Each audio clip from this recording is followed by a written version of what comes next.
We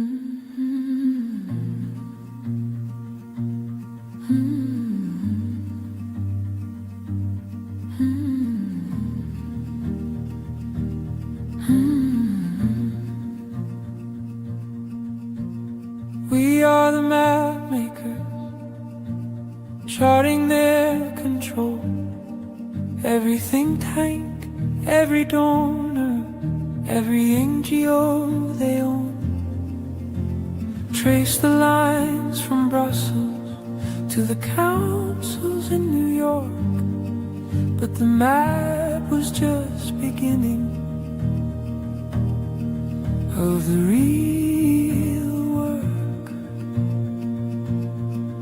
And we realized halfway through, the map's not the destination, it's the parallel we're building, that's the real creation.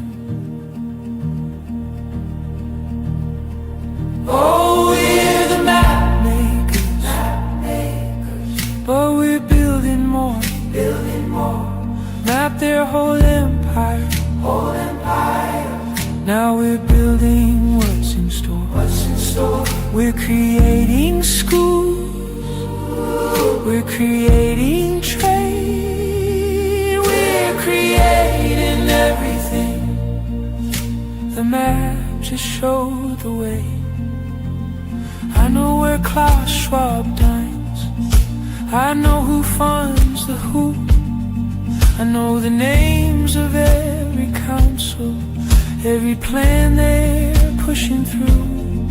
But I also know the farmer building food outside their grid. I know the doctor healing freely, I know what the builders did. And the map hangs on my wall, a reminder of the past. But my days are spent creating futures that will last. Oh, we're the map makers, and we're building now. Map their whole system. Now we're showing them how. We're creating money, we're creating care, we're creating everything. Life is great out here. Some nights I still study every note upon the chart, but then I look at what we're building and it fills my heart. We're not fighting their system, we're just making something new. The map makers became the builders, that's what we do. So we'll map their every meeting, document their every scheme, but we'll spend our lives creating everything they couldn't dream. We are the map makers, but we're builders most of all. The map showed us the prison.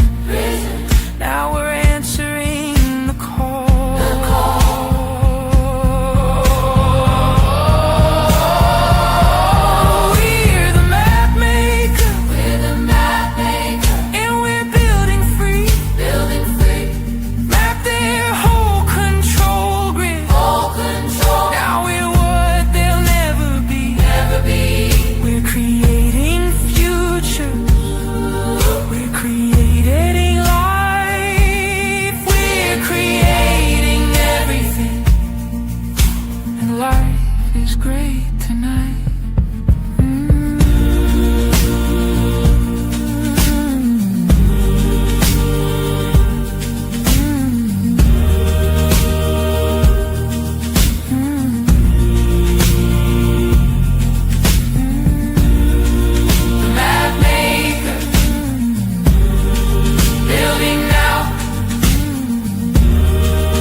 Well, you can join the CFR if you got the right degree.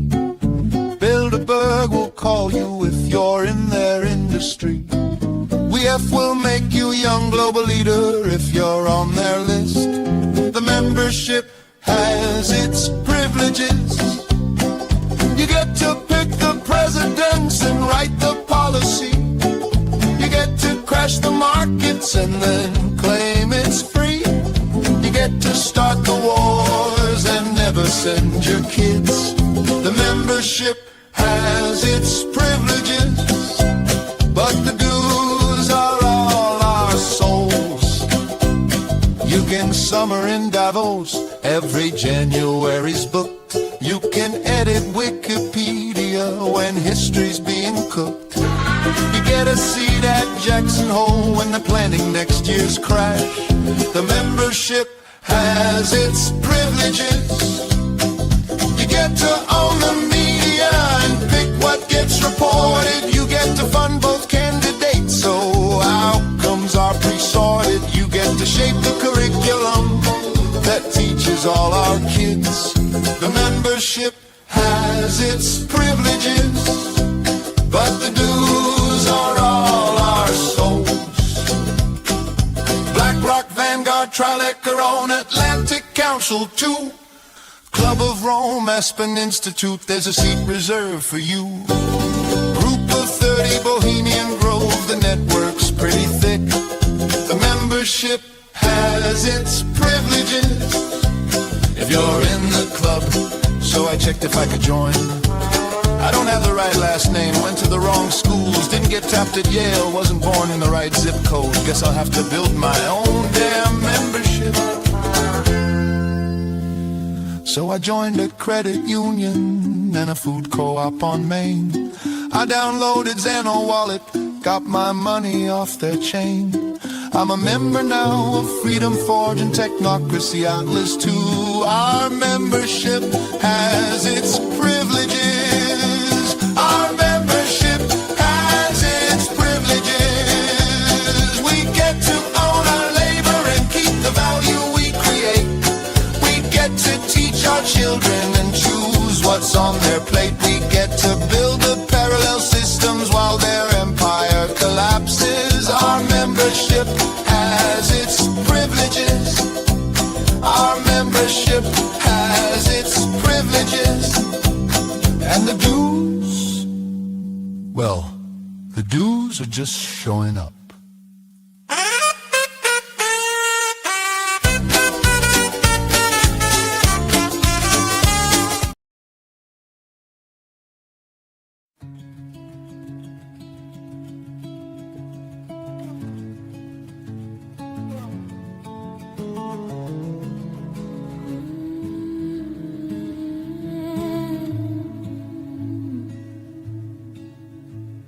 Another head hangs lowly.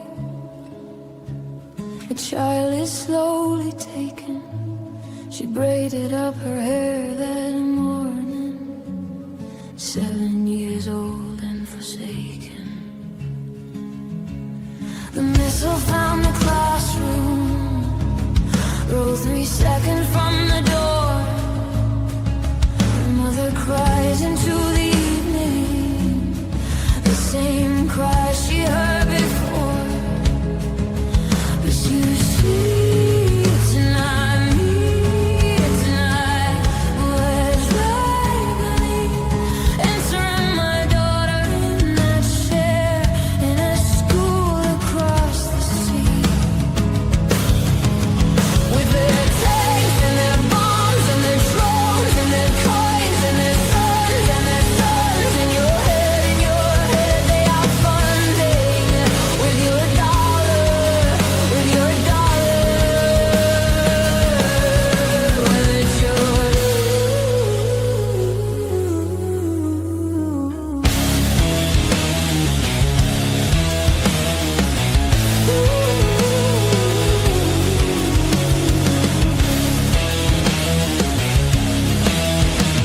The stock price hit a record. The sun sold 10,000 drones. The draft is on the table now.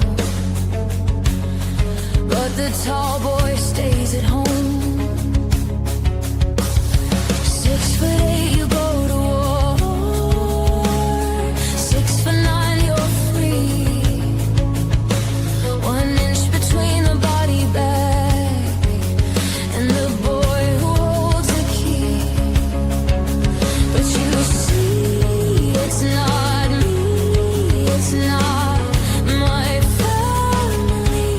It's not as 1 inch from the draft and 1,000,000 miles from the infantry. With their tanks and their bombs and their gloves and their coins and their sons and their sons in your head, they are funding with your dollar, with your dollar, with your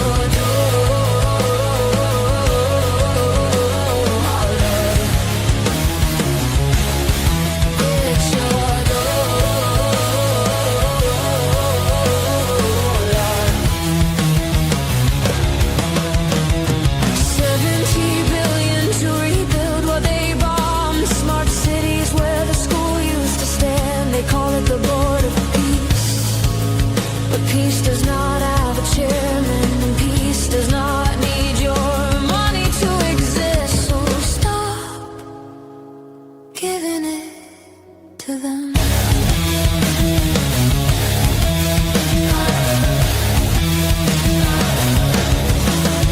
Every dollar, another missile. Every dollar, another drone. Every dollar, another checkpoint. Every dollar, another home gone. Every cent is a tiny bomb. Every bill is a tiny cage. Every dollar that you spend tonight writes a name on a tiny grave. But you see, it's not me, it's not my family. But the dollar in my pocket built the bomb that killed her. With their tanks and their bombs and their drones and their coins and their sons in your head, you are funding with your dollar, with your dollar. Ditch your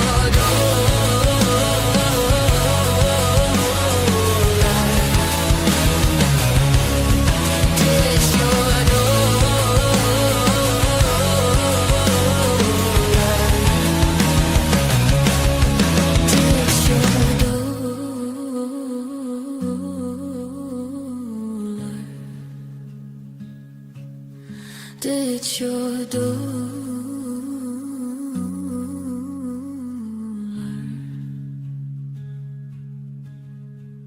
Another head hangs slowly. A child is slowly taken. She braided up her hair that morning. Ditch the dollar. Bring her home.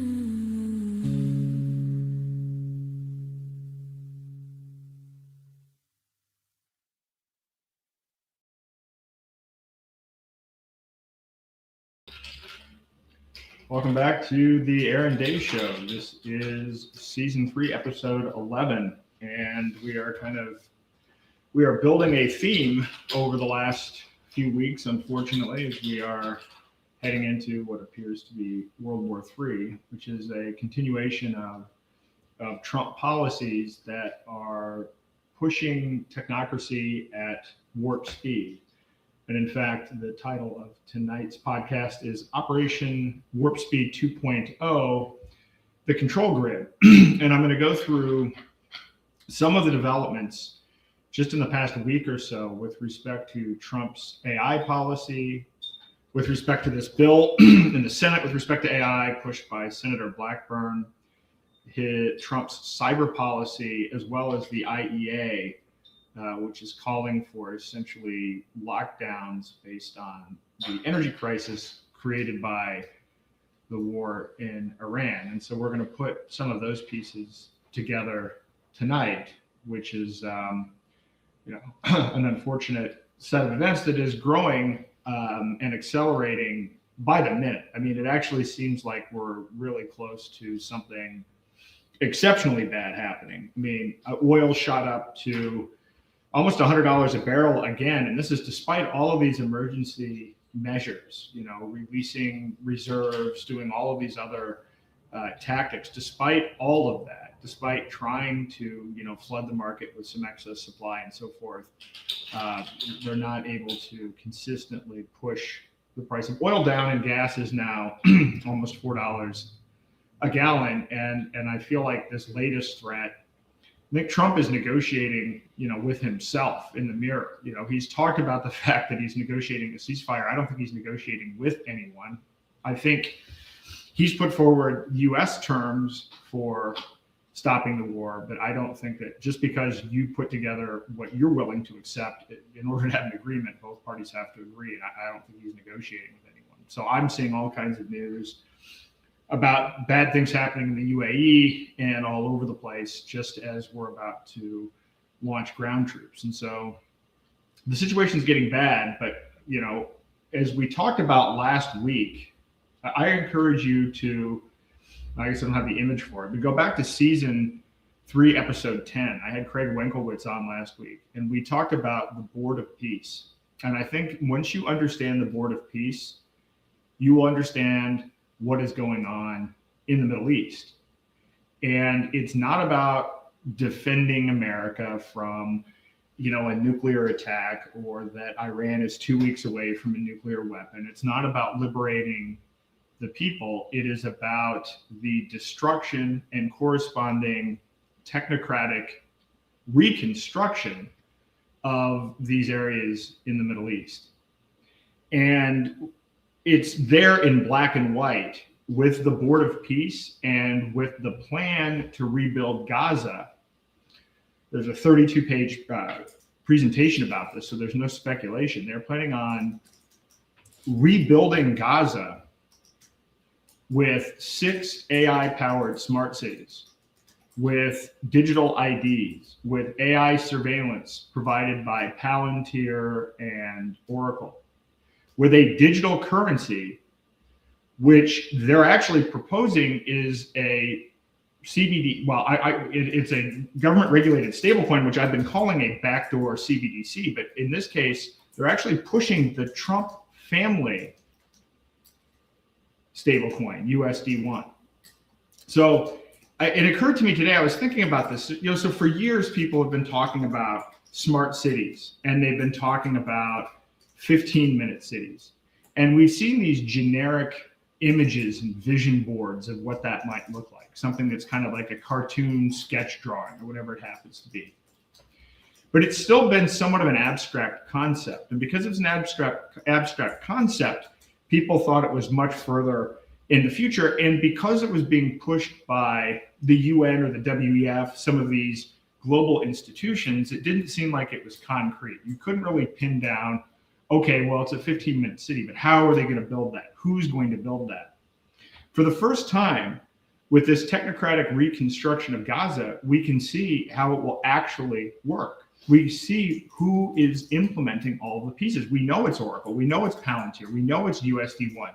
We know that it is the Trump family through Jared Kushner, through this fund and organization that he's created with money from Saudi Arabia, that will be building the actual buildings. So now, if you've doubted what I'm saying about what technocracy looks like, and this idea that you have an energy credit-based system and all of this surveillance, you shouldn't doubt it anymore. It's concrete. It's a plan. And the thing is, in the past, usually these things were kind of worked on behind the scenes. Then they were promoted and pushed through these generic sketches and drawings. Well, they're not even hiding this. This reconstruction in Gaza was announced at a press conference at Davos, of all things. So if you want to know what's going on, the Trump family is directly, along with the Witkoff family, along with the Lutniks and others, they are the ones profiting from this reconstruction. So our children or us, depending upon your age, are being sent to war. We're using American taxpayer money to destroy buildings, destroy property, and kill people. And the revitalization doesn't benefit America. It benefits specific families and specific corporations, which is what I've been telling you technocracy is all about. It is a political ideology. It is not something that is contained or confined by national borders or part of sovereignty. It is a global movement. And now we can see exactly who is benefiting from it. And what Craig and I outlined last week was essentially that, you know, we've had war profiteering forever in this country. Every war there's been war profiteering. And I talked about everything from the Civil War all the way up through Halliburton and so on and so forth, and the administrations and who was involved and how they were tied. But historically, this kind of war profiteering was done behind the scenes. And in fact, they intentionally were trying to conceal it. And only in rare cases was it even figured out. And only in one case with Harry Truman was anything ever actually done about it. But each war has gotten increasingly worse in terms of the severity and the amount of corruption involved. And so most people think of, you know, something like Dick Cheney, who was a sitting vice president and was making $1 million a year from Halliburton while sitting as the vice president, while all of this war was going on and Halliburton was getting all these contracts. And people were outraged by that. But it's $1 million a year. That pales in comparison to what the Trump family and the Witkoffs and the Lutniks are doing publicly in press conferences. And I will say this, I've warned people about J.D. Vance and that he's a puppet for Peter Thiel. But you know, there's no conflict of interest for the vice president. So there's nothing illegal about Dick Cheney making $1 million a year, just like there's nothing illegal about J.D. Vance owning part of Anduril and owning part of these companies that are benefiting. That's actually perfectly legal because there's no conflict provision for the role of vice president. Now, technically there is for the president, but Trump is doing something that's completely flagrant. He is the chairman for life of the Board of Peace.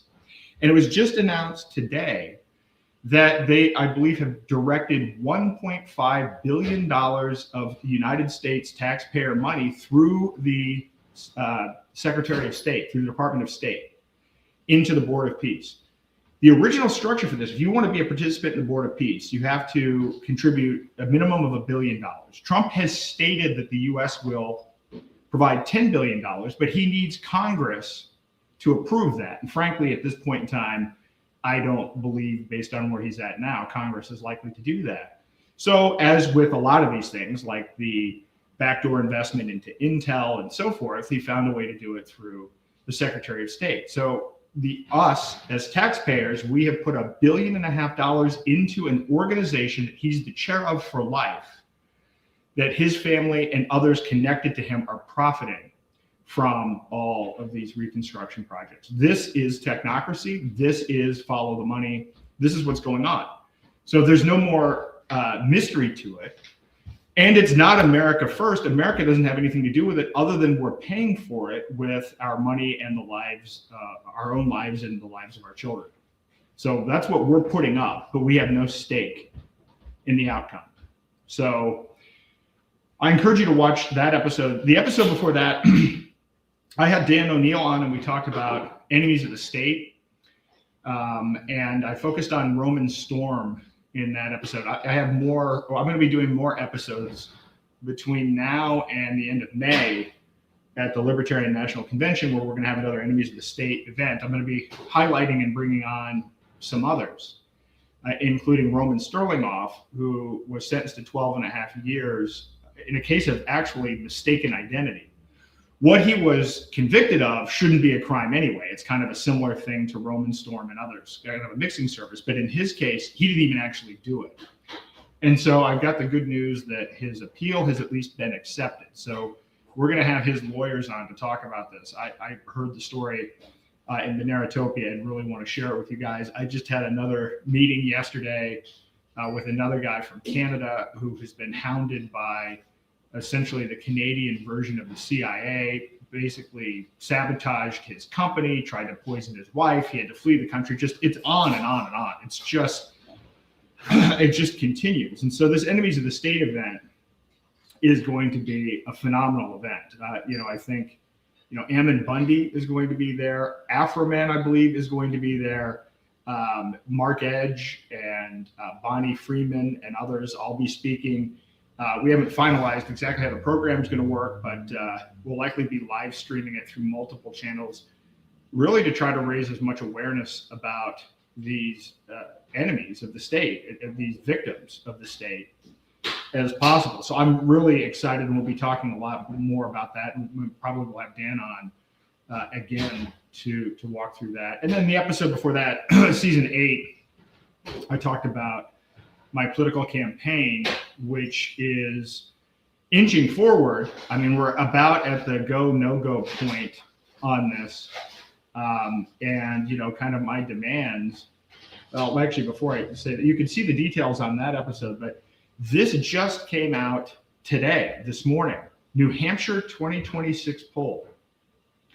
So in the critical U.S. Senate race, now remember from last week, the prediction markets now show that control of the Senate is basically a coin toss. In fact, the Democrats have a slight edge now, whereas 4 or 5 months ago, the Republicans, based on the prediction markets, had an 80% chance of retaining the Senate. Now they're less than 50%. And as I've been saying the entire time, New Hampshire may turn out to be the determining factor for which party ends up controlling the United States Senate. And I have influenced directly the outcome of this seat before in 2016, winning almost 18,000 votes. And the margin of error was 1,100 votes or 1,700 votes, something like that. It was a clear, I was the clear margin of difference there because it was a 4-way race with a libertarian. Well, here's the news today.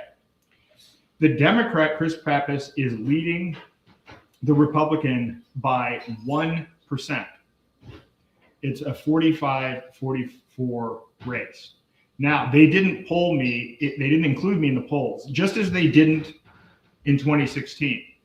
And Emerson and UNH and Larry Sabato, who has this thing called the crystal ball, they were all wrong. They actually called the wrong outcome of the race. I don't know what it's going to take or at what point they're going to include me, but very clearly with this kind of a margin, I will, if I'm in this race, Sununu will lose. And at this point, based on what's going on nationally, that will cost Republicans control of the U.S. Senate. So am I going to run? I mean,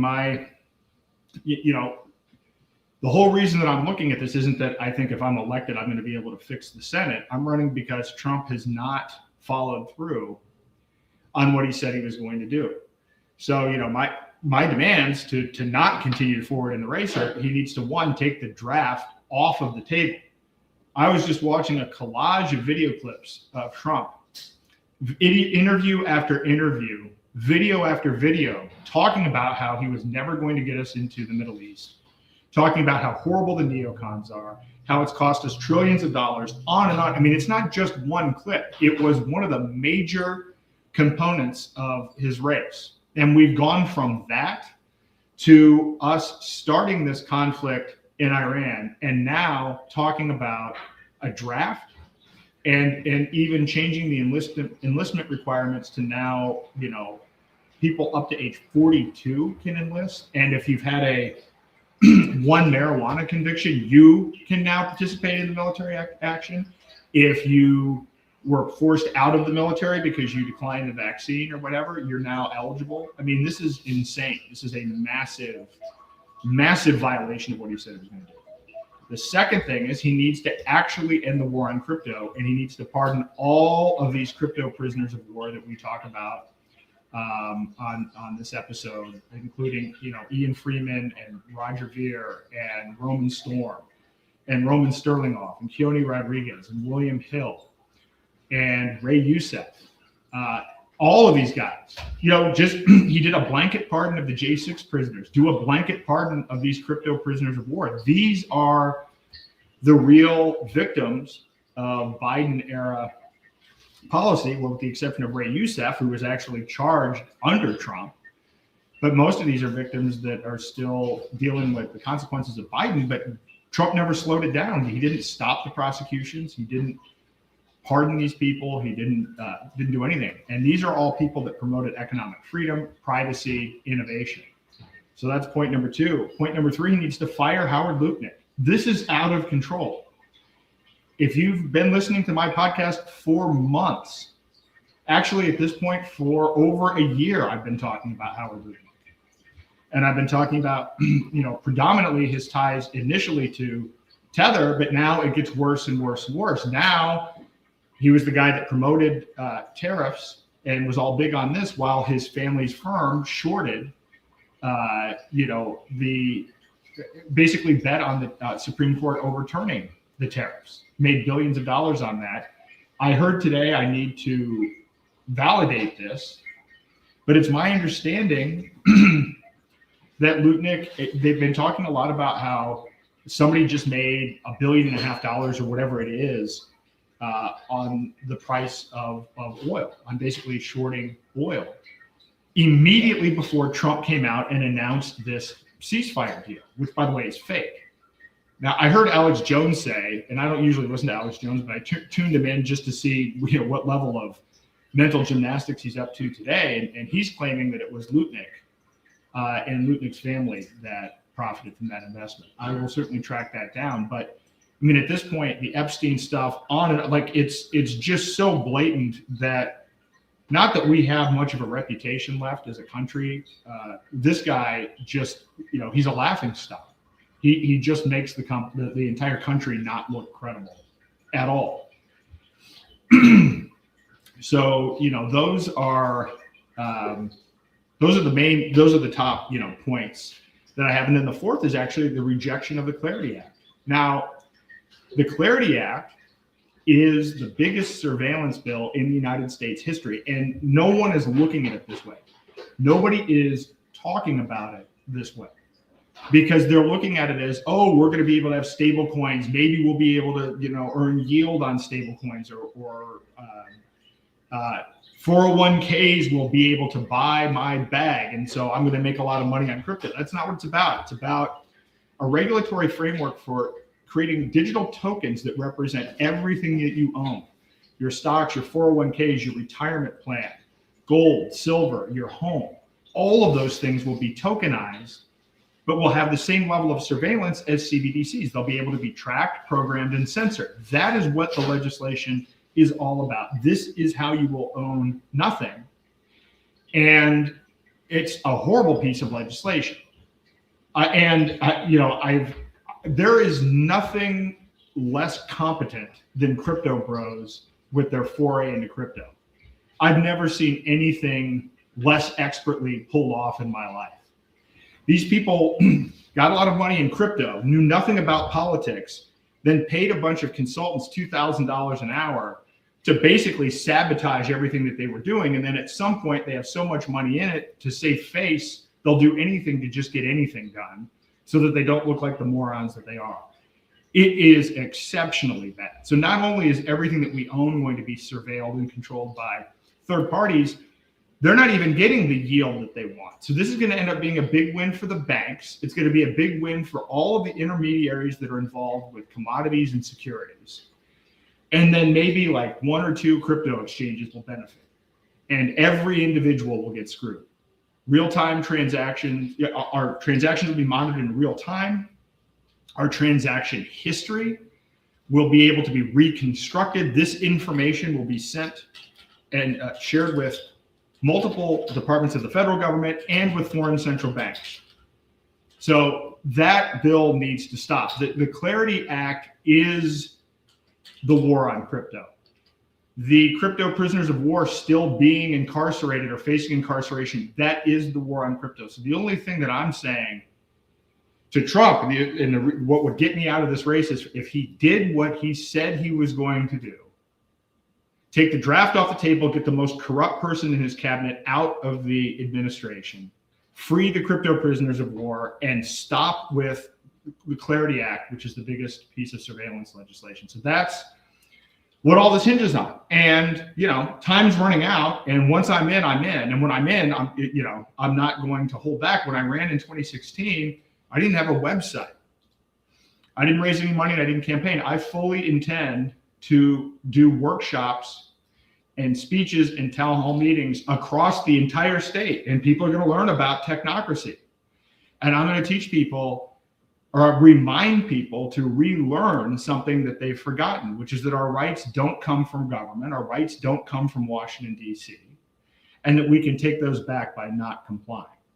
Not that I'm going to go to Washington, D.C. and fix Washington, D.C., but that they can improve their own lives by not using the dollar, by exiting the healthcare system, that they are not stuck with these fake choices between politicians and rigged parties.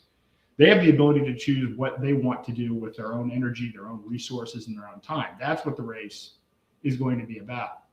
And if you are John E. Sununu and you were a deciding vote on TARP and the Patriot Act and Real ID, and then you became a WEF board member and then became a lobbyist, everything that I've been talking about for 3.5 years, every interview, every article, every book, every meme, every song, this guy is who I'm talking about.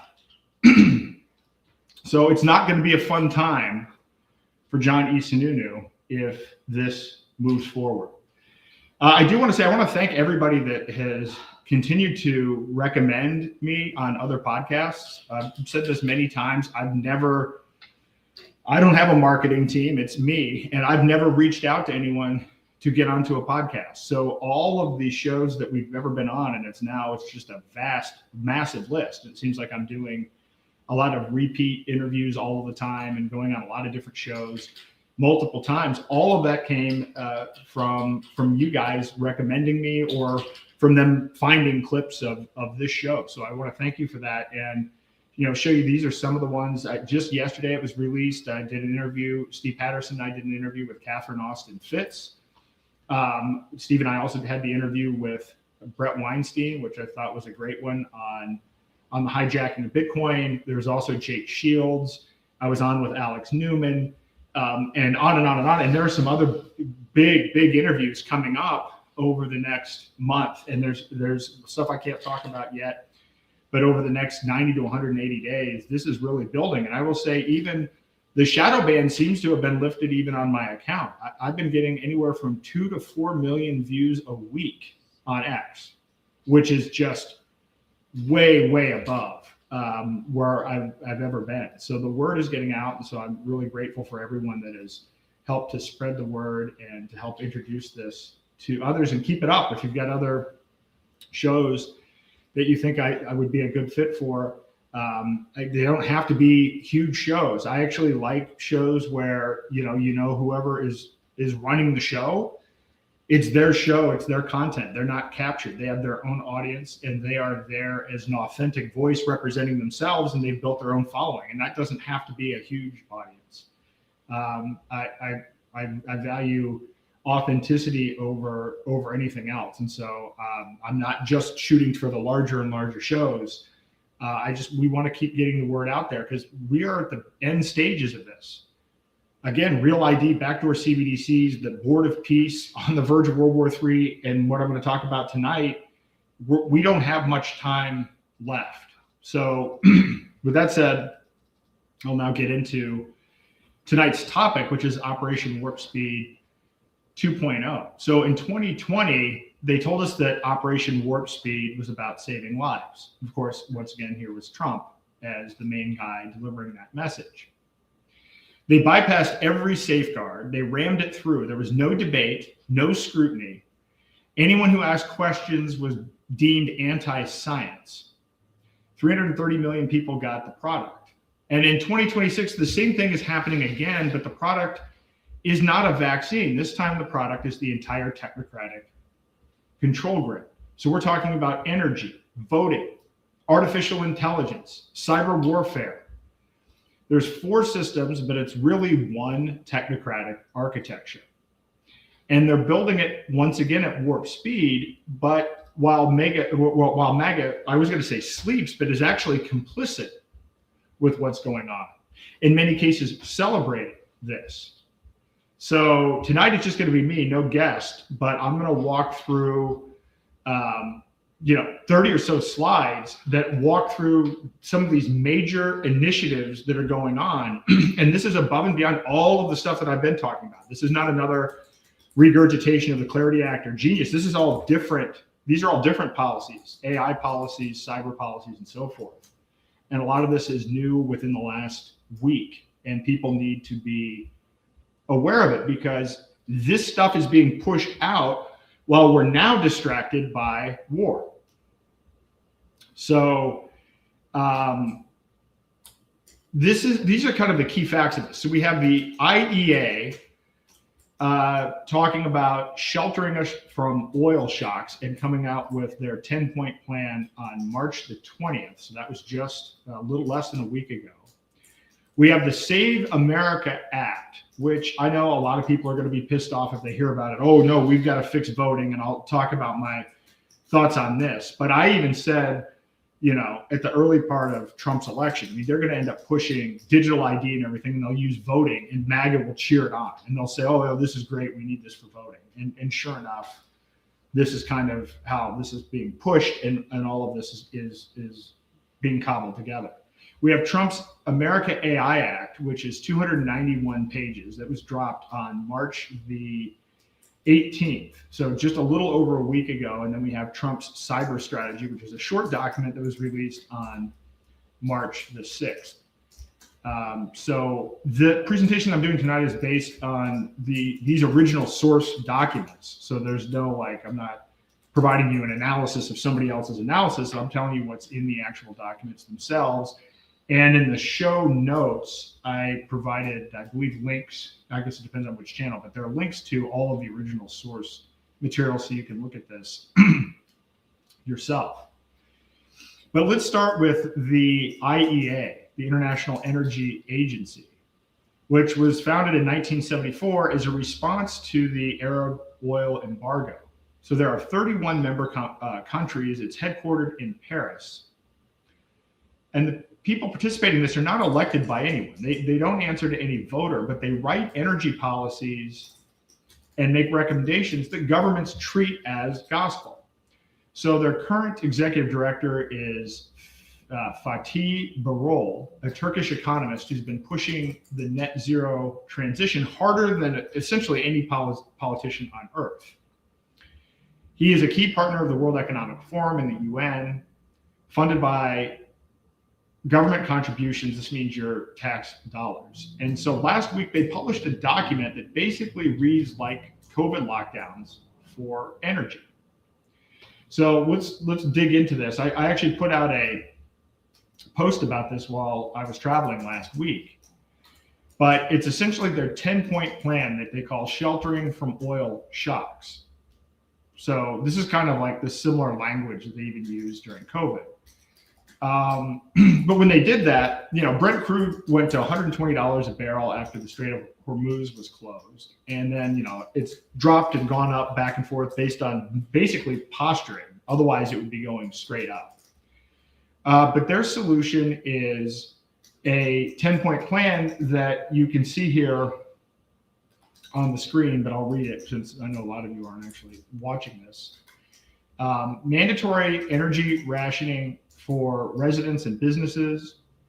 We have vehicle use restricted only to essential services only, public transportation capacity reduced by 50%, remote workers required for all non-critical sectors, strict limits on travel distance, immediate suspension of international flights, nationalized distribution of fuel and essential goods, curfews and restricted movement, increased surveillance for non-compliance, and temporary closure of non-essential industries. Now, again, this isn't something that has legal weight, but these are recommendations that governments typically follow, kind of like what happened with COVID policy. Oh, the IEA said this, we've got an emergency.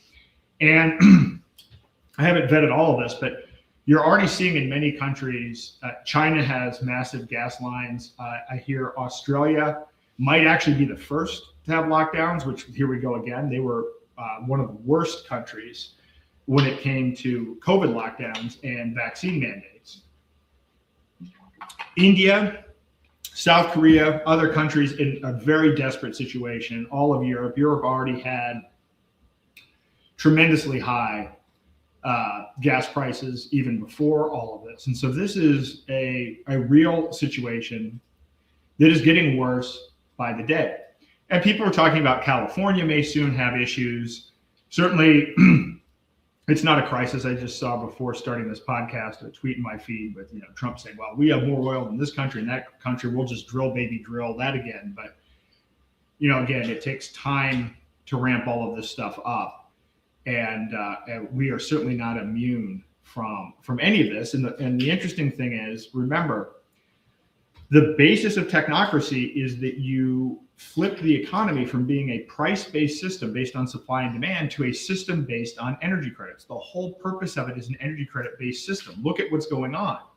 This is how you get to an energy credit-based system. You essentially, contain and push and all of your policy for all economic activity around oil.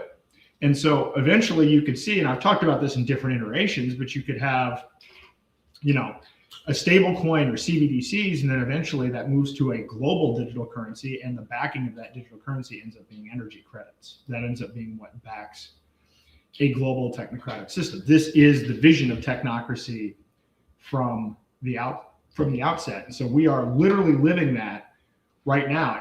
And for so long, when I've been talking about this, and even when I wrote about this in 2023 in my book, I talked about ways that this might happen, how a combination of CBDCs and the tokenization of assets could lead to a centralized system where energy credits are controlled. But this is a pretty fast track way of going about getting there. And so again, I've never predicted the exact timing or how it's going to happen. I've always said there are any number of emergencies that can push it.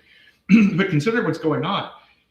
We've targeted Iranian oil, then Iran has lashed out against other countries and destroyed other oil capacity. Then we have our own issues with, things in Texas, so forth, being on fire. And then we saw Ukraine attack a Russian oil facility. So we have, oil fields and oil producing assets being destroyed all over the planet, not even just confined to Iran. What a great way to create an emergency around energy and to use that as a forcing function for transitioning the economy to a system based on energy credits. So nevertheless, this is, again, where we are, whether we like it or not. Now, this is the COVID playbook, energy edition. So what was COVID all about? Stay home, don't travel, trust the experts, will tell you when it's safe. Well, what's going on with this energy thing? Work from home, don't drive, don't fly, trust the IEA will manage your energy. The thing that frustrates me about, a lot of people say, well, we learned from the lockdowns and we learned from COVID. I disagree. I don't think we learned at all, because people still believe that COVID was about a few bad actors. They're not understanding that it is a systemic problem and that we're actually fighting a political ideology. And there are people that are actually pushing this agenda. That people continue to not want to believe that. They want to continue to believe that this was an isolated incident. We're going to come in and we're going to bring in the Avengers and we're going to do everything else. This has been worked on for almost a century. And this really accelerated starting in 1974 with the Trilateral Commission and their influence on the UN, which led to UN Agenda 2030. But they have been changing the laws through trade deals, through, in the United States, the Department of Commerce, but doing this in other countries in Europe, Asia, and North America. They have been changing and eroding our sovereignty to allow multinational corporations to push towards this for 50 years. Now, just as I said at the introductory remarks, now it's no longer a generic concept of a 15-minute city. Now it's, oh wait, it's actually Palantir, it's Oracle. Here are the specific pieces of technology that are being implemented. Here are who the players are. And so I have said from the very beginning, I'm seeing a comment here. Did you write the Brownstone article I read today? I don't know. I did not write it, but I know that the post that I did about this was picked up all over the place. I know Shannon Joy picked it up. I know Jeffrey Tucker retweeted it. So I didn't write the article, but some of this content might be referenced in the article. So the IEA says avoid air travel where alternatives exist. And so 20 to 40% of aviation is work travel. So just keep that in mind. And now I was traveling. So I was traveled all last week. And I will say that we had no issues. In fact, surprisingly, in Boston at Logan Airport and at the Tampa Airport, it was probably the fastest experience we've had all year through TSA. So it was kind of miraculous. I've noticed if you're in Houston or Atlanta, or if you're in New Orleans or some of these other places, it's been an absolute disaster, and it looks like it's getting worse. But we didn't see that particular situation. But now I'm hearing, you're seeing that some airlines are starting to cut service, and you're going to see more and more of that. And so this is real. And unfortunately, even if there was some ceasefire or resolution today, some of the damage that's been done to infrastructure will take months or years to stabilize and get back to normal. So, so in any event, 20 to 40% of aviation is work travel. Speed limit reductions cut fuel use by 5 to 10%. And so remote work mandates could clear car oil demand by 2 to 6%. So this is back just at a point where, companies are actually starting to try to implement come back to work, come back to the office policies. This hits. And by the way, it's going to be really hard to try to convince your employees to go back to the office if they have to pay $5 a gallon for gas or more. So it'll be interesting to watch and see what happens and what that friction looks like. So the numbers might sound reasonable until you realize again, it's the same playbook: restrict, mandate, control, and repeat. And just like COVID, the people writing the rules will never follow them themselves. You will not see politicians. You will still see the same jets going back and forth to Davos. You will see the same politicians flying back and forth. This is not for the elite technocrats. It is for the commoners. And understand, once you understand this technology technocracy, as a political ideology, you'll understand that, because people say, well, we have our constitutional rights. The system that they're implementing does not recognize individual rights or property rights. You have to understand that, and you have to put your head around that. That the people in power, including Trump and including this current administration, do not care about the Constitution. They don't care about individual rights. They actually don't care about America first either. They are monetizing this themselves, not for the benefit of the country, but for the benefit of themselves. The project that is going to revitalize Gaza is not owned by the United States of America. It has shareholders, and we are not amongst the list, despite the fact that we are the ones that leveled Gaza and everything else. And I will say one more quick thing on the Gaza front. If you were living in Gaza, in the largest open air prison, and your home was destroyed, you don't get your home back. You don't get your property back. You will get a digital token that gives you certain rights that you can sell. And one of the rights might be that you get to pay, $1,750 a month to be in one of these. You're basically swapping the open air prison for a digital prison, but you've lost any sense of property rights or ownership, and they're using tokenization.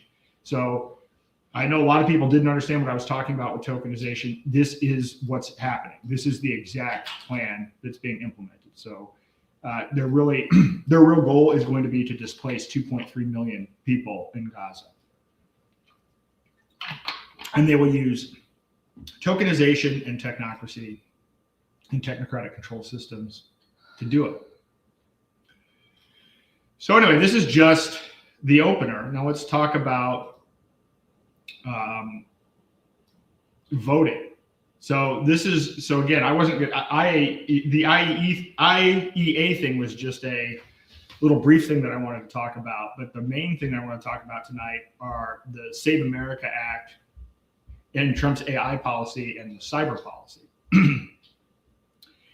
So the Save America Act passed the House 218 to 213, and the Senate debate started on March the 17th. So on the surface, you need documentary proof of citizenship to register to vote, voter ID to vote in person and by mail. And it sounds reasonable, right? I mean, who could be against basic voter integrity? But read the bill. It's 29 pages, introduced by Chip Roy out of Texas. It puts the Department of Homeland Security at the center of voter verification. The DHS, the same department that labeled parents at school board meetings domestic terrorists. The same department that ran disinformation governance boards. This is the department that will get to determine who gets to vote.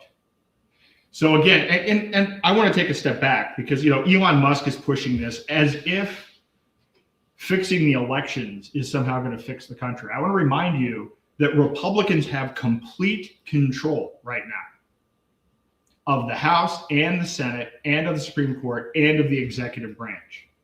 How's it going? What is it that you think is going to happen even if you fix the voting? And I'm going to say this, and this is going to piss a lot of people off. This is just like the false belief that Trump and the Avengers could or would fix America. This is another way of denying personal responsibility and continuing to comply and hope on strategies that make no sense if you actually think them through. The problem that we have is not whether illegal aliens are voting in our elections. We fundamentally have a problem of 2/3 of Americans can't identify the three branches of government. We have 0 to low information voters, not of illegal voters, of actual legal American citizens that will be in this DHS controlled system and voting. They know nothing. One of the original voting requirements was that you actually had to own property. You had to have a stake in the outcome. That is no longer the case. We're at the point where we're approaching a point where more people are dependent on the government than not dependent on the government. So I'm sorry, having a massive dependent class that has low to no information will not produce better results just because you put in place photo ID and have this run through the Department of Homeland Services. I just want to point that out, because if you believe Elon, if we don't do this, you know, America's lost. This isn't going to solve anything. It's another bullshit distraction to give you hope rather than acknowledging the truth, which is that the system is systemically flawed and corrupt, and that we need to exit and build. So I'm not going to spend a lot of time with arguing with people about, oh, well, yeah, this is going to fix everything. But even still, if you wanted to look at it, you can see what is going to happen with the bill itself. So again, fairly short bill on the surface, but it gives control to the DHS. Well, let's look at the SAVE database. So the SAVE database is systematic alien verification of eligibility. So this bill requires states to run every voter registration through the DHS SAVE database. This means the federal government maintains a database of every registered voter in America, cross-referenced with DHS immigration records. So this isn't voter ID, it's a federal voter identity system with DHS as a gatekeeper. And there are criminal penalties for officials who register voters without citizenship proof. So private right of action, citizens can sue. They're not protecting elections, they're centralizing them. And look, this is the problem, and I knew this was going to happen with Trump supporters at the very beginning. People didn't like digital ID. People were complaining about Klaus Schwab. They're complaining about the WEF. But boy, it'll be certainly easy to do. Now they'll jump to do it if it's for elections. And so this is going to end up being, well, what is your photo ID going to be? Well, the photo ID will end up being your real ID. And what is the real ID? The real ID is a digital ID. And what is Real ID going to be integrated with? It's going to be integrated with what Palantir is doing, which is integrating federal government databases thanks to Doge. So now all of the information is going to be consolidated and centrally controlled through the federal government using AI. If you think that is a good idea, you don't have the first clue of what liberty is about. If you think that because it's Trump, that somehow, even if you still at this point are naive enough to believe that Trump is on our side and is going to save Western civilization, which I have no idea how you could hold that view at this point.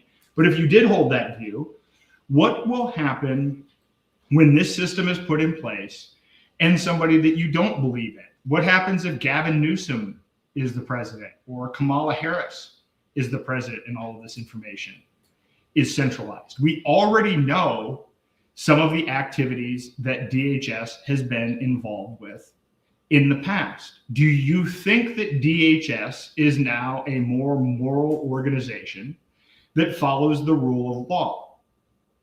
And I mean, just basic question. And do you think that, and if you do believe that, which is kind of shocking, do you believe that will continue in the future? This kind of centralization is incredibly dangerous, particularly in light of what else is going on with digital currencies, the Clarity Act, and AI surveillance. And so this is why, I didn't want to spend a huge amount of time on this, but I did want to highlight the fact that this kind of centralization and control under DHS, are you guys thinking about that? When you're blindly cheering this on, have you actually gone back to put your history cap on and gone back to the history of the Department of Homeland Security and its founding after 9/11 and everything that it was supposed to do, everything that it has done, how it's violated our rights? Are you really excited about that?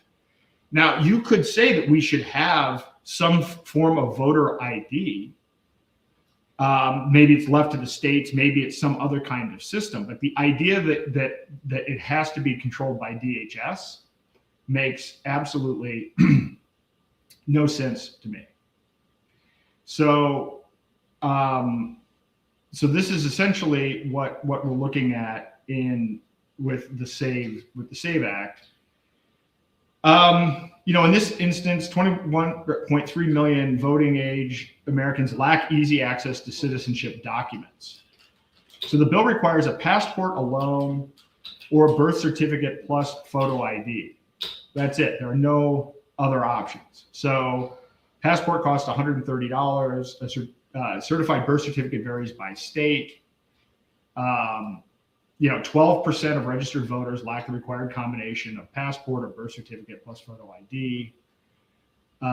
If you are poor, rural, elderly, or born in a state with bad records, this could be problematic. This could lead to actual disenfranchisement. So this is not a clear case situation. Now, of course, at the same time, as much as I say that, I also go back to arguing, the fact that we have so many people that are dependent on the government and they vote. I think where we went wrong on this was a long time ago, and you can't put the genie back in the bottle.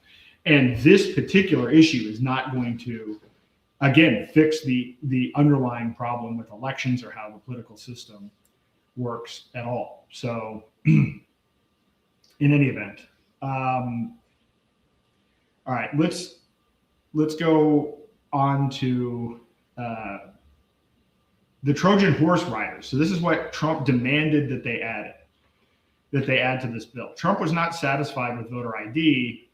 He demanded the Senate add a ban on mail-in voting, except military and illness.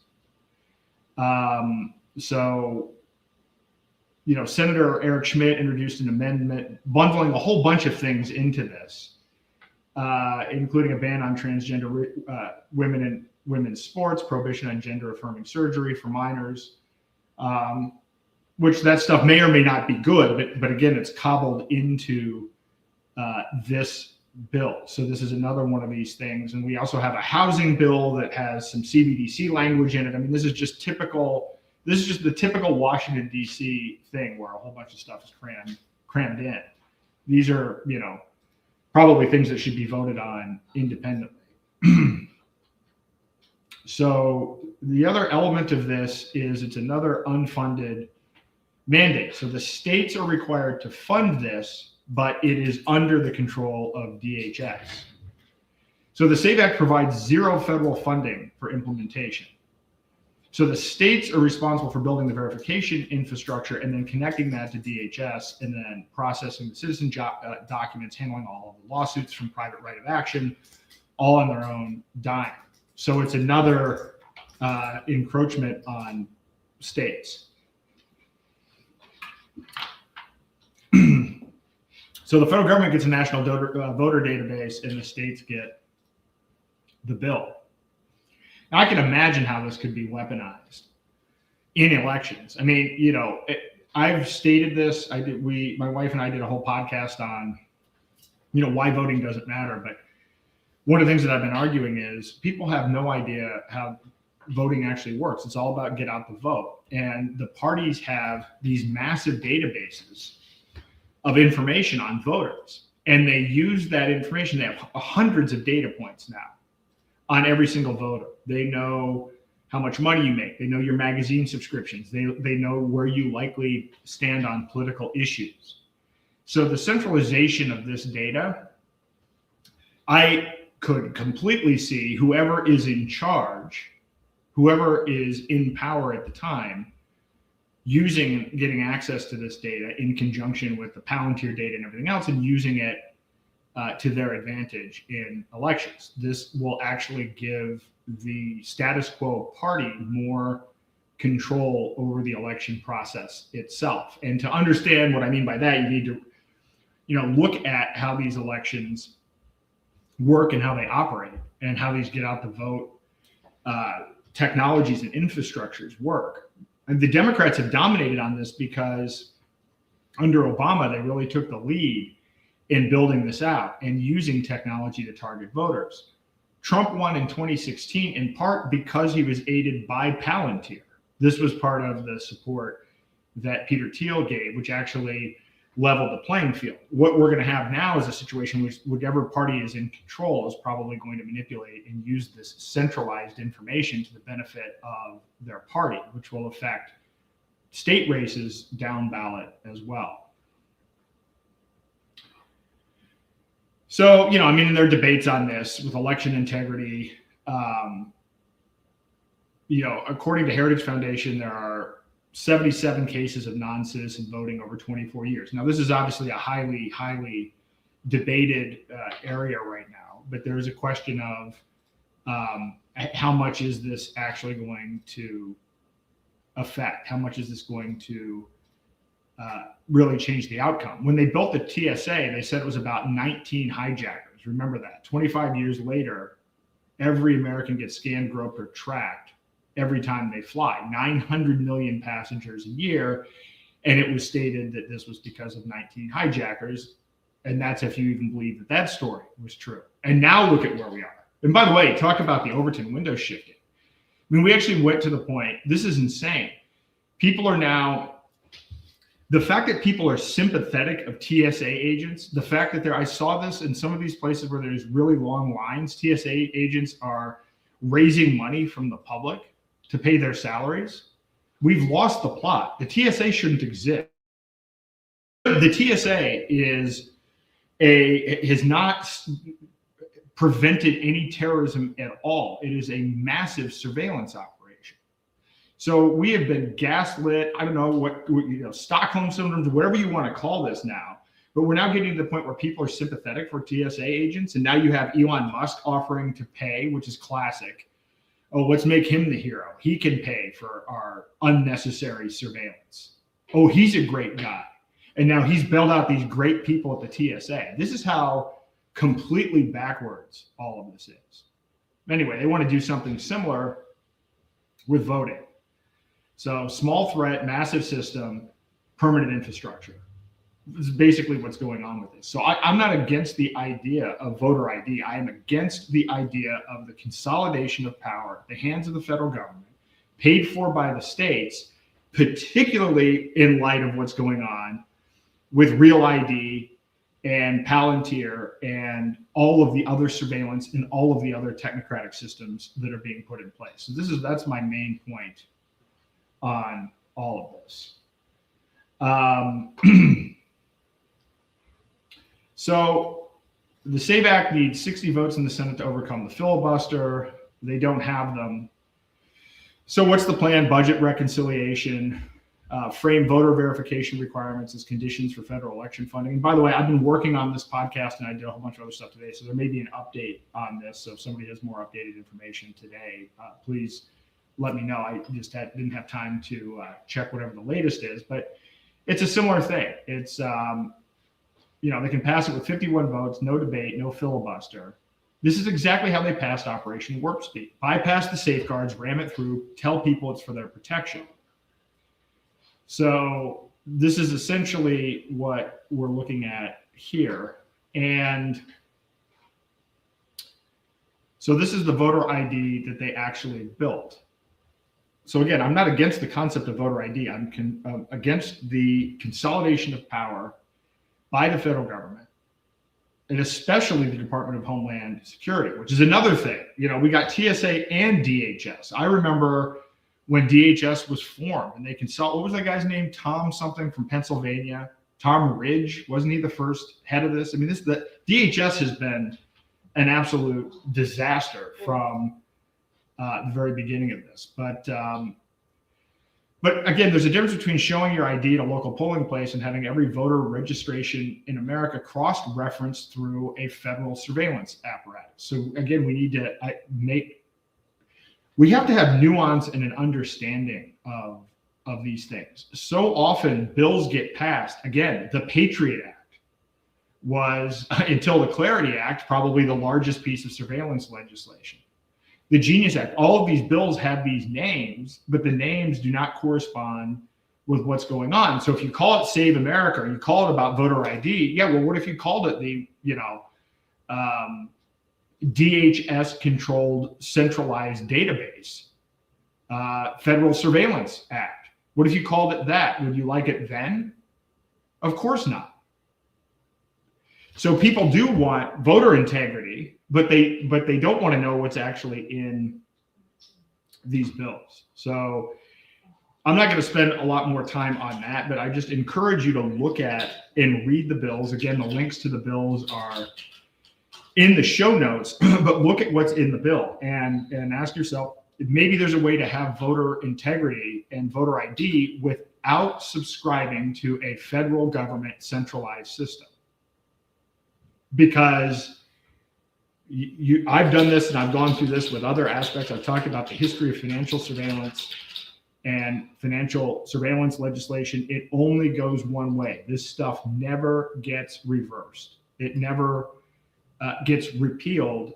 It only becomes more cumbersome. And then the narrative in the whole window shifts. So this is the voting part of this. Now let's talk about AI.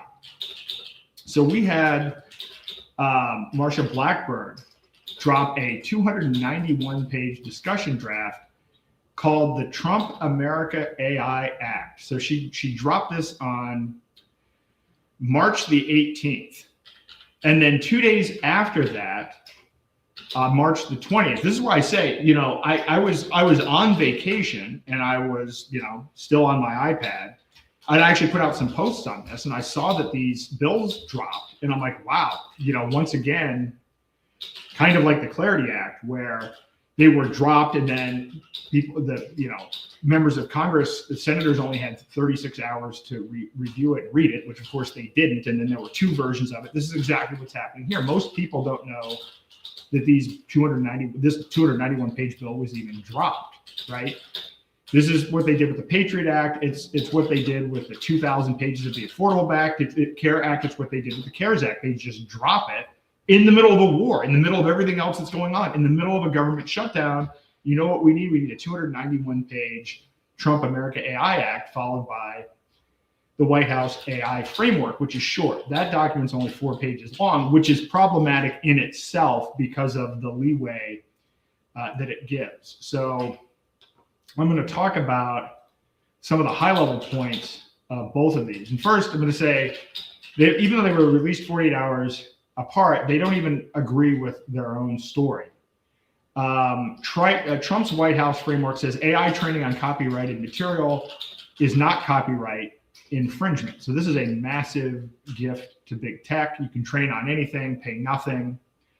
The Blackburn bill, Title 15, says the opposite. AI training is not fair use. Creators must be compensated. So again, there's not complete agreement on all of this, although where there is agreement is probably, the worst part of both of these documents. But again, nobody's reading this. Everyone's asleep, and the implications of these bills are absolutely massive. So Trump's December 2025 executive order created an AI litigation task force inside the Department of Justice. And so their job is to sue states that pass AI regulation on Commerce Clause grounds. So on preemption grounds. Now, note, there's a common theme here with Trump, which is the massive consolidation of power by the federal government. And this is what we've seen across the board with digital currencies, with all of these other things. It's a massive power grab by the federal government, and they're jumping in and doing this with AI. So, for instance, Colorado passed an algorithmic discrimination law, and the executive order specifically called that out as problematic. So if your state tries to protect you from AI discrimination in hiring, lending, or healthcare, the DOJ sues your state.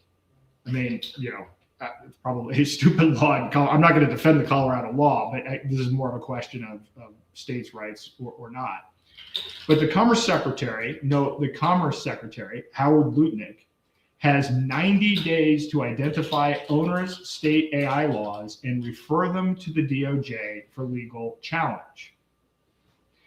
So we're going to go back to everything that I've said. One of my 4 conditions for not running in this race is firing Howard Lutnick. This guy has a massive amount of power. He has been involved and is the biggest beneficiary directly of the Genius Act. His firm, Cantor Fitzgerald, is heavily and directly involved and will be one of the biggest beneficiaries of the Clarity Act, which will be involved in the tokenization of all of our assets. And in fact, that firm is trying to get involved in tokenizing the national assets of the United States, the land of the United States and others, and tokenizing it. He's right in the middle of that. And now that plus tariffs, and now he's in the middle of AI policy. He himself, he has the power, Howard Lutnick, to identify onerous state AI laws and refer them to the DOJ for legal challenge. I said to somebody yesterday, if you had 5 full-time people, you still couldn't keep up with all of the conflict of interest and corruption going on at Cantor Fitzgerald. It is massive in scale. This is one of these areas where I haven't even thought of what is Lutnick's involvement, what are their investments in AI, and I still haven't looked into it yet. But I'm sure when I do look into it, we're going to have a whole podcast on that, because it's never turned out to be a situation where there wasn't a massive conflict of interest, and then you're sitting there scratching your head saying, "Wow, how did that happen?" So here's kind of the timeline on this. Trump signed the executive order December the 11th, 2025. DOJ AI litigation task force was created within 30 days. Commerce Secretary Lutnick must identify onerous state AI laws within 90 days. The Colorado algorithmic discrimination law was explicitly targeted. And so that's one part of what's going on. And then we have, and this is very disturbing, I'll call it the killing free speech infrastructure. Title 3 of the Blackburn bill sunsets Section 230 of the Communications Decency Act. 2 years after enactment, it's gone.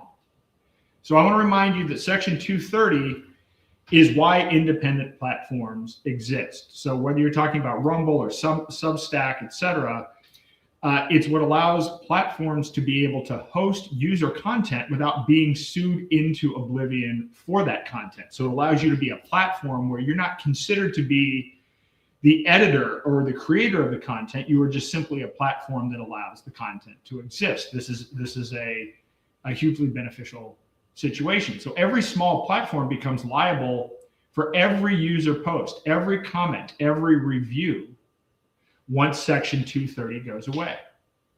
Defamation, so on and so forth, on down the line. And I will tell you, having been involved in a defamation case myself, and having spent time for not committing defamation, but for what they call conspiracy to commit defamation, you can actually get sued for retweeting somebody else's defamatory statement. I don't know if you were aware of that or not. You could actually be charged with conspiracy to commit defamation for retweeting somebody else's defamatory statement. Now, imagine if Section 230 were eliminated, that would then force all of these platforms to put in place editorial control, to review and evaluate everything that goes out. Now, of course, what are you going to do? How are you going to do that? You're going to use AI. So this isn't deregulation. This is a big moat just for big tech that's disguised as accountability. And you want to know who wrote this provision of the Blackburn bill? It was none other than Lindsey Graham. So jot that down. So in summary, the key facts are Section 230 sunsets 2 years after enactment, thanks to Senator Lindsey Graham's language. It eliminates the liability shield for third-party content that's been in place since 1996. And without it, platforms are liable for every user post, comment, or review. So I bet you probably didn't know that this was in the works. Now, it actually gets worse. And again, what you're hearing is the overall theme here is all of this is just about more and more and more consolidation of power in the hands of the federal government.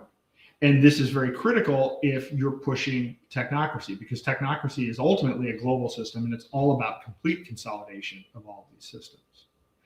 So Department of Energy approval is required for AI deployment.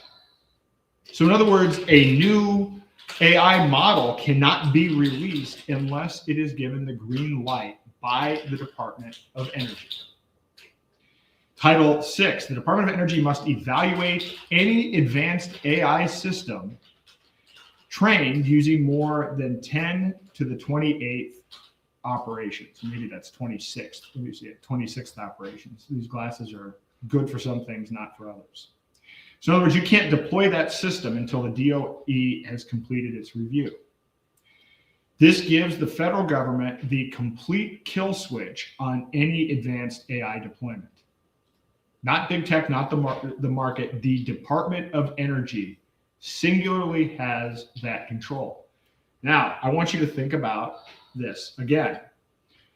The basis of technocracy is energy credits. We are moving into a situation right now where oil is going through the roof. We're talking about energy lockdowns, and now we are giving control over whether or not AI models can be released to the Department of Energy, which has control over this entire energy issue. Isn't that interesting? I bet you're probably surprised to hear that this Trump AI policy gives this power to the Department of Energy.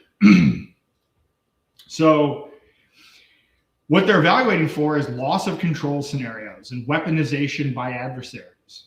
So deployment is prohibited until the developer complies. Well, who decides what counts as an advanced system or not? Who sets the threshold?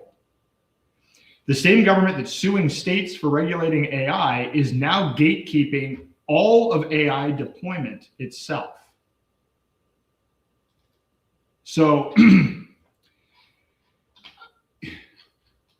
I've been saying for a long time, there's a big this kind of thing has actually been going on for a long time. I've said on many podcasts, we have this thing called the Invention Secrecy Act, which was passed in 1952. And essentially this gives the government the ability to, when you submit a patent, kind of screen it first, and then they can basically shelve your invention to the point where you can't even talk about your invention, or it's an automatic 10 or 20 years in federal prison, and they can use national security and economic security as a justification for it. And they consult with different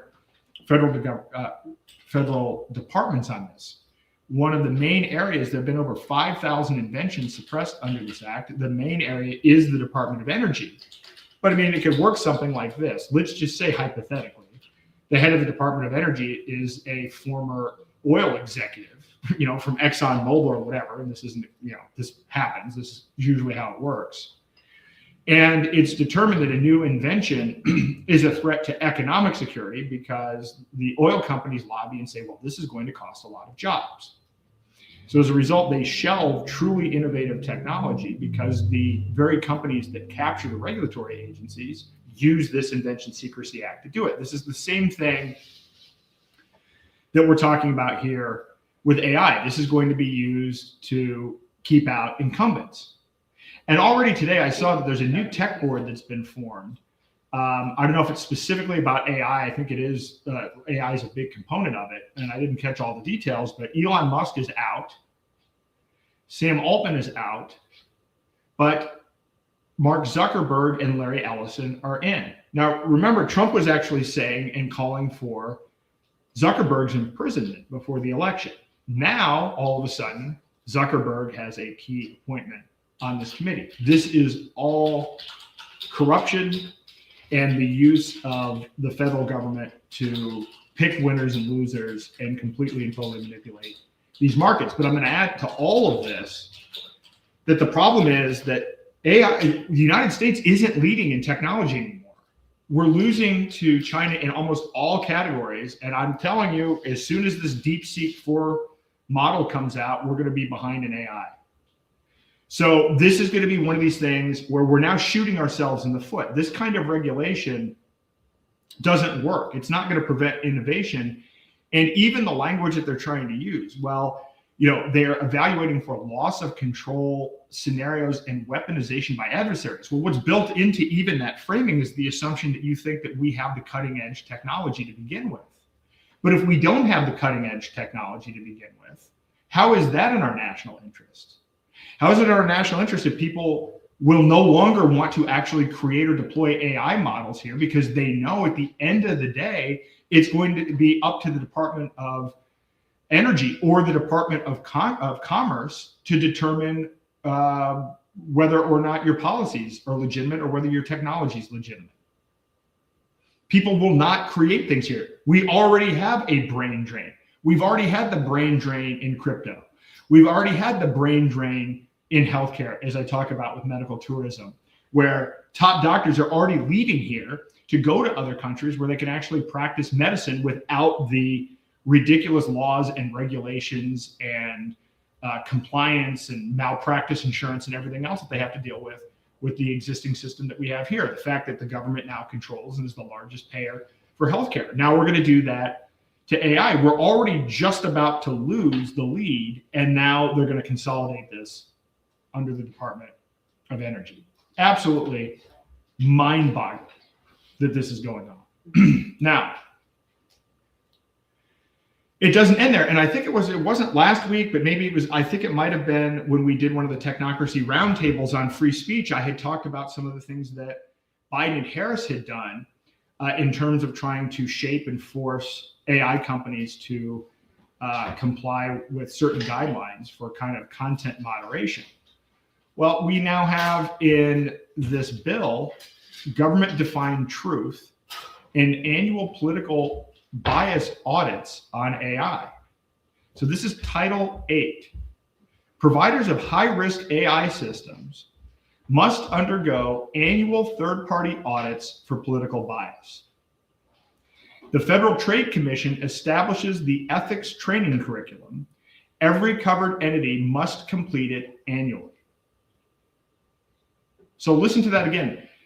The FTC defines what counts as politically biased AI, and the government defines truth. This is not fighting censorship. This is federalizing censorship. This is centralizing censorship. So instead of big tech deciding what's true, the FTC decides what's true. And we're supposed to cheer because it says anti-conservative bias in the title. What do you think? Again, I don't even know what that means. I have no idea what conservative means right now.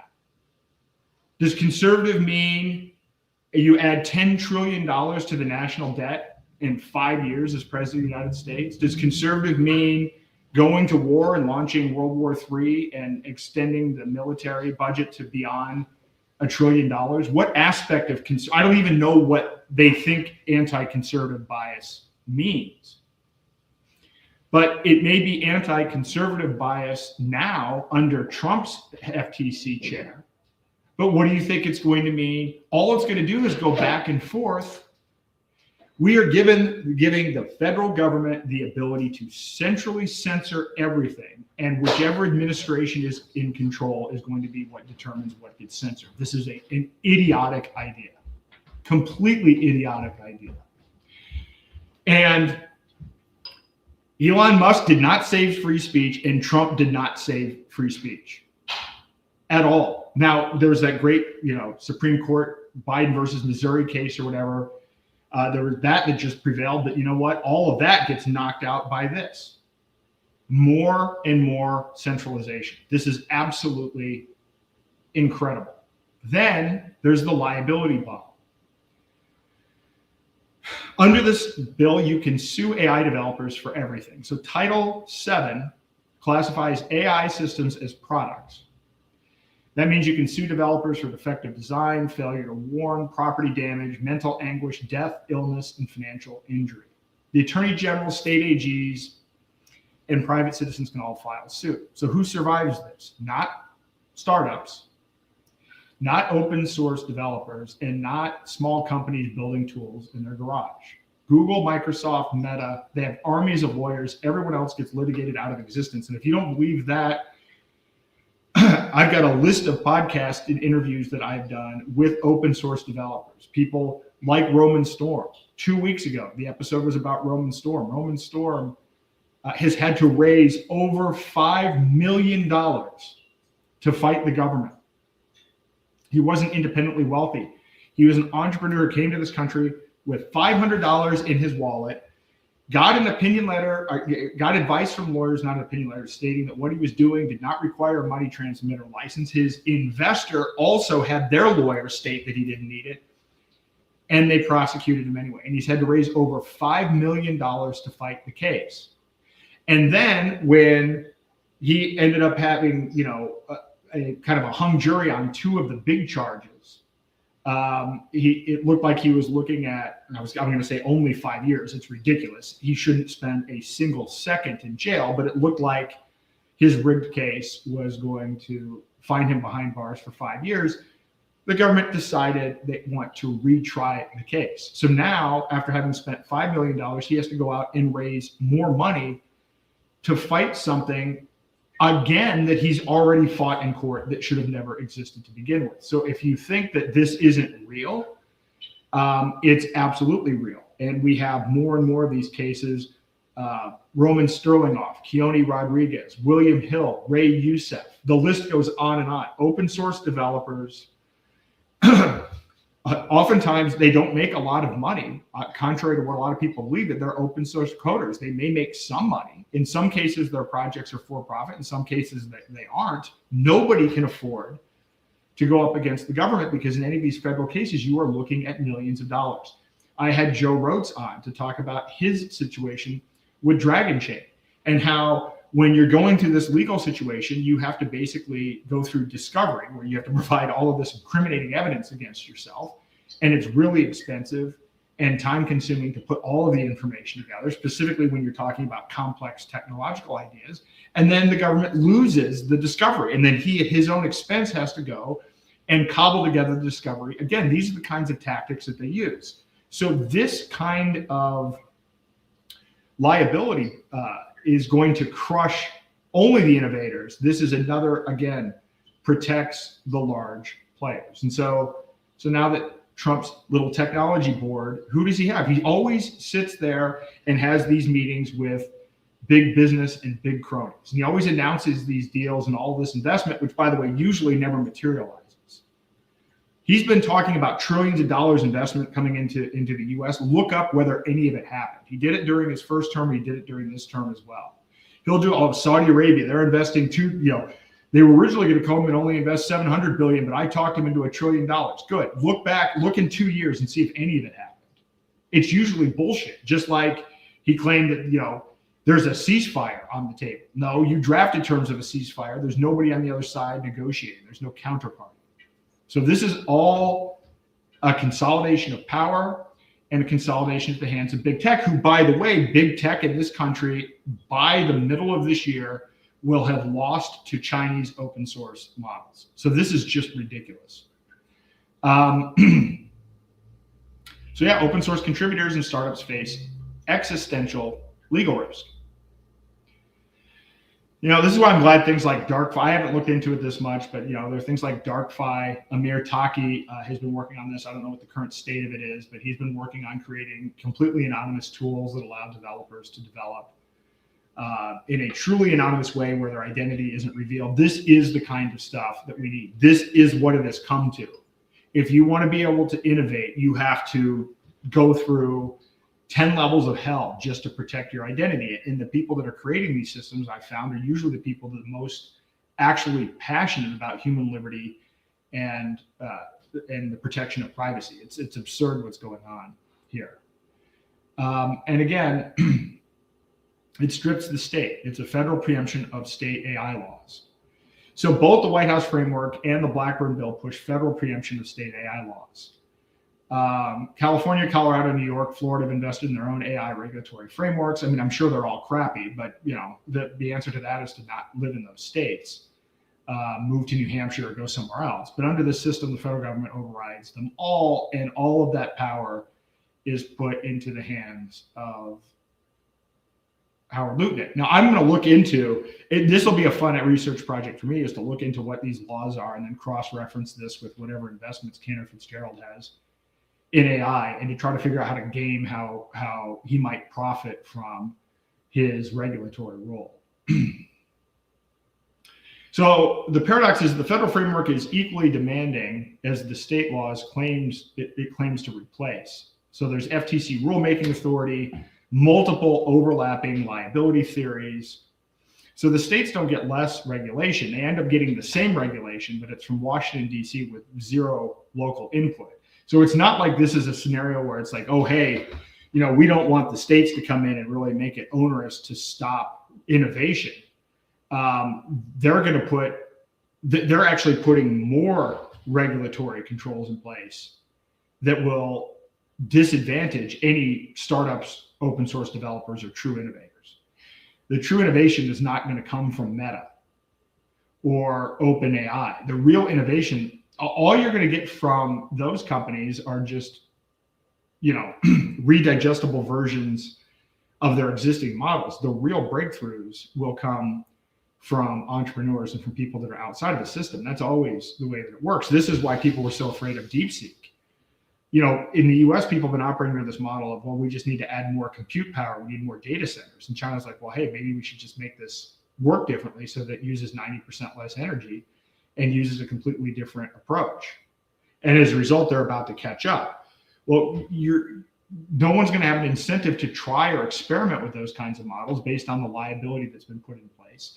And the big companies are just going to do whatever they can to do as little work as possible to protect their existing franchise. So I want you to know that this is going on with AI. And now, again, when I say this stuff, it's like, do I think you're not going to call your congressman? You're not going to stop any of this, right? I mean, this is even more complicated than some of the other stuff. It's not like you're going to stop these bills. The answer to this is always stop using these centralized systems. Start using self-custody AI. Get AI onto your own computer, onto your own phone. Learn how to use it, and get that before these centralized systems get put into place. This is why it's important to have crypto in your own self-custody. And I would argue the criticality of having privacy coins, because once they clamp down on this stuff, if everything that you have is a transparent blockchain and you can only get it by going through centralized facilities that have even more tracking and more layers of accreditation for everybody involved, then you're never going to have freedom through crypto, unless you have crypto that's outside of the system that can't be tracked. It's going to be the same with AI. That's the answer to this. But understand this, these kinds of actions, these kinds of activities are what a nation does when it's collapsing. The whole basis of America was built on the idea of freedom, and it was on the idea of entrepreneurship and free enterprise. This is the opposite of that. This is what you do when you're trying to grasp for control in a declining situation. So now we have the cyber strategy. Now, Trump announced a 7-page cyber strategy, which he released on March the 6th. And, shorter, maybe better or not, depending on the specificity. And in this instance, it's probably not beneficial. Trump's strategy has 6 pillars, and 2 of them are absolutely terrifying. Pillar 1 is shape adversary behavior through the full suite of offensive and defensive cyber operations. And pillar 2 is promote common sense regulation. I mean, I've said this several times. There's no, anytime you hear bipartisan or common sense regulation, you better bend over. So on the same day, he signed an executive order combating cybercrime with 60-day reviews, 120-day action plans. It sounds bureaucratic and boring, which is usually the point until you look into what is actually in it. So the more frightening aspects of this, there's a thing here that says, well, we're going to unleash the private sector with incentives to disrupt adversary networks. So that's not cybersecurity. It's privatizing cyber warfare. So they're giving corporations the green light to run offensive operations. Well, who are these corporations? They're defense contractors. They're intelligence adjacent firms, the same companies that built the surveillance state after 9/11, Palantir. There are no specifics on oversight, no rules of engagement, no accountability framework. It's black water for the internet. And that's exactly what it is. Private companies with offensive cyber warfare, with cyber weapons and a government blessing. So pillar 1, deploy the full suite of offensive and defensive cyber operations. Private sector given incentives to disrupt adversary networks. This is always, it's always frightening when this happens because, governments may have rules that they have to follow, but if you do these things outside of the system, which is often why they use government contractors, you avoid any of the transparency. So you can imagine where this could go wrong with respect to what they consider to be cyber warfare and how that bleeds into even more surveillance. So here's how it's different even than Biden's version. And I'm never going to celebrate Biden's version of this, but somehow Trump's stuff manages to be worse every time. It's almost, at some point I thought maybe it was just a fluke, but after a while, when it happens every time, it's clearly not. So there are mandatory cybersecurity standards for critical infrastructure. Those are gone. So your hospital, your water system, your power grid, there will be no required security standards. Software liability shift, gone. Companies that ship broken, insecure code face zero accountability. SEC cyber incident disclosure, gone. If companies get hacked, they don't have to tell you. Cloud provider, know your customer requirements are gone. Anonymous cloud action for anyone. Well, that's actually a good thing, I would argue, but it's weird that we would have that. There's a lot of weird stuff going on. It's like with Linux now, you're going to have to provide KYC to use open source software. There's just a lot of weird things going on that don't make a lot of sense. But in essence, they're eliminating cybersecurity standards, liability shift to software providers, removing the SEC disclosure requirements, and the know your customer requirements for cloud providers are gone. Although, even as I think about that, I don't even know if that's relevant because will cloud providers even have to do know your customer if based on the payment mechanisms they use, the the KYC is kind of built in. So I don't even know if that's so much getting rid of a KYC requirement or just removing something that's unnecessary because it's already baked in. So here's where this goes. The strategy calls for deploying agentic AI for autonomous threat detection on government and critical infrastructure networks. So this means, well, Skynet in a way. This is where we get Skynet. So agentic AI means AI that acts on its own, makes decisions, and takes action without human approval. So this agentic AI is going to be utilized for threat detection on government and critical infrastructure. What could go wrong? And then who is responsible if something does go wrong? So they're putting autonomous systems on networks that control power, water, and the financial system. All AI power. So this is the same government that can't secure its own email service and that, you know, launched the Obamacare website. They're now deploying autonomous AI on critical infrastructure.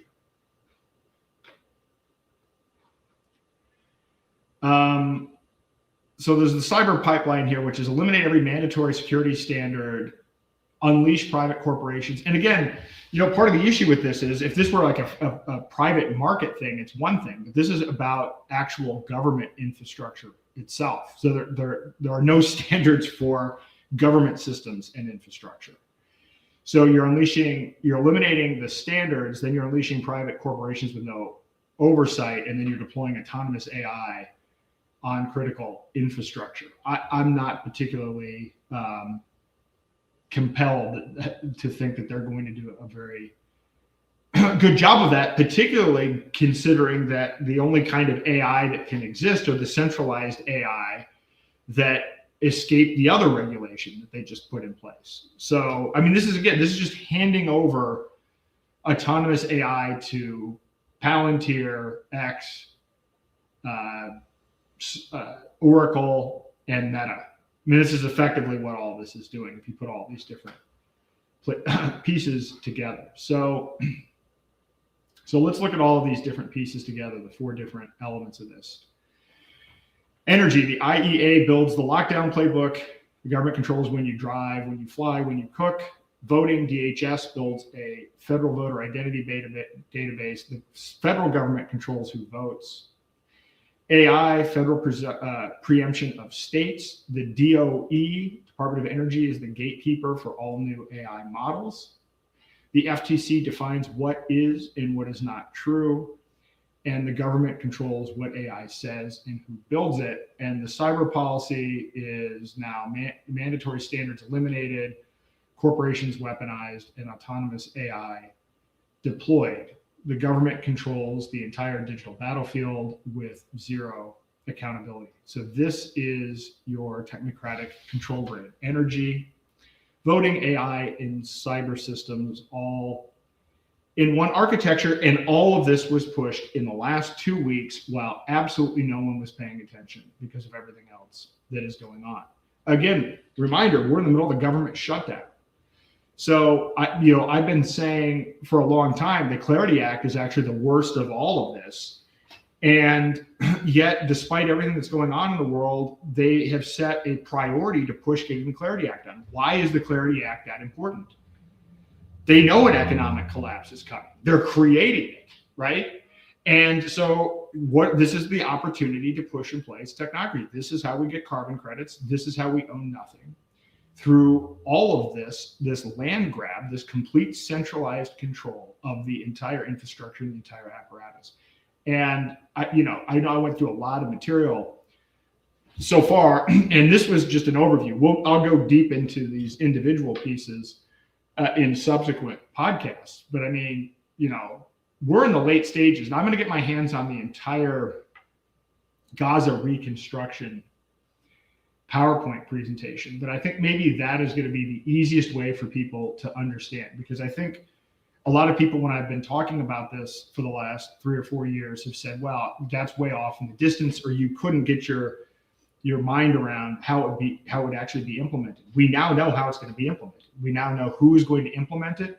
We now know the legal framework under which it's going to be built. We know which technologies are going to be used. We know which companies are going to control it. And we know what their business model is for it. So this is a completely different situation that we are in. We now have specifics. We've gone from the complete abstract to now very concrete, but yet everybody is asleep. There are people that think we defeated the globalists. How can you look at the Board of Peace and the Gaza Technocratic Plan and everything that we talked about tonight in the Genius Act and claim that the globalists lost? It's just different people that are controlling it. So, so this is serious stuff. This is serious stuff that affects AI. This is serious stuff that affects everything. And again, the answer, it's,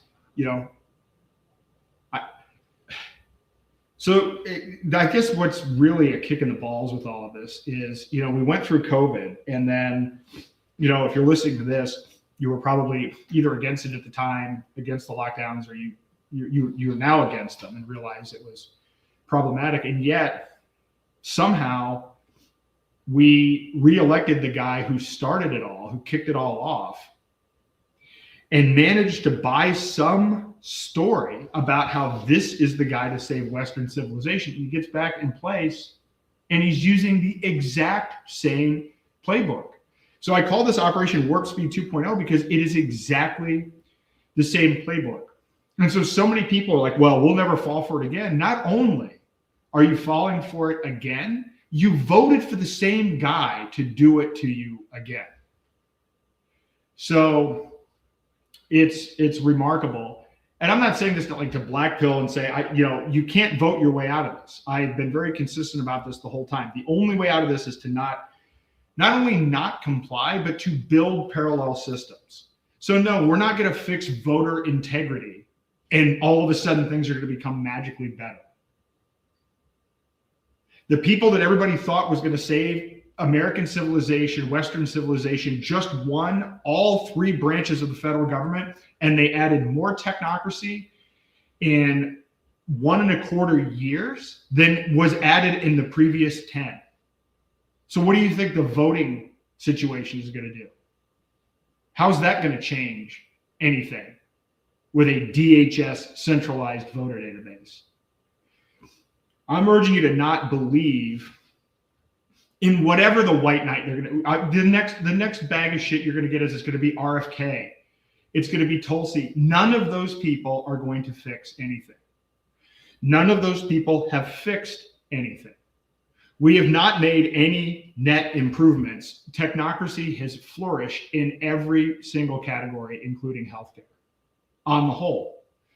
I mean, this is why you have people like Robert Malone resigning and everything else. You have Trump now coming out, and they're saying they're going to shelve RFK. I told everybody on this show from the very beginning, whatever they don't get done in the first 100 days, it's dead. And I was very skeptical that they'd get anything done in the first 100 days. And what happened? Everybody immediately got into power and said, oh, well, we've got to assess the situation. We've got to move slowly. Clearly, these are not serious people that don't understand how this works. And here's how it works. It doesn't work. We're at the late stage of collapse. And so it's cope to think that federal voter ID through DHS is going to save America. It's cope to think that any of these politicians, if you're not realizing how badly you got burned by Trump, what do you think it's going to be, Tulsi? Look, I'm going to say, I told everybody that Tulsi was a PSYOP from the very beginning. She was in the military PSYOP division of the Army. She was a WEF partner. The fact that she dyes her hair, a streak of hair, gray, she goes, look at her media interviews. All of it is scripted because she comes from the PSYOP division. So she has T-shirts made about no war in Iran. She talks about no wireless, warrantless wiretapping, and then gets into power. And then what happens? We get all of it. And she doesn't resign. And then here's what's going to happen next. The next thing she's going to do is she's going to say, well, I stuck around because if I didn't stick around, it was going to be worse. Bullshit. You've been played again. Nobody is going to save you. And all of those people that said, this is it, this is our last chance, we have to vote for these guys, turn those people off. unless they've come forward and they've said, I was 100% wrong, and they admit to the fact that they were completely fooled, unless they say that, and then more importantly, explain how they were fooled and demonstrate that they've learned something, it's okay to make a mistake. We all make mistakes. But a lot of the people that pushed this were warned that these were mistakes. And I don't think that they've identified the root of what the mistakes were. And they're going to try to get people to FOMO in on another group of white knights. And we're way out of time here. I hope you are realizing the magnitude. It's hard.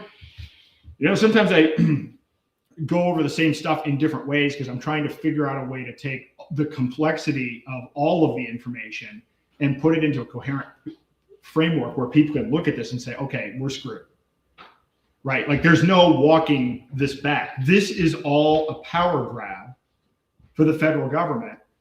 And the reason for it isn't to save America. The reason for it is to save particular financial interests. And if you want to understand why everything's going on, follow the money, follow the Board of Peace, follow the Trump family investments, which are not just the state. World Liberty Financial is involved. Did you know that Pakistan, I believe, has bought $5 billion worth of USD1, the Trump family stablecoin? Now they want to use it for the Gaza reconstruction project. I mean, then you have Lutnick backing Tether. I mean, I am going to write the book, The Creature from Epstein's Island. And part of it, I'm going to write it over the summer because part of it is as I do these podcasts and everything else, there's just tons of research that goes into this.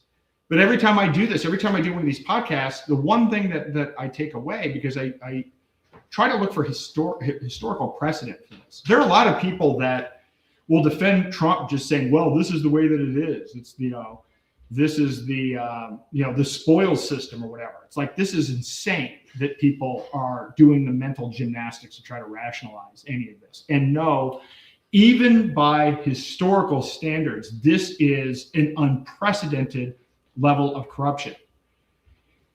Dick Cheney making $1 million a year from Halliburton pales in comparison to the Board of Peace and what is a $122 billion reconstruction project just in Gaza. And Gaza is only one component of it.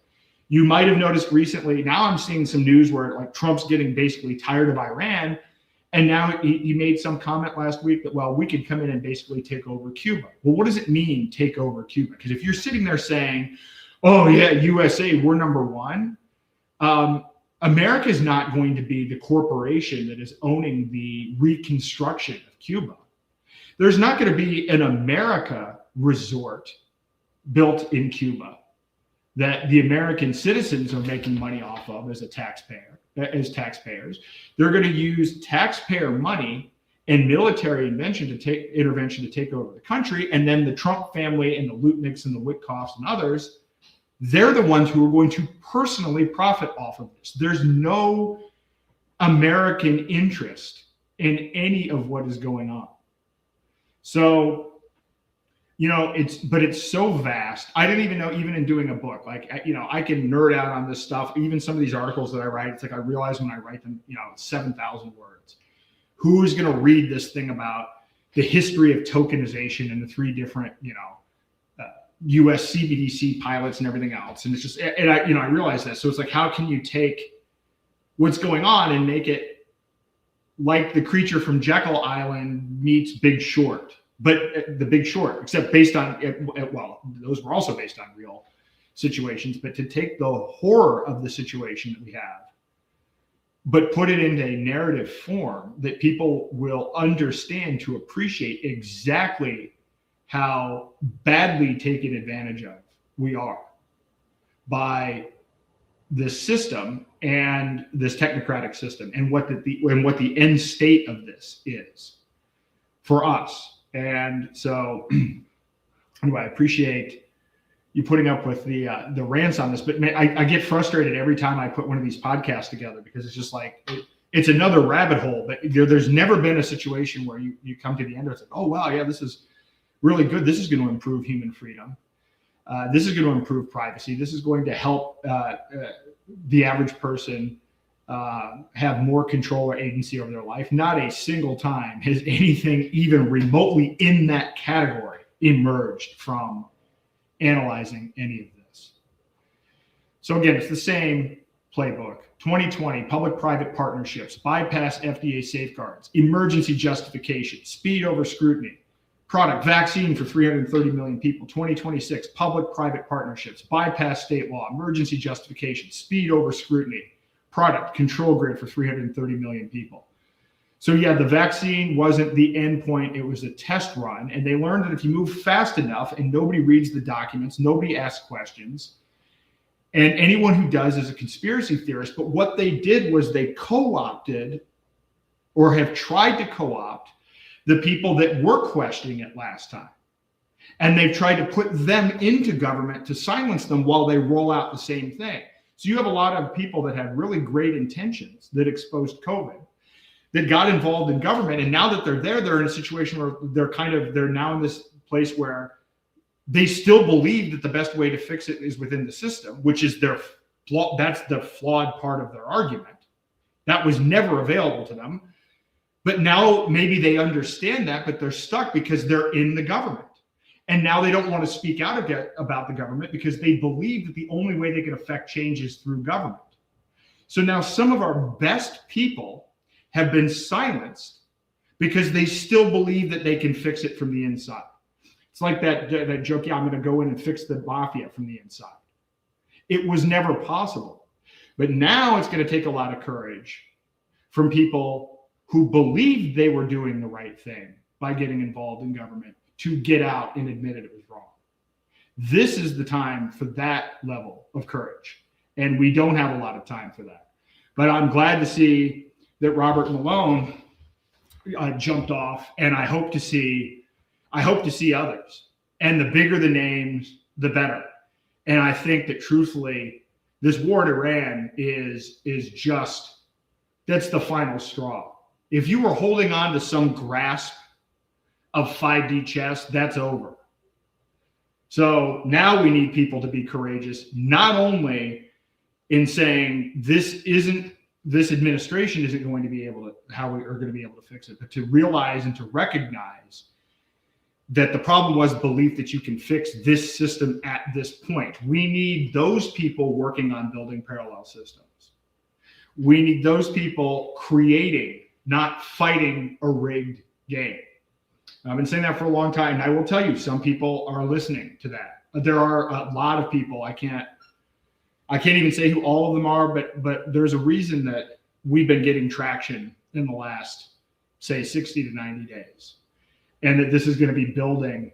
Somebody says Robert Malone is a total psyop. I know, I've heard those stories too. I get some of the arguments on that front, but at the same time, he did step down from what's going on, and he saw the writing on the wall. But again, other people do. Like at this point, why is RFK sticking around? Why is Tulsi Gabbard sticking around? Because she never had the intent that people thought she had. She was always a psyop. But my point is, for those of you who really believe that these people are going to save Western civilization, I hope you get it now that was not ever going to happen, regardless of the intentions of these people. And I will say that the intentions of some of these people was never to do that in the first place. And we're seeing a lot of, Vivek is down like 10 points in Ohio. He's a technocrat. Ohio is a big center for this. I saw Whitney Webb, I think, just put out an article about that, but maybe Whitney's been listening to us, or maybe Whitney's been listening to Craig Winkowitz, who's been talking about Ohio as ground zero for this stuff for months and months and months, if not years. Like, he's on the inside of this. He's been talking about all of it. He's been talking about Les Wexner. He's been talking about the MAGA group. He's been talking about Androl, all of these things that are going on inside of Ohio, and JD Vance and everything else. Ohio is a ground zero example of within the country. If you have Gaza, the rebuild of Gaza is an example of what's going on outside of the country with our taxpayer money to the benefit of the same people. Ohio is a state where this is happening. And, if I had more time, I'd do more analysis of what other states are beginning to be infiltrated by the Peter Thiel crowd. That's one of the songs that I played at the beginning, Sign My Name in Light. I have a video. I was trying to get it done. I had a crappier version of it where the graphics weren't exactly right and everything, but I have one that should be much better. But the whole idea behind that is I think there's a big flaw on the libertarian side. So there's this whole basis of, the importance of consent, but what is consent and when is consent informed? Because if we have a situation where, like we have now, people have been conditioned to sign these click wrap agreements, which they couldn't possibly read because there isn't even enough time to read it. Well, technically it's consent, but is it conformed consent? And how does that even work? And a lot of these technocrats are pushing this, and I'd argue it's a violation of natural law, natural rights. There's something that's missing in some of these network states that I actually think goes against consent. But I think that's an interesting point for conversation for a number of days. So again, the vaccine was the test run, but this is Operation Warp Speed 2.0, and the payload is the entire surveillance grid, and it's here. And there's no more there's no guessing on whether the technology can exist or whether the technology will exist. The CEO of NVIDIA said this week that AGI is here. And as Mike Adams and I have been saying, I mean, if you still think that AI is vaporware, you're just flat out wrong. But it is continuing to accelerate. So AI plus surveillance plus digital currencies gives you the ability to implement these kinds of systems. And so now I think there does need to be a bigger debate about what is consent and how does that work. And I think part of what, and when I say libertarian, it's not all libertarians. It's just one faction within libertarianism. And what's happened is it's a reaction to woke. And the reaction to woke is to say, well, rather than have something based on DEI or something based on affirmative action, everything should be based on merit. But then that's been extrapolated to giving people power over your rights on the basis of merit. And that is where one arc of this libertarian sliver has gone with the likes of Peter Thiel. And I think it violates and it infringes on consent, and it infringes on free will. So more on that in the future. But if you can, read these things yourself or run them through AI and ask some different questions, but get the actual text itself. But they are building the control system at warp speed, and the answer isn't to beg them to stop. We have to build systems that they can't control. That again is always the answer. There's another song that I produced, another music video. And let me actually see which one this is. That it hits on. It's called "We Are the Map Makers," and it hits on something that I'm conflicted on all the time, which is it's like with this episode, spending a lot of time exposing what's going on, which is necessary. It's important to do, but in the absence of actually building the parallel systems, it's useless. Because people can learn about this all they want, but unless we build an alternative, you might end up in a situation where people become demoralized, even more demoralized. They look at this and it's like, well, there's nothing I can do about it. So I guess I'm just going to give in. I don't know for how long, for more than a decade, it's been kind of a popular phrase of people to say, oh, we're waiting for our AI overlords to come in and take over. I mean, I've known people that have been saying that for like well over a decade. It's almost like people have been conditioned to just accept that there's nothing that they can do about it. There is something that we can do about it. Unfortunately, we're running out of time. So for me, it's always a balancing, and I want to do more. Well, I'll just figure out how to balance it, but I need to do more on the building the alternative systems. I've got to update Freedom Forge, and I need to figure out a way to scale people and onboard people more quickly. And I realized that the in-person workshops don't scale. Although if I do run for Senate here, at least I can go around the state and reach a bunch of people. That will be an efficient way to do that. But I want to do online workshops as well, and then automated tools where people can on a self-service basis. But we have to get people a really simple, all right, here's how you get started, do this, take this first step. That's the point. Somebody in the comments says going off grid here, so I'm not that worried for myself. I mean, I don't know, going off grid, if we don't stop technocracy, none of that matters. There's no hiding from this. It's a global surveillance system. So you could go off grid, but that doesn't mean that they're not going to be able to track you and put you under their system. Their system is a, leave no one behind kind of system. It is not compatible with other systems. That's why it's imperative to understand technocracy as a political ideology, and it's not something that coexists with other ideologies. So it needs to be stopped. It's not something that you can coexist with, unfortunately, by the way that it's designed and the way that it's been implemented. And again, I don't think they're going to win per se. I think that there's a likelihood that they're going to wipe out humanity in the process. As an example, look at what's going on right now in the Middle East. I mean, the rhetoric now on nuclear war, and I don't even know how much of this is true, right? So now you can't get any information out of Israel. You can't get any information out of any of these countries. I mean, frankly, there's been a blackout on Ukraine and Russia. As much as we have all of this technology, I feel like in many ways, these recent wars and conflicts have been the most heavily censored of all, which is pretty impressive if you consider, when you consider that people have access to the web and everything else. So I don't even know what to believe, but it certainly looks like if what I read today was true, and some of it comes from the times of Israel, Israel's getting hammered. Tel Aviv is getting hammered. I'm reading that there's low morale. People are starting to defect. If that's actually true, I think the biggest risk is probably going to be Israel dropping a nuke at some point. That and then what happens? We've now seen Russia has made the threat that they'll, if Israel uses a nuke, Russia's going to use a nuke on them, and we're kind of getting to a kind of a ridiculous phase on this where it's not clear.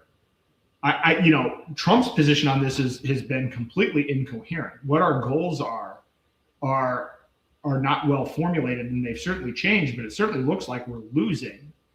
And it certainly looks like it was an intended controlled demolition. You said, do you have a list of points against the Clarity Act? I don't on this one, but I've certainly talked about it on others. The points against the Clarity Act are, it is the biggest surveillance legislation in history. It is going to require, and because it's not about crypto, it's about tokenizing everything that you own. So Larry Fink has come out and said, even this week, everything is going to be tokenized. There's going to be a programmable, trackable, sensorable digital token that represents your ETFs, your 401ks, your retirement, everything that you own. And those tokens are going to be subject to all of the know your customer laws, all of the surveillance that we have with the current financial system. And that information will be shared with multiple US federal government departments and foreign central banks. So it is the complete surveillance over everything that you own, including the ability to reconstruct your transaction history. So not just that you did a particular transaction, but what the combination of transactions are. Your entire flow of money has to be able to be reconstructed. And then the people that operate the exchanges that track all of this, there's more certification and more bureaucracy and more employees that have to be certified to manage the compliance infrastructure. So in the end, this is how we end up owning nothing, because it will give the ability, you go from owning things to basically having IOUs on something, and those IOUs are centrally controlled by third parties. So it is very simply, it is the most massive surveillance bill in US history. And it's being pitched as pro-crypto. And even then, the crypto bros are so incompetent that they couldn't even get the yield on stable coins. Like, it's just a massive loss. It's an incredible lesson in incompetence. But what's incompetent is the idea that a technology that was meant to be peer-to-peer without third parties would benefit by engaging in the legislative process with lobbyists. That was the first part of the problem, was engaging to begin with. But then they engaged and were the least competent people I've ever seen. And so in the end, this benefits the banks. It benefits BlackRock. It benefits the technocratic companies that are involved in all the surveillance. We get screwed. Innovation gets screwed, and we lose the entire purpose of crypto, and which is and even tokenization, which is the ability for people to voluntarily engage in trade without layers of middlemen and layers of surveillance. That was the true promise of the tech, and we have the 180-degree exact opposite of that. And it's not just our money, and it's not just digital currency, it's what we own. So I have to state again, money only represents 5% of global assets. Think about it. How much of your net worth is in cash or in money that you have in a checking account or a savings account? Probably not very much, probably maybe 5%. The rest is in your house, it's in your stock portfolio, it's in all of those other things. All of those other things are going to be digitized and are going to have the same surveillance as CBDCs. That's why the Clarity Act is a 20 times bigger problem than the Genius Act or CBDCs. And I know people don't understand it. And it's been hard. This is why I encourage you to keep getting onto podcasts, and it has been bigger. It's getting millions of views a week, and the stuff is growing. But there's no one else talking about this because there's no money in talking out against this. The financial incentives are all aligned towards pushing and promoting this system. All of the entrenched entities, we're talking about trillions and trillions of dollars, hundreds of trillions of dollars of global assets. You throw in derivatives and everything, you're talking about quadrillion plus dollars worth of assets. And the people that manage those assets want to protect their business. They own the media. They own the politicians. They own the lobbyists. There's no one negotiating the Genius Act or the Clarity Act that is representing human freedom or privacy. I've outlined this at day2026.com. You can go to the bills section, and I've taken all of these pieces of legislation and I've listed who the main lobbyists are. I name them. I show the revolving door, which former regulators then turned around and started drafting the legislation.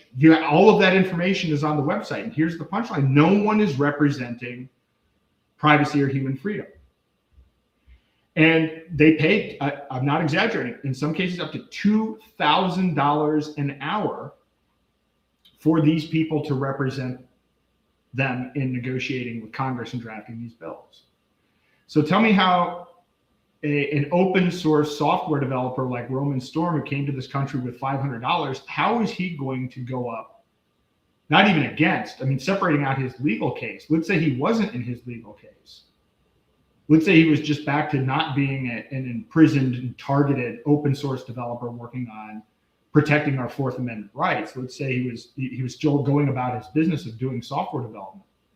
And now people are working on these bills. Well, how's Roman going to come up with $2,000 an hour to have a seat at the table? Or how is Roman going to compete, or even the crypto industry going to compete with the banking lobby that's already entrenched? And it already controls the people that the crypto bros are paying $2,000 an hour to people that are already controlled by the banks. They don't even realize how stupid they are. They're giving away their money to get rugged by the banking lobby, and they're too stupid to understand how it even works. But at the end, we have no voice. We have no representation. We can't afford to bankroll these politicians, and these politicians have no ethical integrity. They're like maybe a handful of good, whatever. There's Thomas Massey, there's Rand Paul, and everybody else is bullshit, basically. Okay, 2 out of 530? We're nowhere close to being able to. In fact, we're not only are we not close, we're not even gaining any momentum. We also used to have Justin Amash. We used to have 3 out of 530. Now we have 2 out of 530. That is the end point of the Ron Paul revolution from the political realm. I think the value of the Ron Paul revolution is people learning that the Fed exists and that we don't need it. I think that's the real benefit of it. But there's nobody. This is why when I say on this, it's like, I could come on here and say, call your congressman, and here are all the phone numbers you could call. And that's a waste of time. I know it's a waste of time. I've engaged in that process. It's just like when I say that the people that thought that, Operation Warp Speed 1 guy was going to save Western civilization. It turns out you got Operation Warp Speed 2, except now some of the people that fought Operation Warp Speed 1 are entrenched in the government, not speaking out against Operation Warp Speed 2. We need those people back. We need their voices back. We have to acknowledge where we are. Yeah, somebody says, I know well in DC, it's a revolving door for K Street lobbyists. We're talking about 220 people, former regulators with the CFTC and the SEC, and 220 of them are working on the Clarity and Genius Acts. All that's on the Day 2026 bill tracker thing. So again, this is the thing that's, it's frustrating about this. These people that, like Ian Freeman and Roman, all these crypto POWs, right? So they get targeted by the government. The government comes in with unlimited resources that they're stealing from the taxpayer, the rigged system.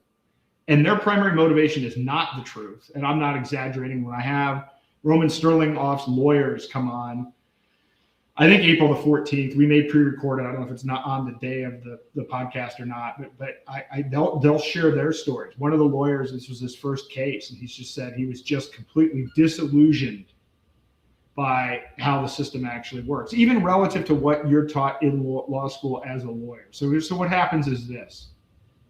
These people become prosecutors. They go and work for the DOJ. They go work for the IRS. And it's a career path. And the whole point of the career path is, hey, if I work for the AG's office, if I work for the DOJ for X number of years, and I get a bunch of wins under my belt, because that's what's important, not the truth, not the law. It is, what is your win rate? Do you make a name for yourself? And why do you want to make a name for yourself? Not because you're pursuing the truth, or you're protecting people's rights, or you're protecting the innocent, or anything you try to claim that that's the case with the SEC. The career path for somebody in the DOJ is to rack up wins and then leave the DOJ and become a defender and charge $2,000 an hour to protect the people that we have on our crypto, or to try to save the people that are on our crypto POW list. And they're friends with the new people that come in. So it's so here I've violated a bunch of people's rights, and I've elevated myself. And now my buddies that I brought in to replace me, I can go into them and I can cut a deal on a buddy crony basis. And then I can rip off these crypto prisoners of war, these people that, were just trying to promote freedom. I can now promise them the world at their most desperate and try to extract millions of dollars in legal fees. This is how this system works. This is the revolving door. I list it with these bills, these former regulators. What a disgusting system. What a parasitical system. And the thing is, if you've never been involved in it, it is really true. There are people that go to law school and they believe in the law. They believe they come out of it with pure intent. Most people don't go into law school thinking, hey, if I play my cards right, I'm going to be able to violate people's constitutional rights while working for the government so that I can go and rip people off on the other side. That's usually not how people start. But man, is it a slippery slope, and that's what it becomes. And then people get really disillusioned that go through that system. We're going to talk to some of those people. I want to expose more, because again, this is systemic. This isn't one or two bad apples. So it's not like you can go back and look at the history of the promise system and how the DOJ works and backdoors into just like it's on and on and on. It's kind of like the book Devil's Chessboard that talks about the formation of the CIA and how that's a corrupt institution from the beginning. The same is true for the DOJ, but we've been propagandized. We've been told, all of this propaganda. I mean, I argue that people are failing in civics, but I think maybe the people that fail in civics the most are the people that believe the civics is actually the stuff that was taught when I was in school is actually real. I guess not being propagandized, because you can learn that stuff. You can learn the three branches of government, but truthfully, the three branches of government are, whatever, big pharma, the military industrial complex, and the banks, right? It's not, it isn't any of the things that we're taught that it is. But anyway, it's disgusting. So the point is, people need to exit now. Like, there is no more dicking around. There's no more I tried to explain to people based on my experience how it works. And a lot of people either didn't want to hear it or didn't believe me, but those people are now going through it. But we need more of those people to acknowledge that it's not, a voter law is not going to fix this. RFK and Tulsi Gabbard is not going to fix this. And all of those people that said that the last election was the last time, hold them to that, not that whoever it is they're going to pitch next is the last time. I got to be honest with you. I used to be a big fan of Patrick Byrne, but he's been saying, the next election is the last election since 2016. And then each next election is, regardless of the outcome, it's always the most important next election. No, the last election was probably 2000. Right now, we're just at that kind of late stage of collapse and complete denial of where we are. And if we sit and wait out of fear or hope that white knights are going to fix it, we're just going to get crushed. We are getting crushed. The rate at which all of this stuff is getting pushed through, the rate of tokenization. Again, if you're listening to this, who's been talking about tokenization longer than I have? There are not very many people that have been talking about this. There's certainly others that have been involved in talking about tokenization. And I started off talking about tokenization just as I talked about crypto as a potential. I saw in 2018 that tokenization could be the solution to the Wall Street corruption crony problem, just like Bitcoin early on looked like it could be a solution to the commercial bank central bank problem. And it turns out that while the technology had the promise to do that, still has the promise to do that, it has been largely weaponized in the opposite way. And it's been weaponized to as a surveillance system that's controlled by the very same people that we were trying to displace. And now it's happening really fast, but there are some people that were excited about the early potential for decentralization that are now just excited about having it at all, and they're rooting for the surveillance aspect, and they don't know the difference. Or they do know the difference and they don't care because they're just trying to make some money off of it, which they haven't thought through what all of that is actually going to mean for them. So it's we're in a precarious position. And I don't even know. I have no idea. Like, again, it's that balancing act, but if we don't get people exiting the system enough where we can get some traction, we can get some momentum, where we can then show other people that there is another choice. And I guess I'd say this, it's kind of like, they pitched 15-minute cities and they would have all these little sketch diagrams and everything else. And they've gone from abstract to now concrete in Gaza and in other places where it's like, all right, well, here's an AI smart city. Here's this, here are the vendors. We're at the stage where it's like, okay, we need to build these private marketplaces. We need to have people using private cryptocurrencies, private tokenized systems, and we need to build a lot of other infrastructure. And there are big questions on a lot of things. In fact, most of the hard work is very much still ahead of us. There are a lot of people that believe in the Constitution, and I'm not saying that the Constitution was a bad thing. I'm saying that there's no way to get back to the Constitution from within the existing system. And so now what we have are, which is unfortunate, a lot of these network states I would argue what's problematic about them is that they don't necessarily have informed consent. So it's kind of like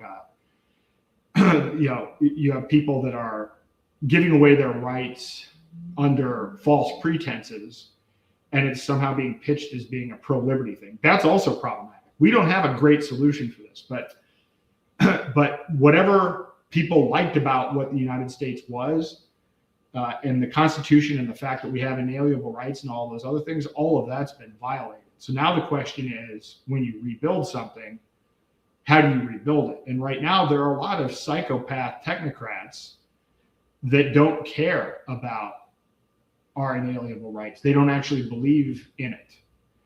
So we don't really have a great experimentation. We don't have a great test case here. Most of the new systems that are being built, I do not think value free will and natural law at all. They don't seem to be baked into the DNA of these projects. So a lot of stuff to do. I put a link, a StreamYard link into the comments if you want to join the Q&A, and I'm going to send around a few other things. So let me see here. We'll see if anybody pops in. Hopefully, at least for the next few weeks, I'll be doing this at the same time. Somebody said the audio was weak. Apologize for that. It sounds good through my microphone. I'm gonna turn it up a little bit and see if that helps. I never know the distance from the microphone. Sometimes it's too loud, but it sounds good through the headphones. Somebody said, "Get a life, dude." All right, great. So that's your contribution. Or what is that in comment to? Or is that in comment to guns are obsolete due to Terminator robots, mechanical police dogs, and kamikaze drones? Well, admittedly, that is somewhat problematic. I mean, even how to defend yourself. I mean, we have a lot of, certainly you should be able to defend yourself as pro Second Amendment as you can get, or as I like to say, print guns, not money. But yeah, I don't know. If this AI surveillance and these weapons and autonomous weapons and what's being rolled out is going to be pretty hard to defend ourselves against.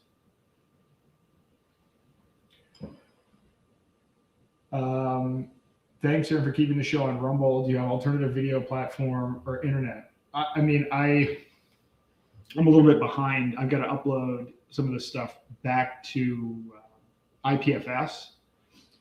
So I have a lot of the episodes stored on IPFS, Internet Planetary File System, and so it's a decentralized storage solution. And then I'm on YouTube, and I'm also on LinkedIn, which, whatever, quasi on LinkedIn, and Spotify, iTunes, I think Amazon Music, something like that. So I'm on a bunch of different channels, and of course on X. Problem with X is we get a lot of traffic from X, but there's no way to comment on X or have the comments come into this centralized system. So I wish that could be fixed, because we'd have a lot more interactivity if the people on X. Rumble's trash app developed by the same pro-Trump tech bros. Yeah, I mean, that's true. We've had Craig Wenkelwitz on here as well. It's pay to play. It's not actually a free speech platform. A lot of the traffic is overinflated and fake, and there's a whole bunch of problems with it. But at this point, we've got to use what we can. At this point, the key is to just get the information out as quickly as possible. So there's always build another system, and it's very hard to get network effects. I mean, there certainly are other platforms, but there's almost a diminishing returns. It's like at this point, if I can't automate publishing to a platform, I won't go on it. Yeah, I need some cross-functional API. Yeah, if it has an API, I mean, I actually switched for my podcast. I was using this one system, Red Circle, for iTunes and everything else, but it was manual to upload and paste everything. And it was actually so time-consuming that I just ditched it and then wrote something, using AI to go to a different platform, so that when I'm done, I download the audio files and then I just run a script, and then it automatically uploads the podcast and it gets published with the show notes and everything. And literally it saves hours of time per week. So if a new platform comes up and I can't automate going onto it, then I'm not going to do it. Particularly if it's a small audience, and then it takes more time even to get up there. Hey, Deadheaded, how are you? Evening, Aaron. How are you doing this evening? Can you hear me okay? Uh-oh. Yeah, I can hear you. Oh, okay. Good. Good show again. Touching on a lot of good points, timely points. As I have to say, the energy thing has been coming up a lot lately,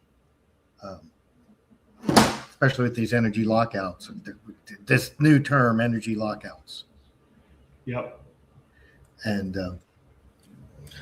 so what's the answer for our alternative systems? We're going to do we need what? Private, now that we have AI, how do we build these things? Well, I saw that today, New Hampshire, our governor signed some executive order allowing us to pursue nuclear. And I know there's some people working on small nuclear reactors and a whole variety of other things. I think the problem that we have now is timing, right? Getting this new stuff up and actually working and usable for commercial and retail applications. We need it immediately. I mean, these guys seem to be hell bent on destroying the existing system in a real hurry. Well, yeah, but we got fusion energy coming online in 2028 for data centers, and Trump just bought TAE. What do you think is going to power Gaza? And he just signed the small nuclear power executive order to put in all the bases. Of course, the Department of Energy is funding a ton of fusion research, but they're wasting our money on fusion that'll never be viable as an energy generation source. And while Trump buys the cheap stuff that works great, TAE energy or TAE. I mean, I do need to do a deep dive. I'll do a episode or two on energy. I need to do a deep dive on that. I've been meaning to. And this is going to be another area where it's going to be very frustrating to watch the Trump family. The fact that the Trump family is involved in this stuff is just outrageous. Oh, yeah. Good God, from billions in crypto, this is going to be hundreds of billions. There's just, they have to control energy, as you say. And it's really hard to do when everybody knows you got a technology that you can basically generate energy for for tenths of a cent on the megawatt. Yep. So, that's going to be a tough one that they're going to do. And now, have you heard about the guy there's a guy, he's on YouTube, chemist.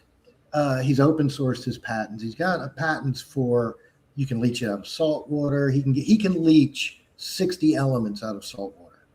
Gold, iridium, all the arsenic, all the heavy metals. He can take contaminated soil and leach it out of there in 20 minutes. It's all reusable. It's all recyclable. It's a continuous system. You can scale it up, and it only takes 20 minutes to leach it out, about 20 minutes to then pull it out. It's using a ion cathode and positive and negative in a chamber filled with this leaching material separated by an ion film. Well, those ion films are a couple $100 a foot if you buy them out of China. He just open sourced a way to make them at home in a few days for $5 a square yard. So now we've got unlimited rare earth metals and an easy way to clean them. Clean up the soil. If you leach soil, it comes out cleaner than when you put it in because you get all the arsenic and negative stuff out of it. Yep. And he's doing what he's showing is he's doing. You could build this easily yourself. It's that simple of a setup. Well, I mean, we need to. So I got the Own Nothing site, and the idea behind that is you do these assessments to figure out what is your current sovereignty level. In other words, how attached are you to the existing system? And then the idea is that it recommends resources and ways that you can improve your sovereignty and exit the system. And I need to build out something for energy because for what you discussed, I mean, we need to have really simple 1, 2, 3 steps for how people can use these things. And in all these things, it's kind of like quick tutorials for Xeno Wallet. Here's how you use ZBEC. Here's how you use this. Here's how you form a medical trust. Here's how you exit insurance. We need similar things for energy. And an area I decided to start with money and healthcare, but we need to get into energy. And maybe you and I can talk about that and food. And research, well, and food as well. I have food on the list. It's just, man. Have you thought about adding, looking up the concierge services for medical around the country and adding those to your Acero site? I have, and then we've talked a lot about adding alternative options entirely that aren't even kind of, here's just a lower cost way of using our existing shitty system. Here are completely different types of approaches and interventions. And that's ultimately where I want to go with that. Because, I mean, you could use concierge services and everything else, but the stuff is still very much attached to the existing system. And a lot of the reporting and the information still gets hoovered up into the system. So we're kind of trying to balance that. Although at the same time, medical tourism might not be a very viable option if we have energy lockdowns. Yeah, or you got to get a digital ID to travel anywhere. Yeah. Except do everything but vote. Exactly. So somebody says, well, yeah, but even on the voting thing, I mean, I talked about the SAVE Act. I mean, they want to consolidate this within DHS. Yeah. This is where MAGA is going to end up supporting a digital version of Real ID. I mean, it's so transparent what's going to happen. What does any of that matter when every machine is so hackable out there? And they've been, even every side, the Democrats, the Republicans have been saying that since 2008. Since Obama was saying mail-in ballots are the biggest thing you can do to cheat the system. But again, I look at this, it's like, okay, well, I mean, okay, let's say they're rigged. We still have complete Republican majorities. What has it gotten us? Fixing the voting system doesn't fix the fact that the average voter knows nothing about the system. And now we have mostly people that are now dependent on the system and don't have a stake in it.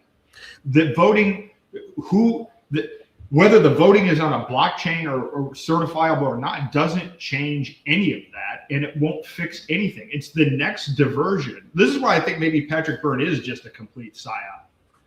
Because, do we really think we're going to fucking fix America by having voter ID? If people are buying that, then, I mean, at what point? We need it. Vote. You should have to put up your ID to vote. There's no doubt about that. But that should just be a basic tenet of voting at this point. But you're right. It's not going to fix anything. No, but the problem was, you used to have to own property. You used to have a stake in the system. Once we got rid of that, everything else that we've done, to be honest, what do you think had a bigger impact on screwing up the voting system? removing the requirement that people own property or changing whether you have mail-in ballots or not.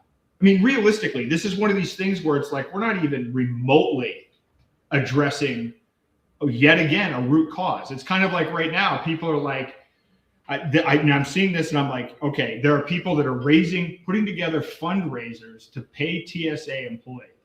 And Elon Musk is trying to make himself look like a hero by offering, which I know was rejected, but to pay TSA salaries. No, we should have never had the TSA. The TSA is a massive surveillance system and imposition on our rights. And where are we in 2026? We're sympathizing with TSA agents. This is how in every event, and in fact, we've done this for so long, we are so far removed from even engaging in debate or acknowledging the root of any problem that it doesn't matter. The voting thing is just an absolute distraction. But again, it's going to be a power grab for the DHS. And we already know what the DHS has done in a whole variety of ways to violate our rights. So we're going to centralize power more with the federal government. We're going to make the states pay for it. And even if we do it, it's not going to change a single thing. It's not going to save America. It's not going to restore the integrity of the system. It's not the problem. So the solution is to make the government inconsequential in the way they are now. Well, the requirement is to build these parallel systems so that we can operate outside of the system and to do it quickly enough that before they put the entire technocratic grid in place. But the thing is, there are a lot of people that I talk to they try to be optimistic about this. I'm like, look, if you're not actively exiting the system and building alternatives, there's no reason to be optimistic, because a lot of their optimism is around, well, they're far away from building that. They are not far away from building that. They're not far away at all. This Clarity Act is, again, it just dawned on me today that for so long, everybody's been like 15-minute cities in the future by 2030. And like, here's a sketch diagram. When in reality, now it's like, okay, here are the developers, here are the construction companies, here's Oracle, here's Palantir, here's the business plan, right? It's no longer theoretical. It's no longer abstract. All of the technology is in place. All of the people are in place. The financing structure is in place. And guess what? None of these problems, none of these things are being built by, they're not sovereign. They're technocratic global corporations. I mean, they're replacing an open air prison in Gaza with a digital prison. People should be absolutely irate about what's going on in Gaza. Oh, wow. Yeah, that's it. I can't even, I've gotten to the point where I can't pay attention at that to a lot of this stuff now, because it is. I'm outraged at what's going on in Gaza. I'm outraged what's going on in Iran. I'm outraged about the SAVE Act, the Clarity Act, what's going on in silver and in other metals. This energy lockdown, these data center, useless freaking data centers, which I don't know if you heard, but AI just gave a big blow to the memory guys. Yesterday, they announced the new algorithm will speed up AI memory usage by 8 times. So, so that's going to get it. There's all this stuff going on, and it's just, I can't. No, I can't. I have a hard time even keeping up in my niche area of what started out as digital currencies. I can't even keep track of all of the either CBDCs or backdoor CBDCs. But the thing is, it bleeds. Where I think it's important to talk about this is for those people that believe it's 5D chess and it's trust the plan. It turns out the plan is to use the American military and taxpayer money to destroy things and kill people so that the Trump family and related families can monetize the technocratic reconstruction. Once you understand that, it takes the mystery out of the 5D chess. That's why to me, the Board of Peace is so critically important to understand. There's no America first in any of this. None. It's zero. the organization that's doing the Gaza reconstruction is not America owned. It's a corporation. And while we're funding the bombs and we're funding everything involved in destroying Gaza, we don't benefit in any way, shape, or form from the reconstruction. And we're killing innocent people and violating their rights. You know how upset Hillary Clinton is about the Board of Peace? Because this is basically the Clinton Foundation, except Trump did it for billions when they were doing it for hundreds of millions. You're exactly right. This is the thing. People, they didn't like it when Klaus Schwab did it and everything else, but this Board of Peace, I mean, Tony Blair is on the board of Peace. The president of the World Bank is on the board of the Board of Peace. Jared Kushner, the people where everybody's like the globalist one. I'm like, your partners with Tony Blair. I mean, wow, it's unbelievable how this has happened. Now, I will say there's a massive crack, right? There are, I would say in New Hampshire with this Senate race, if I have to fully go through with it, my bigger audience, I have a bigger audience of disaffected Trump supporters than I do free staters. Wow. But more of them have to wake up. Dude, the QAnon stuff is still out there. There are people still believing and pushing QAnon narratives. It's a 60,000 man army. You don't believe they're coming to save us, Aaron? I mean, it's crazy, but there's a crack in it, and a big crack. And look, we've all been betrayed. We've all been screwed at some point or another. It's just a question of, some of us got screwed earlier than others. That's really the only difference.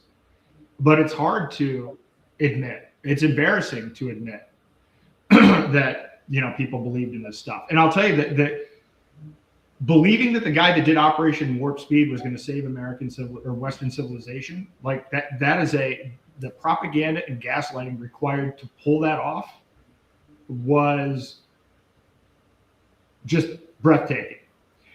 And next, and now we have Operation Warp Speed 2. I do think that what's going on right now should be called Operation Warp Speed 2. It's the same tactics. It's exactly the same tactics. Oh, yeah, I agree. Well, who should we have voted for? Well, Teresa says it's truly bewildering that I fell for it. The alternative was Kamala, so I went with it. We need people for the people. I mean, my point on this was I would never vote for Kamala or any of it. It's just that this system is not. The system is designed for our active participation in picking between two choices that aren't actually distinguishable fundamentally, and giving up our free will and giving up our own agency to believe in the system. There isn't any way to fix the system at this stage. And I say that because I researched it and I've talked to other people who study the rise and fall of civilizations. It's not like in nations. It's not like this is an uncommon thing. It's not like the United States is unique. There have been many political entities throughout history. And in fact, while there's some things that are unique about the United States, what's going on right now in terms of corruption, in terms of the debasement of the currency, in terms of the expansion of the war state towards the end and using force as a way to try to, save from economic collapse because you don't have enough internally generated economic activity. All of that is normal. And all of it ends in collapse. What you don't have is a historical example of there being a turnaround. And we're not doing anything different or better. So at some point you have to realize, okay, we have to start something new. We have to exit. There are big questions though. I started to try to talk about this, America 2.0 from first principles thing, and I got way sidetracked on like 10 other things. But there's a genuine problem right now, which is, I used to be interested, I'm interested in the concept of network states, but I'm horrified by what has been the implementation of network states thus far, because they've tended towards technocracy. And I see what the appeal is in the way that it's pitched. And as I mentioned earlier, it's a reaction to woke. It's a reaction to DEI. But I think that something that is purely reactionary as opposed to grounded in first principles is probably a bad idea. I think that having a system where you just have polarized opposites that bounce off of each other and flip back and forth is probably not going to end well. It's not grounded in inalienable rights or in anything, in my opinion, that respects free will. It's maybe not all network states, but certainly the ones that I've seen are like that. So it's kind of, so we don't, in my opinion, we don't have a really good exit and build project going on that I think defends free will as a primary value. So why do all the network states, I'm sorry, release their coins on ETH and Solana? That's the only, their fiat, their monetary is always released on one of those two things, it seems. And I'm sorry to interrupt. Well, I was just gonna say, not all. So I think that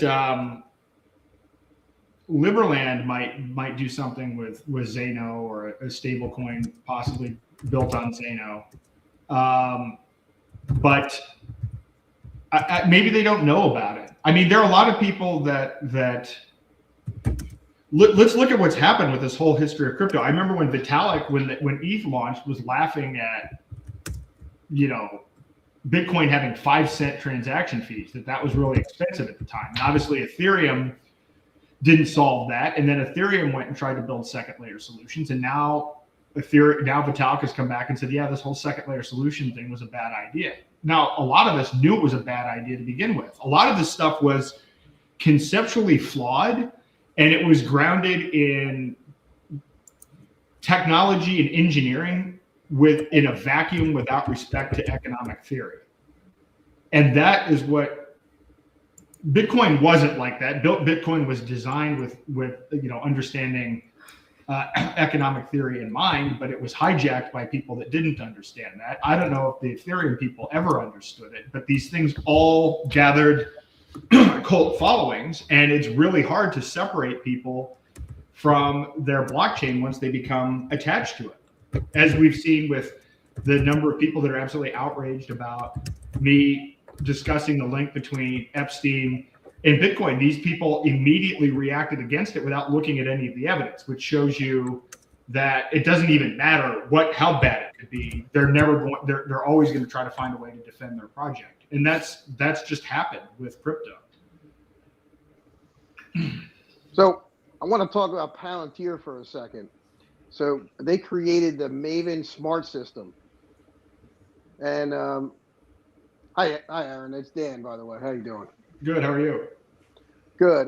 So the Maven smart system has taken over the military targeting apparatus, and it directly tells the from satellites to the drones and whatever warplanes where to bomb.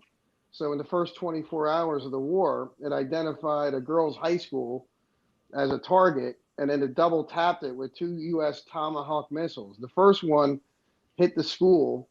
All the children ran into the prayer hall, and then the second one incinerated them to the point where their parents didn't even recognize their bodies anymore. Now, the reason why this happened is because the maps that they were using were 4 years old. Now, it seems really reckless that Palantir is like having this AI smart system running these $1 million missile systems when, a simple Google check or just going on Zillow, you could have figured out that this is not a military target. So I just wanted to point out how reckless the spending is with the military, and they can care less, what. In fact, the Iranians are painting pictures of warplanes and everything else like that, and then the United States is dropping $1 million missiles on pictures of fake planes. So warfare is getting pretty strategic at this point.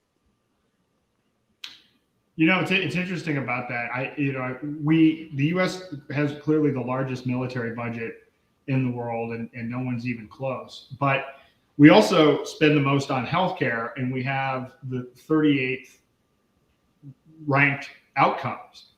And I really do think that we're at the point where just because we spend more money doesn't mean we're the best. And it does seem like we are absolutely getting outplayed. I mean, just watching what happened, I don't think anybody expected that Iran was going to be able to, shoot all of these other places, destroy all these other targets throughout the Middle East, and then eventually break through Israel's defense shield kind of 3 weeks in, right? Nobody thought that was going to happen. I'm not even sure if they planned it out. I don't know if this guy was like, Trump seems to have this 80s mindset where it's like, it's like Rocky IV. He thinks we're just going to go in and dominate this, and they don't realize that the rest of the world is advanced. And when you're going on someone else's terrain, and their terrain, they're building stuff 500 meters underground under granite, and your bunker busters can only go down 160 meters. You know what I mean? Like we didn't really think this through. So and it shows at this point.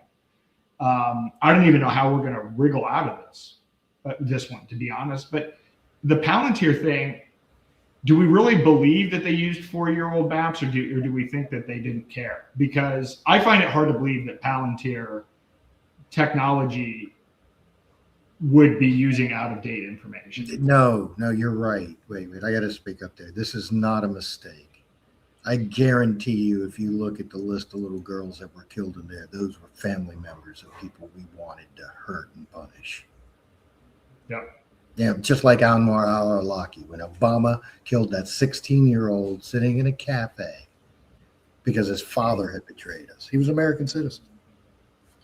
Yeah, I don't think this is by mistake. I'm listening to a lot of shows where they're saying Trump miscalculated and he thought he was just going to have a quick bombing and a quick regime change like Venezuela. I don't believe that a lot of this is a mistake either. I think this whole thing is designed to collapse the U.S. dollar and move on to something else. And,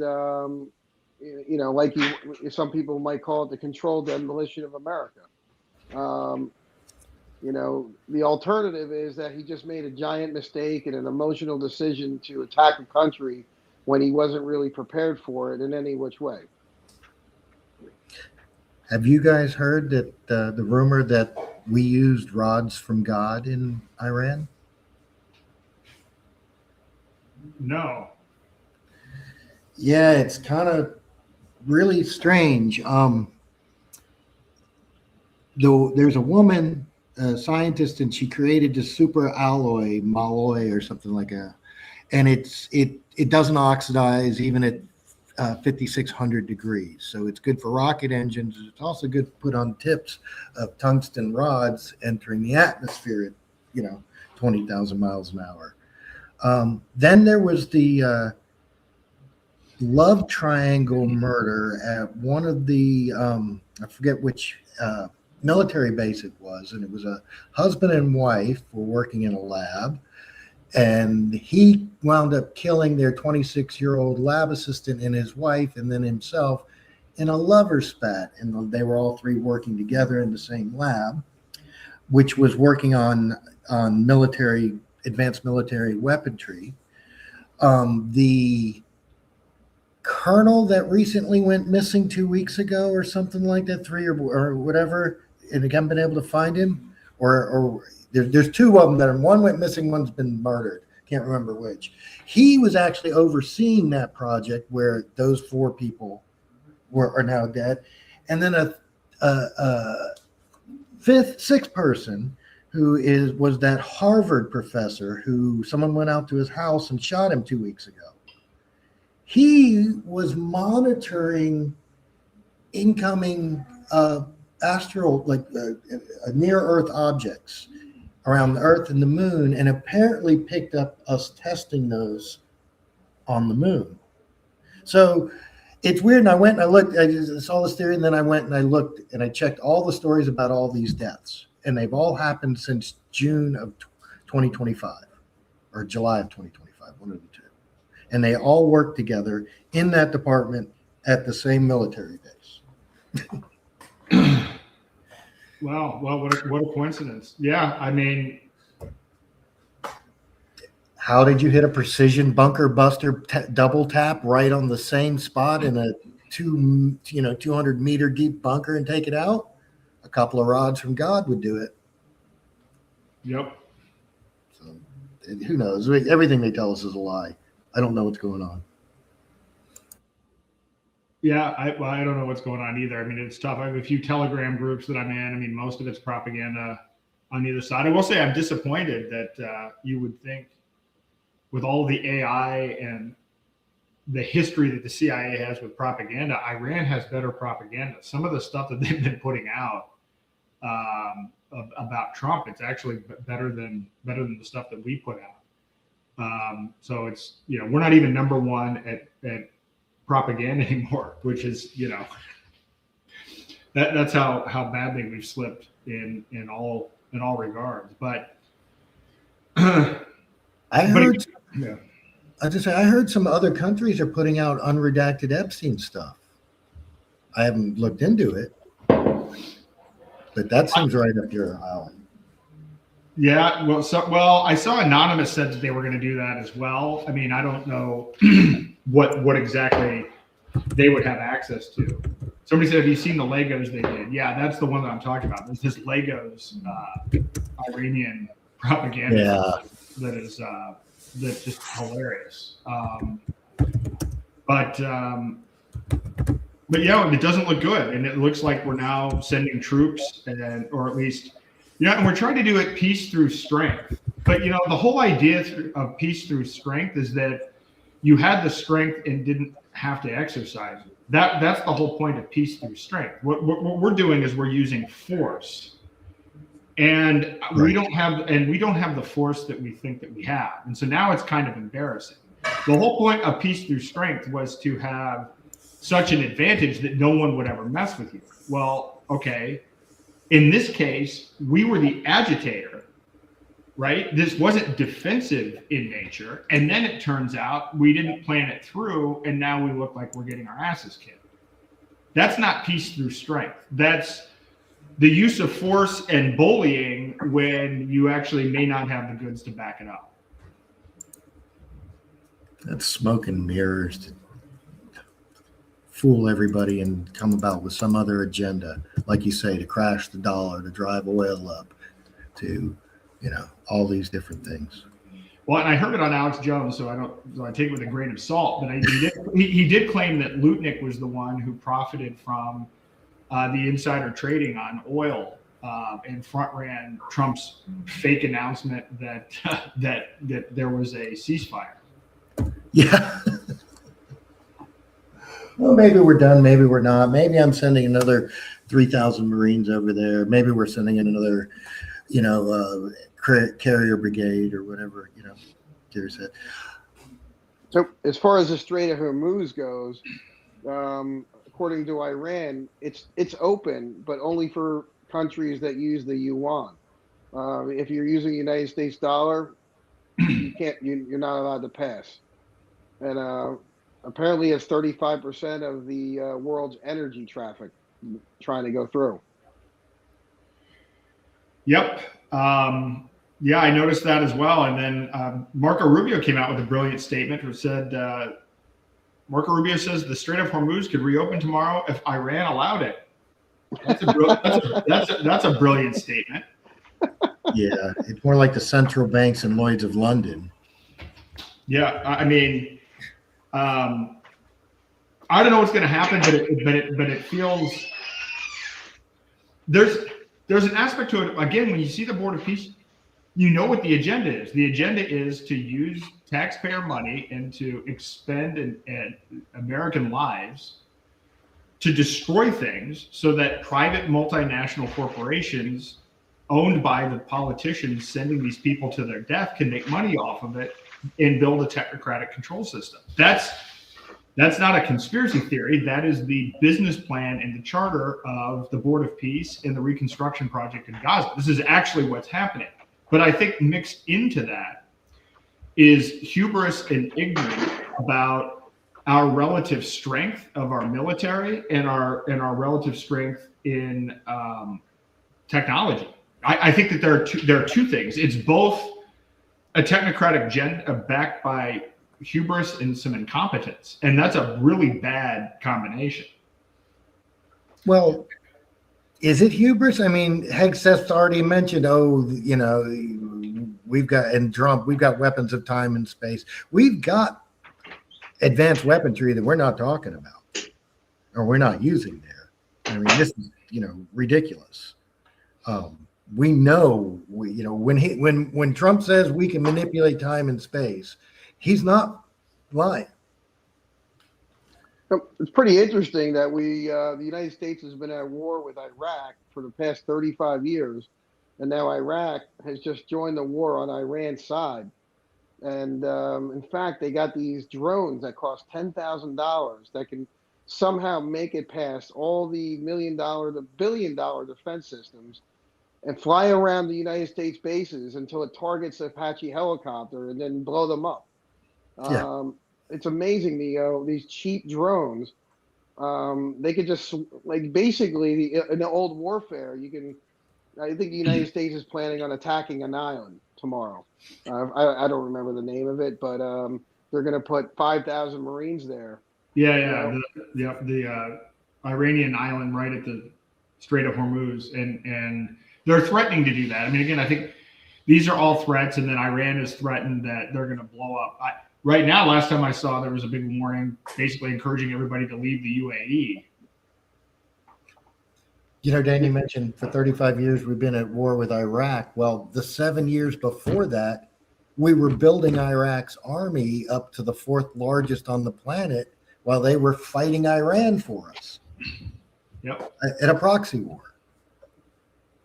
Well, again, the currency is built on debt, and most of the debt, at least until recent times, most of the debt has gone to military. Now it goes more towards entitlement programs and healthcare, but historically it's been more towards military. So military spending is the basis of the currency itself, and the politicians and people connected to the politicians are the ones that make money arming both sides, and to them it's just a business model. And this has been consistently the case from the beginning. I mean, the whole CIA has just been a business development enterprise for select individuals and corporations and lawyers who pick both sides. So sometimes they're partnered with Nazis, sometimes they're partnered with communists. It's not even ideological, nor is it about American interests or the protection of our rights. But importantly, it never has been. That's the thing that we don't realize how much we've been propagandized in school to believe things about these agencies that were never true. Oh, 100%. I mean, even, us Gen Xers were not taught real history in any stretch of the imagination. Yeah, Teresa's got some comments. You can join here live if you want. That last link I dropped you in the private chat on the StreamYard, Yep. That's a unbelievable research paper that just dropped by Sonny White, one of the big wigs in fusion research, and it is a monumental. You may want to add that one to your AI learning. Yeah, I've got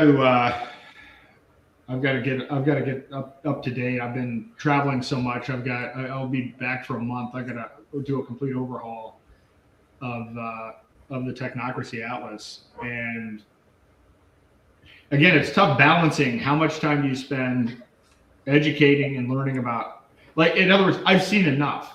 I don't need any more information to tell me that the system that we have is completely corrupt and that there are actual psychopaths, and there are people that, there are people that will rape children. There are people that are operating on a completely different morality. I don't need any more data on that.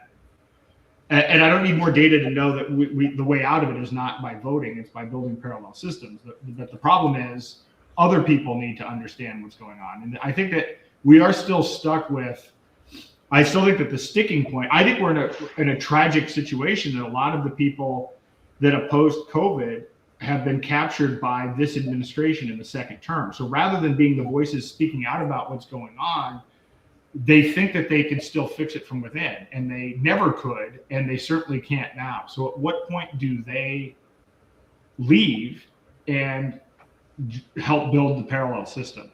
Or do they stay? Or do they then believe that, come up with some other new white knight next time around, or believe that if we only fix the voting system that things will get better? It's interesting you brought up the word rights before. During the Snowden case, he exposed the whole FISA court system, FISA. So there's rubber-stamped deep state operatives that appoint these judges that are secret judges with secret courts, and they can arrest American citizens with no warrant in a secret court, put them in jail, and this is going on on a massive scale right now. So this, Snowden blew the whistle on this around 2013, but now with Palantir involved in this, it makes you wonder how more advanced this is going to get with the amount of intrusion into everybody's lives. Well, I mean, it's omnipresent, as I talked about tonight. I mean, you're looking at AI legislation. Everything is being further centralized. So the voting database will be consolidated by DHS. We know that Palantir is connecting federal government databases. That information, I believe, will be fed into Real ID. We have Operation Warp Speed and Palantir working on consolidating information from different hospital systems and moving health information and consolidating that with government database information. So all of the information is being consolidated, and a lot of it uses the click wrap agreements and uses consent and some of the clauses from these agreements to mix this data in a way where it's supposedly anonymized, but actually isn't. And there are loopholes in these click wrap agreements. So all of that's going on right now. And, certainly they routinely violate our rights on this. So are you there? I can't hear anything now. Is there? I guess you guys are muted. Yeah, I was just muted when I was listening to you. Well, you're right, parallel systems. But I saw there was I think it was on Minds. I was looking around, and it's something in one of the Linux forums, and the guy did a nice write-up of the apps you need currently to be sovereign. And it was Linux, and it was Signal, and it was, a few other ones, and how to self-host mail and things like and websites. And there's just no way a regular person is going to put this together. I mean, I could spend myself, it would probably take me to do all of that. I could probably do it in 3 or 4 days if I sat down and read. But even that's a pain in the ass. Yeah, it is a pain in the ass. And this is part of the Own Nothing site. And actually part of why I'm doing this de-Googled phone, which I actually have. I just need to launch it, which is to give people a phone that has a bunch of stuff pre-installed. But there's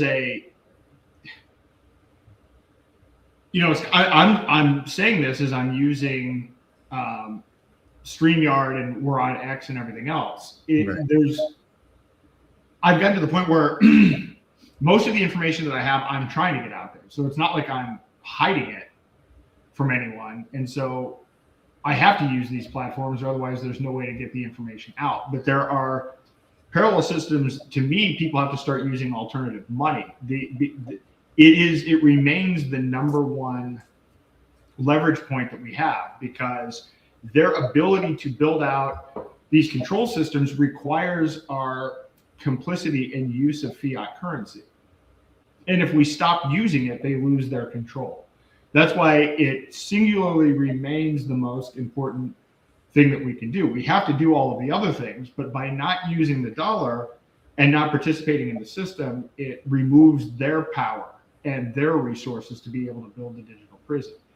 So that's why I focused on that one first. We have to do everything. We have to do all of these things, but we need to slow them down. And right now, I don't see any speed bumps. And the reason that I decided to talk about the AI policy and the cyber policy and even the SAVE Act is because they all relate to the further consolidation of federal government power in a way that limits free speech, limits innovation, and adds more data and consolidation for the federal government. And it's happening right now. So we've got Therese, there we go.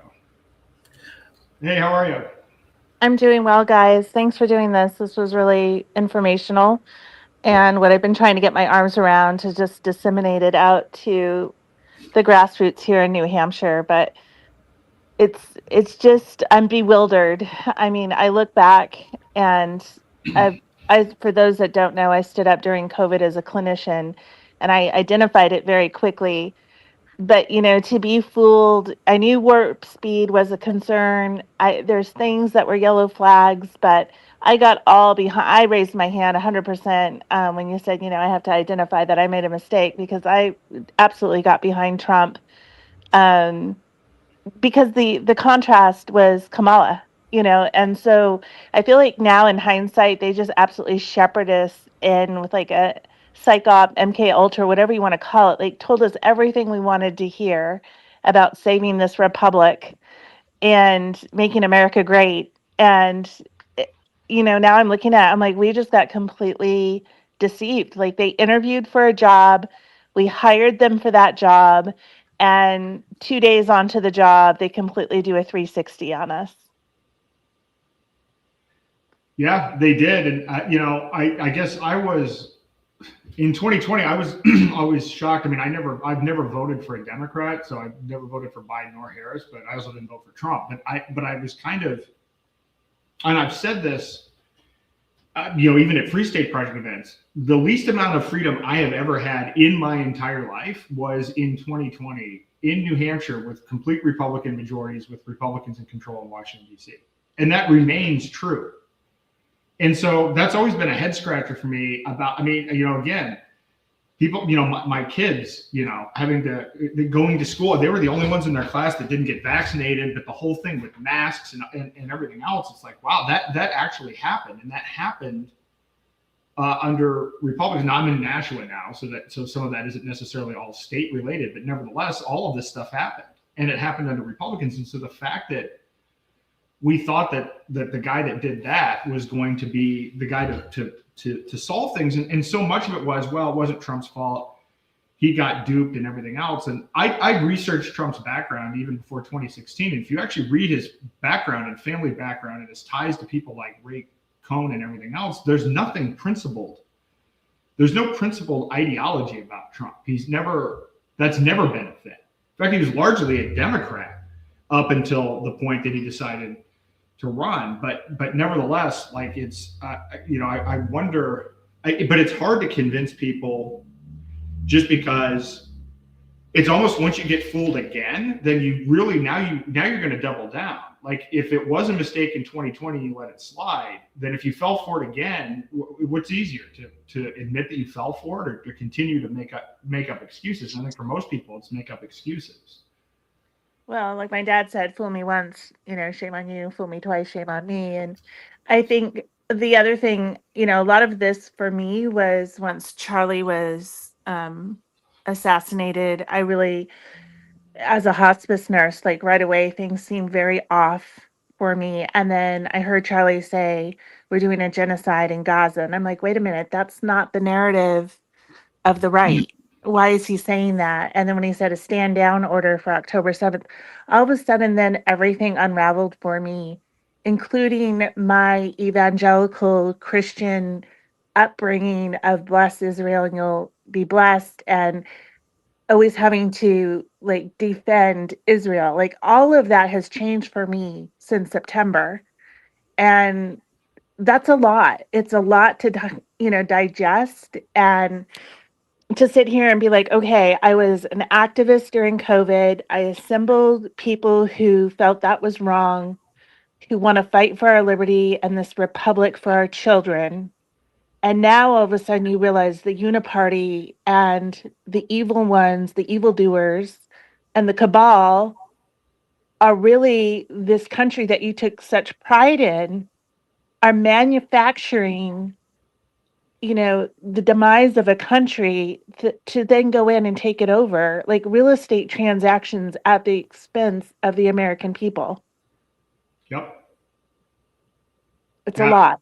It is a lot. And I didn't even realize, I didn't pay that much attention to the Board of Peace at first.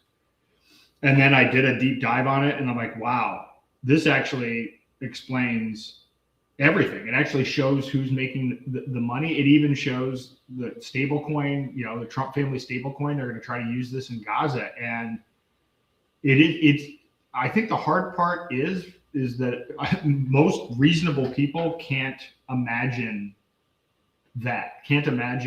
sending people to their death for a real estate transaction. But I think on top of it, I think the Epstein thing is important because it actually shows, and we haven't fully understood the breadth of what's in it, but they always say follow the money, but you usually can't follow the money because the money is hidden in these offshore accounts. And now we actually have the ability to actually follow the money and see what the behavior is. And, how do you reconcile sexually abusing children? That's something that's hard to understand or to accept, that people do that and that those people actually have power and control systems. That's a paradigm shifting thing that I don't think anybody ever really you never really want to accept that. Well, it's like the YDC cases we have here in New Hampshire. People do get molested. That's a fact. And those molesters do walk amongst us. And no one is all good or all evil. And what they present to their friends and family clearly isn't what they do behind closed doors, right? And so it is hard to embrace when you're a good person that someone could have ethics like that. But I think, at the global top, they really are managing this. To them, they've justified it as a business model. We have a farm. If we have an old hen, she's no longer laying eggs. We don't do this here on our farm because we have plenty of land. But if you're really doing it, to be a business, you would cull, once they get older and they're not producing any longer. And that's what I felt like happened during COVID. You had the baby boomers all hitting the nursing homes at, $10,000, $15,000 a month. They're no longer bringing in tax revenue. Let's just, clear the dead weight. And that sounds horrible. But at the same time, when you look at a country that's in debt the way that we are, from a business model, I believe that's how they justify it. That's how they rationalize it, right? And the reality is, the dollar, we're way in front of our skis on this one. Like, how can we even recover? No one's wanting to buy our bonds. No one's wanting to buy our debt. The petrodollar, everyone else, the rest of the world is like, screw you. We're going to work around you. I don't know how America really will survive all this. So, I think historically, the expectation would be that America collapses and it could be replaced by something else. I think that when I wrote my book, the one thing that I've kind of discovered about this is that this seems to be a common cycle. What's happening to our currency has happened to every other currency in human history. There are 7 reasons that fiat currencies typically collapse. And, usually you don't check all 7 boxes. In the US, it actually checks all 7 boxes. In terms of inflation, corruption, military spending, it's kind of a whole long list. And so usually it just collapses. Even the global reserve currencies, if you look at the 4 previous global reserve currencies to the dollar, those also collapsed. And so to me, the problem is that what seems to happen is we're repeating the same mistakes over and over again and expecting a different result instead of isolating and addressing the root cause of the problem. Having state-issued debt-based money doesn't work. It's never worked in human history. And we are no exception. So if we actually want to stop this cycle of boom and bust and collapse of nation states, you need to fix at some level the monetary system.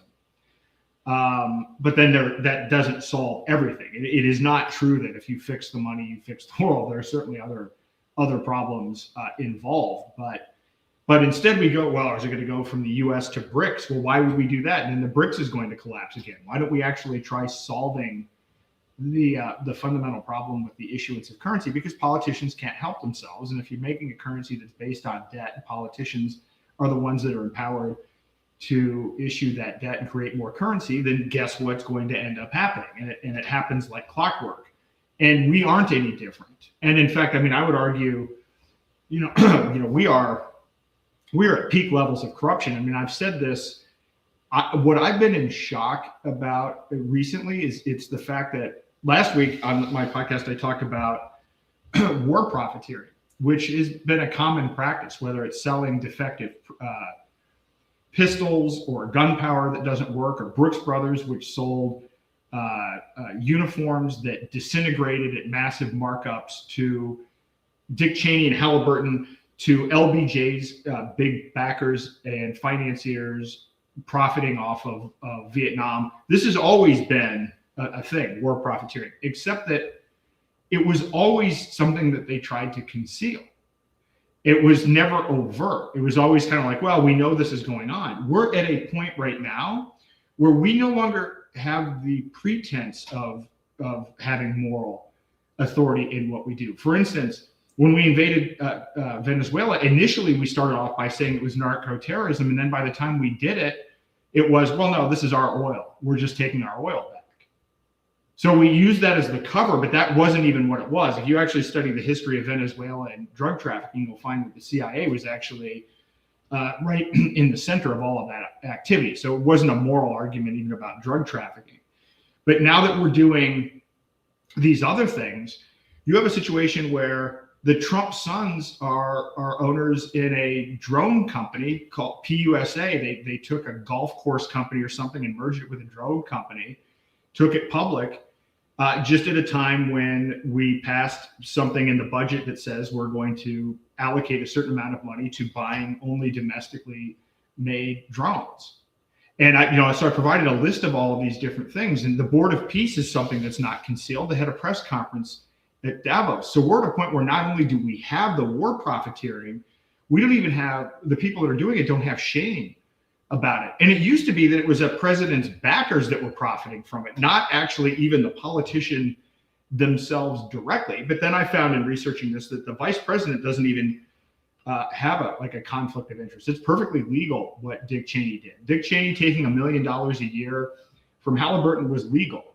And JD Vance, who is an investor in Anduril and a whole bunch of defense companies, robotics companies, and everything else, that's perfectly legal.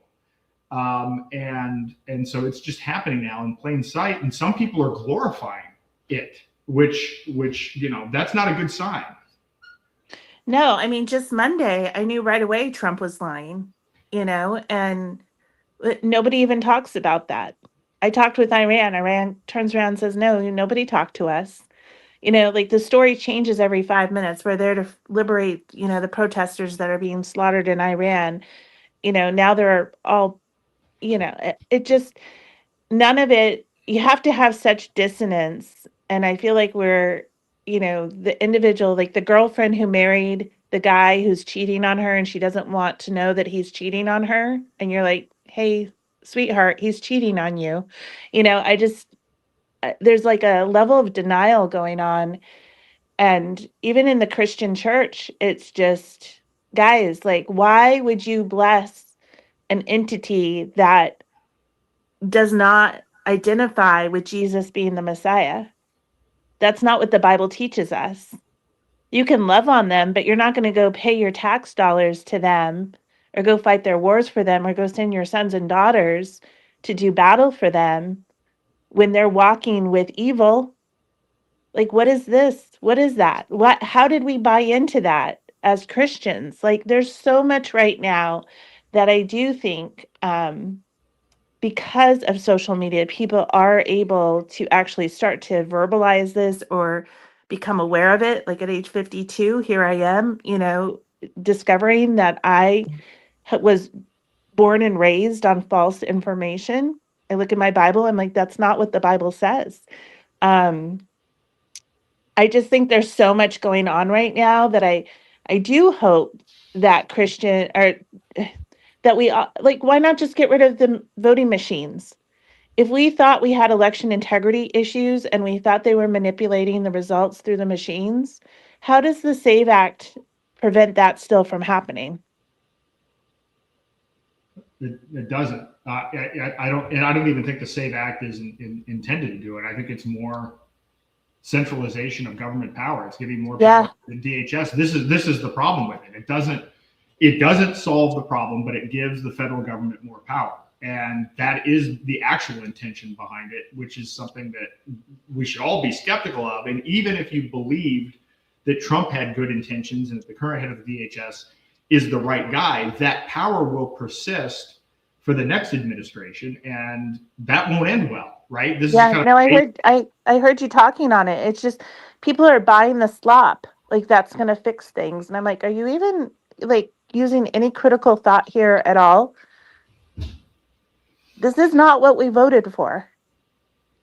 Yep, I agree. I see that there is a crack. I mean, I'm very grateful that because you are incredibly outspoken and kind of a force of nature here in New Hampshire, and I can only imagine how much flack you're getting. I mean, I know you're getting like, you know, like you're actually getting, they're trying to hack your Facebook group, right? And so this is the challenge. I managed to assemble the largest MAGA Trump group in New Hampshire.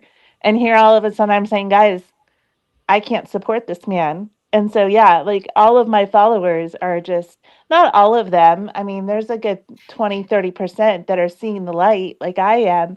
But I'm like, everyone's like, we're going to leave I'm like, leave, go. This is about truth. This is about calling it for what it is. And, I'm not here to assemble a big following. I'm here to do what's right and what's principled. And if you don't see it yet, go away. And when you do see it, you're welcome to come back. But my biggest concern is we've got to find a way. I've always felt like this country can't be fixed by one person. And what I never understood about Trump is why he didn't command everyone to get involved with civic duty at the local level, right? I mean, this country is so fundamentally broken with the uniparty. All of it is just such a mess. We do not have people representing the people. So why not tell everyone, go run for school board, go run for zoning board, go run for, selectmen, get more involved. He never did that. And that was a big yellow flag for me, and now even more so. But how do we find our trusted community? How do we find them quickly? How do we know who the nurse is, the mechanic? Can we come up with our own currency? Or we just throw our hands up in the air and just live day to day and, not worry about. If I didn't have children, I probably wouldn't stay in the fight. But I can't look at my 10 and my 11-year-old and give up on this. I just can't. I mean, I feel the same way. I have 15-year-old twins, and now, looking at like the prospect of a draft,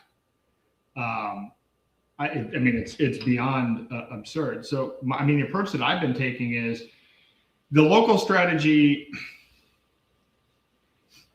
So I've been taking the approach of trying to build marketplaces that aren't necessarily dependent on locality. Because one of the problems is, I moved here as part of the Free State Project, but the Free State Project, and having gotten involved with things at a variety of different levels, including local, it's hard to get critical scale. So for instance, you can use decentralized currencies. This is why I like privacy coins, where the currency itself doesn't have to be just a local currency. You can actually have a decentralized currency that people can use all over the world. And in fact, it's probably easier to build a currency that can scale beyond the local network. But then it's building marketplaces like healthcare marketplaces and food marketplaces. It's really difficult to get critical mass. Like even if you take the Free State Project, you couldn't operate marketplaces, even within the Free State Project, within the state. The local thing gets tricky. It's almost more concentration. You almost need, even at a local level, more people to concentrate, because as you know, in my experience, even in Bedford and other places locally, it's really hard to sustain wins, even at a local level. So you almost have to have, even more hyper concentration if you're going to gain any sustained political advantage. Because I know a lot of the people that I know that are activists, that are like maybe pro health freedom or whatever, a lot of these people live in like blue states or blue cities where it doesn't matter how much effort you put into, you're in a city of 500,000 people and it's a blue state, you're not going to sustainably take over the school board or the town council. You need to move, you need to move states. And then once you're in the state, you need to move even within the state further, right? Because even in New Hampshire, it's like, you're not going to fix Nashville. You're not going to fix Manchester, right? That's not in the short enough period of time. There are places in New Hampshire, there are smaller towns where you actually have the possibility to make improvements, but a lot of this requires that people move. And that's a big barrier. But I think you can build, again, you can use alternative currencies and build marketplaces. Like I think about Joel Salatin or whatever. I get some food from him from Polyface Farms in Virginia.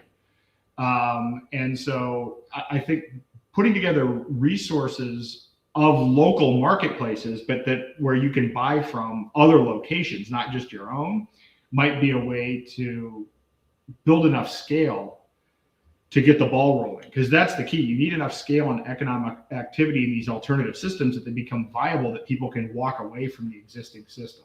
What if though, and I don't know, if you're faith-based at all, Aaron, but like, I just look at 6G and I look at the mark of the beast, and you won't be able to buy or sell anything. And part of me is like, are they going to get to a point with the real ID and everything else that, the only way I can get my paycheck is for it to go into, this digital currency that the government, gets to monitor, that I only buy one steak or whatever. And I have to have this QR code in my, hand or on my forehead in order to purchase or pay for anything, which I'm not going to want to do. And hopefully, other Christians that are tracking to Revelations would say, oh, hell no, I'm not doing that. Do we build something now? And then when that tipping point comes, people recognize it, we have something quickly, like the framework all ready to go to be able to try and push back? Or do we just, I guess if you believe in Revelations, it's all going to play its way out the way it's going to play out anyway. But I don't know. I just feel like maybe there's still some sort of redeeming hope here for this republic, that maybe this is just a time where we have to reflect on our pride and how much destruction we've done around the world, how many lives we've killed for real estate transactions, take down buildings like 9/11, because we want an insurance claim or whatever the heck was going on with that. I would hope that we would find some sort of mercy for our children and be able to, I don't know, if we had the framework built, would it be in vain to do that in the waiting?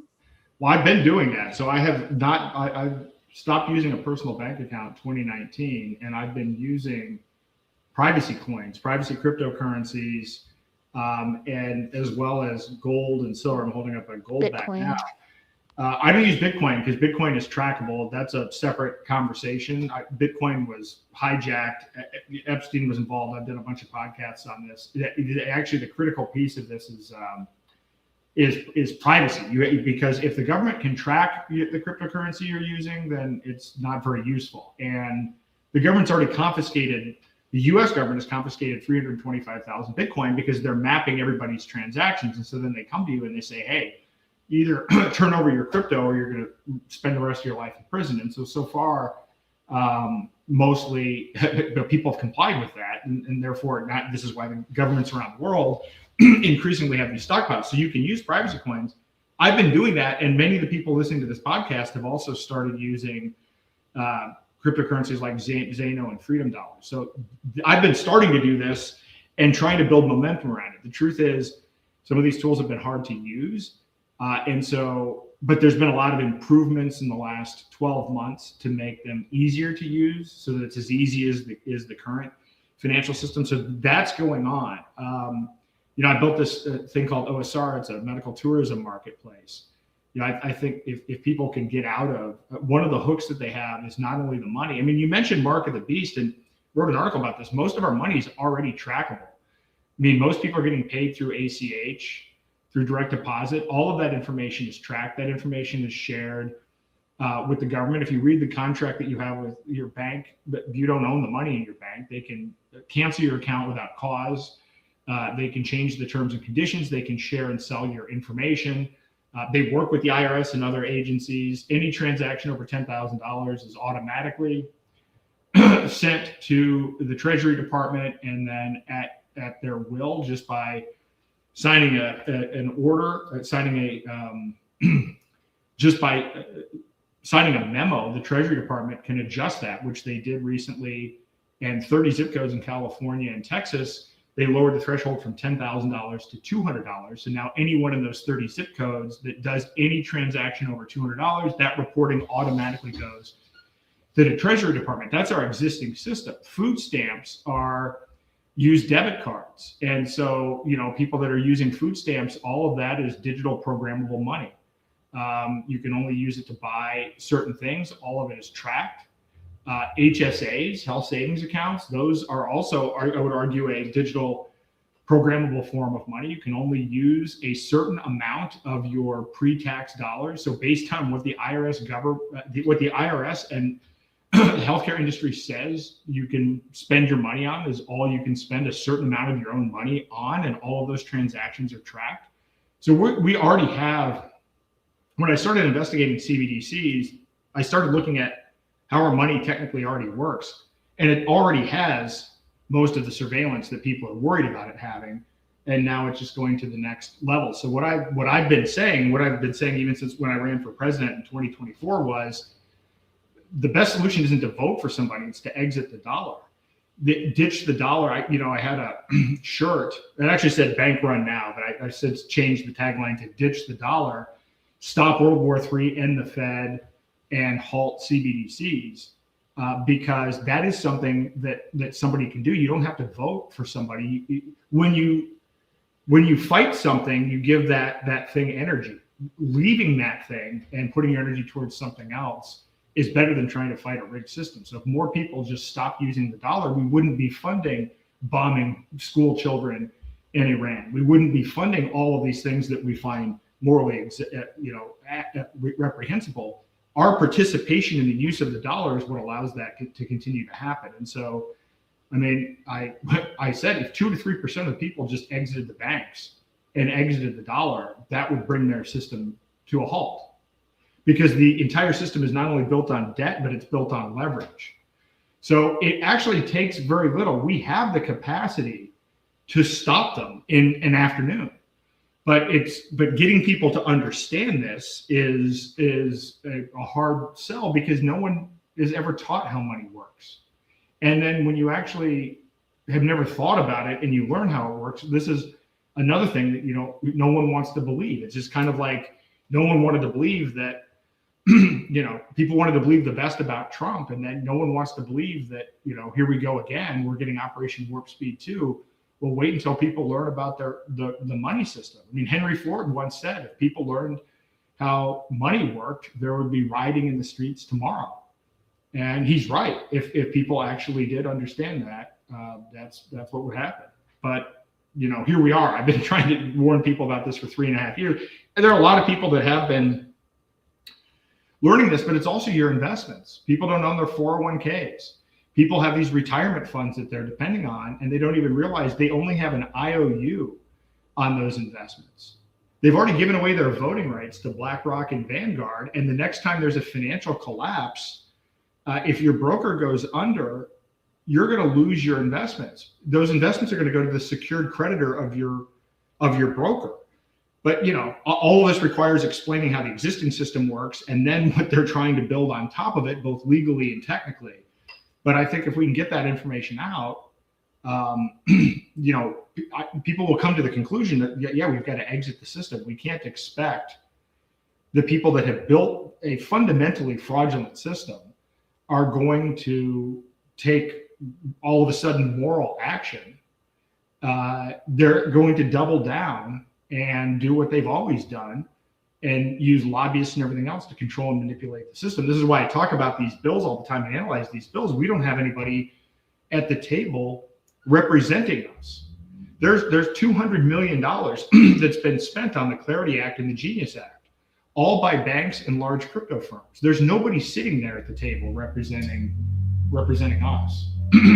So I see Teresa's going in and out, so I don't know if she's having. Oh, there we go. So anyway, that was my little rant on that. But I think we could use alternative currencies now. We should use alternative currencies now and try to educate people. But I'm a big believer at this point that we've got to put our effort and attention towards building positive things. And you and I have talked so much about I've never seen anybody actually get elected and then not become a worse person or sell out on principle over time. That's been a common theme, disappointingly, I might add. Yeah. I mean, there's a remnant in Washington, that are standing firm, but the other big thing is the whole Q crowd. I sent you and you were like, people really believe this crap? And I actually had someone the other day like, oh yeah, AI is going to do everything for us. So we'll just have a robot and everything will be like 50 cents and we'll be able to live like kings. And they're just going down a path of a golden age. And I'm like, wow, that whole cohort is going to be, they're really down a path that they're, I don't know, Aaron. So I've explored this part as well. This is another one of those areas, and I get very upset about this because it's related to the Q thing, and it is Jassara Nassara and a debt jubilee. So I actually think it's the same people that promoted this idea back in 2001. It was the idea that what they claim is that, well, the real reason 9/11 happened is because Congress was about to pass a bill that was going to forgive everybody's debt and completely change the monetary system. And this is completely false. Some guy had a proposal on that, but certainly Congress wasn't going to vote on that.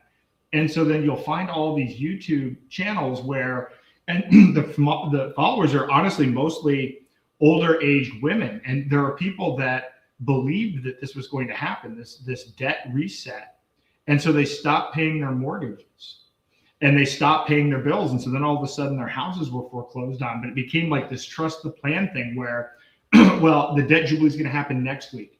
And there's this one woman that was actually promoting this debt jubilee that was wrong 1,000 times, literally kept on moving the goalposts on the date, but these people still have followers. And so people are that distressed that they continue to believe this.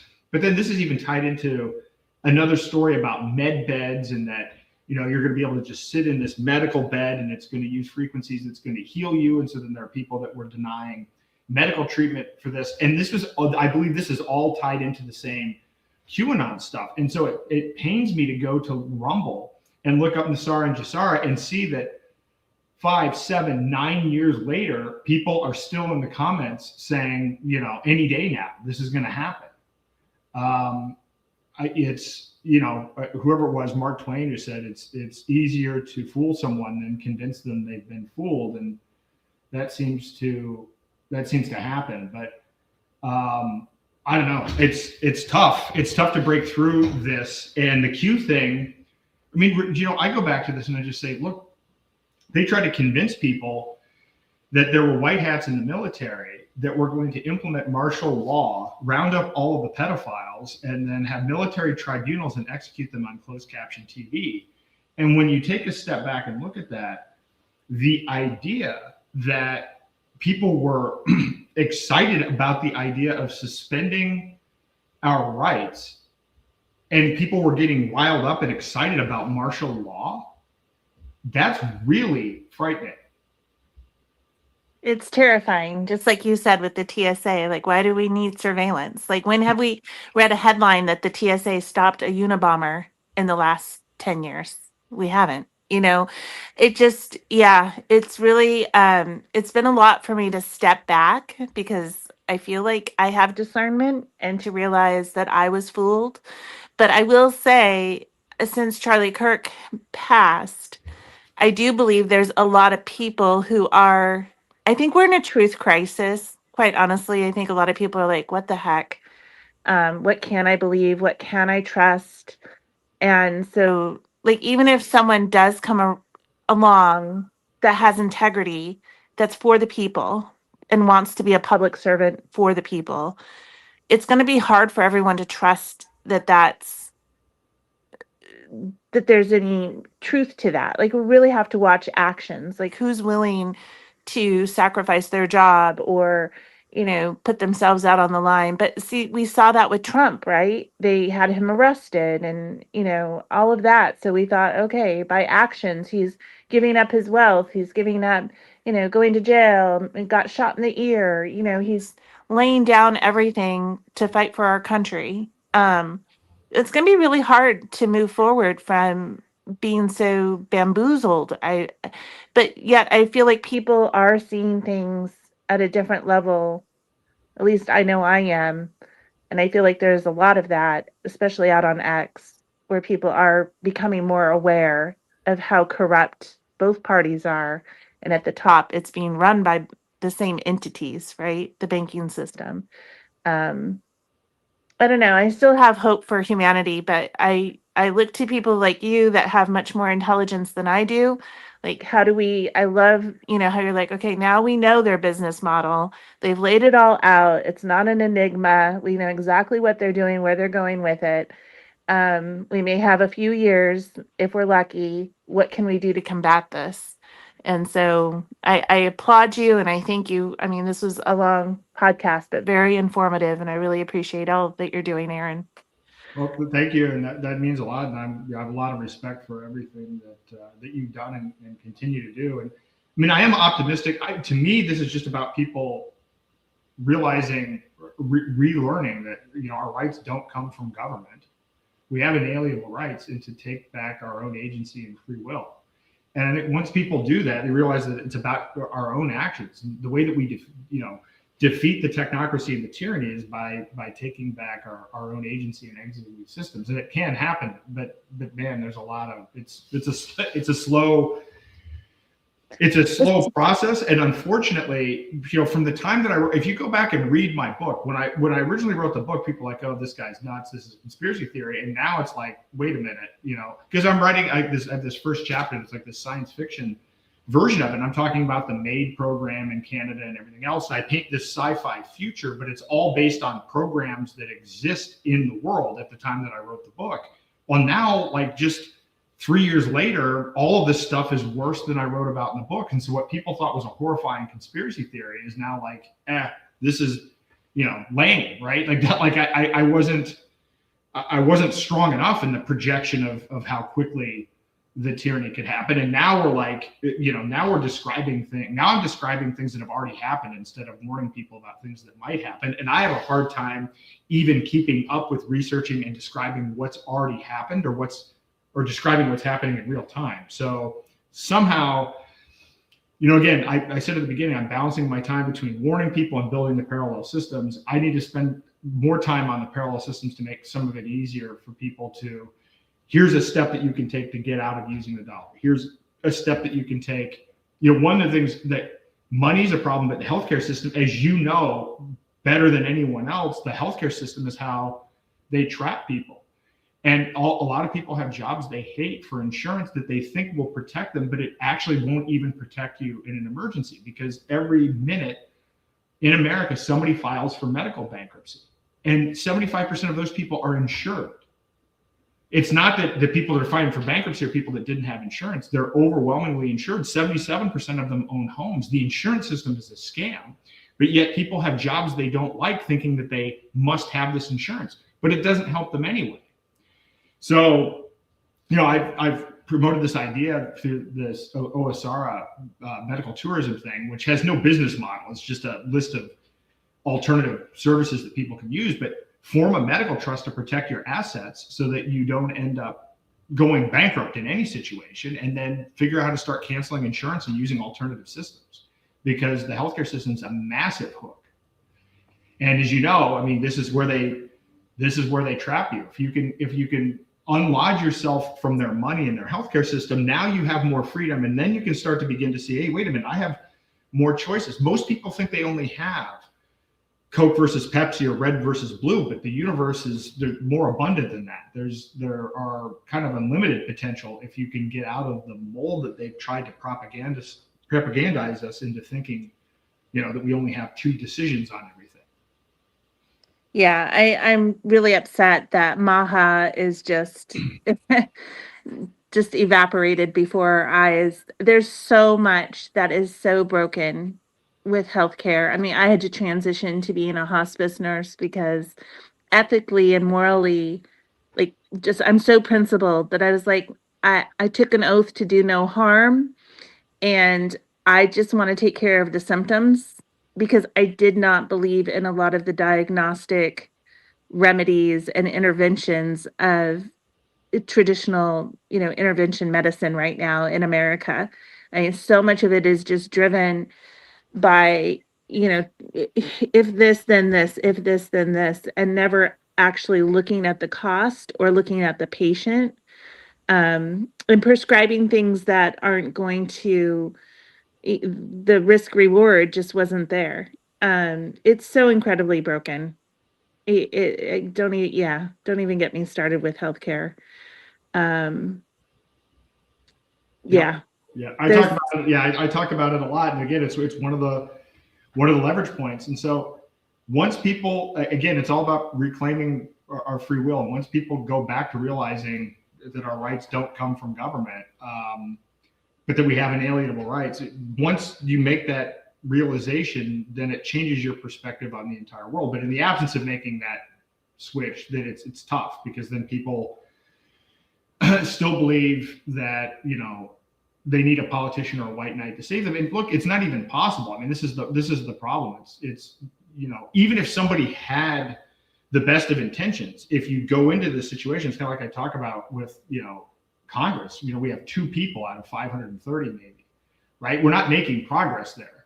I like Massey just because I actually think that what he's done with exposing the Epstein stuff, once we really dig into this, that's actually monumental, because it's the truth about how the world works. But I mean, he hasn't, realistically, his votes haven't mattered much, but at least he's gotten some truth out of it. And I think that the best that we can get out of an elected politician is exposing both sides and what's actually going on, so that people wake up and realize, hey, stop putting all of your hope and belief that the people in this system are going to solve your problems. They're not. They're working against you, and have been. Yeah, it's definitely a grind, but I just feel like we just need some strong leaders. We keep talking about all the problems, and I don't feel like there's enough influencers out there that are talking about tangible solutions. And that's what I appreciate about you, Aaron, is that I know your brain is not shutting off, and you're trying to find a way to fix it. And I think if all of us started working towards solutions, it's like we're all paralyzed looking at the car accident, but none of us are getting out and starting CPR. And I feel like the fact that you're running for office, the fact that you're trying to come up with ideas, you're writing a book, you're educating people, but you're going beyond that with, what is the next step? Is there a door we can open to unlock, what we've, painted ourselves into a corner, the frog in the boiling pot of water? How do we jump out? And I think, that's not going to be a one-man show either. I think that's all of us have to put our thinking caps on, so to speak, and start really focusing on solutions, and quickly. Yep, I agree. And so, at daylightfreedom.org, I list all the different sites that we've put together. And part of these are sites that are about building community around solutions. And so certainly it's not a one-man thing. We've got to get other people on board with it. I mean, there's hope, but there's the one thing that I've been, before the 2024 election, people were concerned about Klaus Schwab, and they were concerned about digital IDs, and they were concerned about CBDCs. And I mean, I would do workshops and everything, and they were packed. And like we were going around the country, and then after the election, people were completely disarmed, and they believe, well, Trump signed an executive order, we don't have to worry about that anymore. So the problem that we have right now is there are no speed bumps. We're getting all of the Agenda 2030 stuff under different branding, but there's nobody protesting. That's been the hardest part of this whole thing, is that the resistance that we had is gone. And then some of it's been directly captured by the Trump administration, because some of these people, and I'm going to say MAGA, some of the MAGA people, there are some really good people that are part of MAGA that don't like what's going on within MAGA, but they're not speaking out because they still think that they can work within that system. And that's costing us. In my opinion, the best political activists I've known historically have been medical freedom advocates. And they're silent now. The loudest voices that we've ever had are now silent because they've been captured. I think captured and exhausted. You know what I mean? I feel like we climbed to Mount Everest and we thought we finally got some success. And I think the reality is setting in. I think a lot of us are realizing that we were tricked. And so I'm hoping that righteous energy we had that came out of COVID will reignite itself when we see stuff like Roundup being legalized, our farmers being bought out for data centers. We can't get food on the shelves for our babies. I don't think this country is going to go down without a fight. I think the mama bears and the rednecks and the Americana, Midwest, Mindly men are just not going to tolerate giving up their 2A or not being able to get food on the table for their families.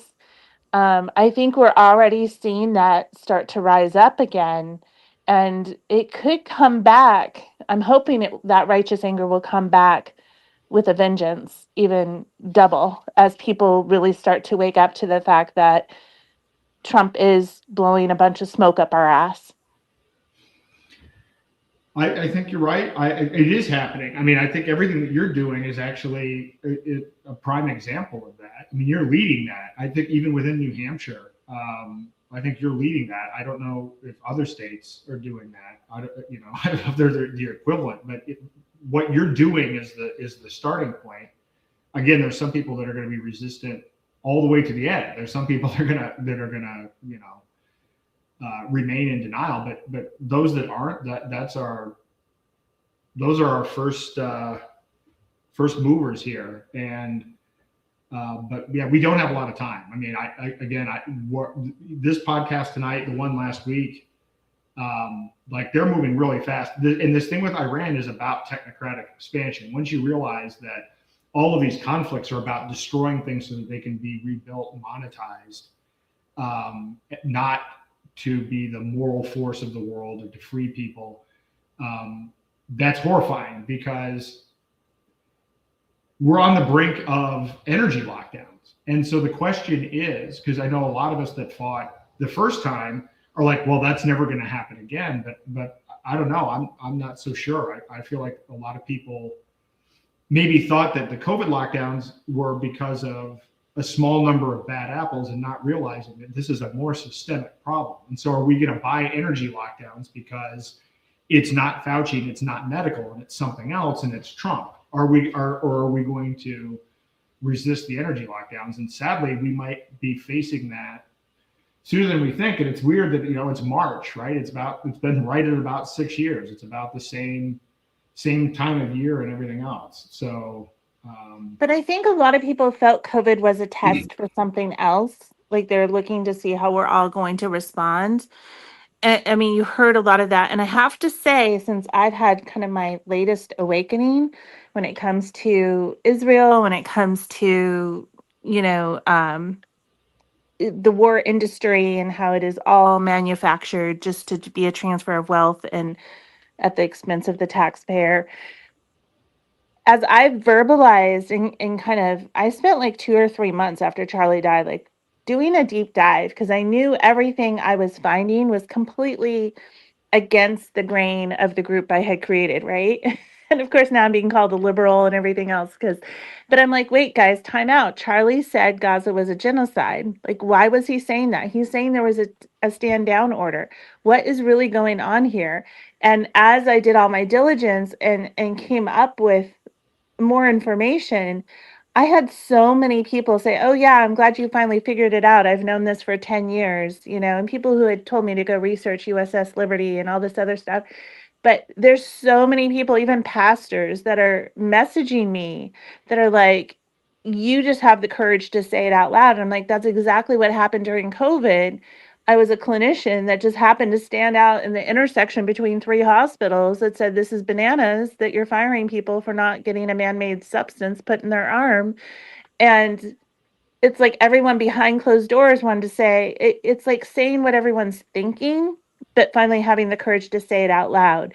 But if Charlie hadn't said it out loud, and then if other people hadn't echoed some of those things to cause me to go do more diligence, and I think that does have a snowball effect. But yes, I think the time is very short. I think they're going to try and move this very quickly. And I think a lot of people are going to be very unprepared when all of a sudden, the electric grid goes out, heaven forbid, or gas is $10 a gallon and their wages haven't gone up.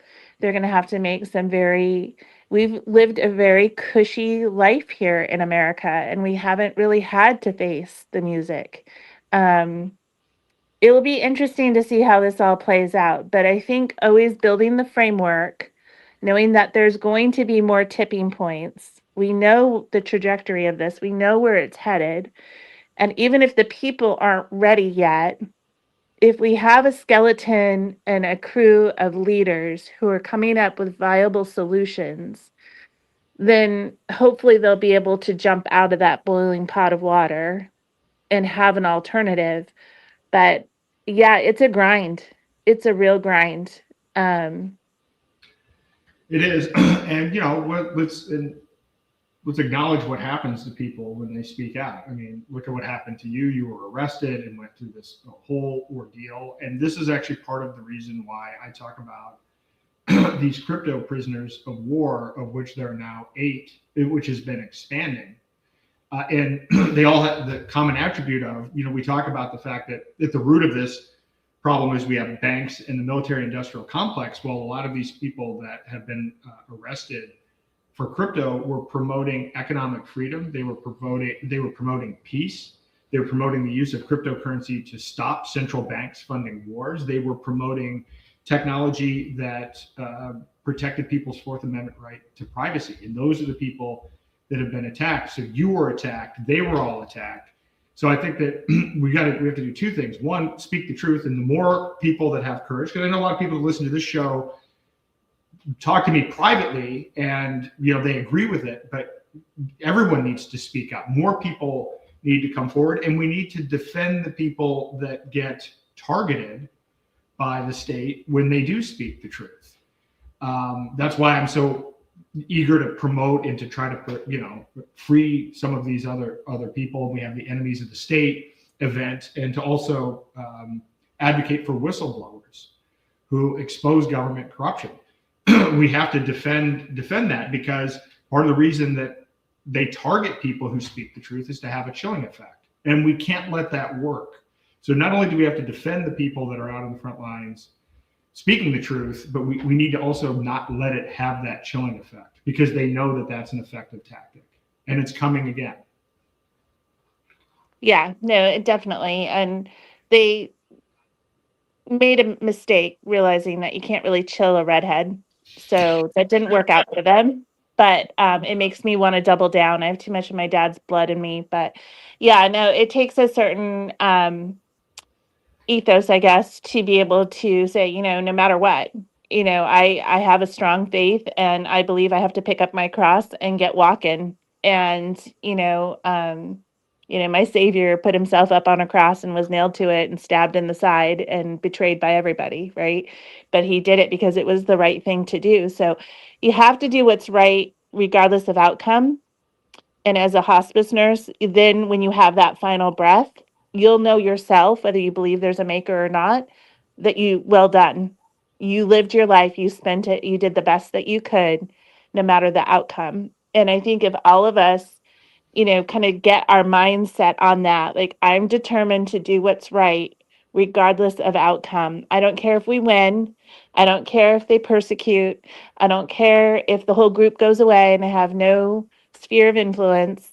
I'm going to continue to march forward doing the next right thing. That the power that we have and the authority that we have in our God-given rights to take back what has been taken from us, that if we linked arms for liberty, we could be very, very powerful. And, when you say Nashua, there's no way that you could do anything in Nashua. You guys lost your mayor race by 300 votes. Like, hardly anyone even showed up for that election, and you could have flipped it. So people need to understand that you have this mindset of you can't because you're in a blue district, or you can't do something. But I would challenge that. I would say we're living in a time where people are so discouraged or so overwhelmed, they don't think the power of one matters. But you do. You're that match that you can light something and you can inspire others to just be a little bit more bold, a little bit more brave. And if all of us did that together, it wouldn't just be a raindrop, it would be a mighty river, making a new Grand Canyon. And that's really what we have to do. And that's your music videos and the things that you're putting out do inspire people. And so I just want to encourage you, Aaron, to keep going, keep doing what you're doing. And anyone and everyone that might be listening, just to double down and stand for humanity, because on your final breath as a hospice nurse, you won't regret it. I know you won't. And the human experience, I mean, what an exciting time to be alive.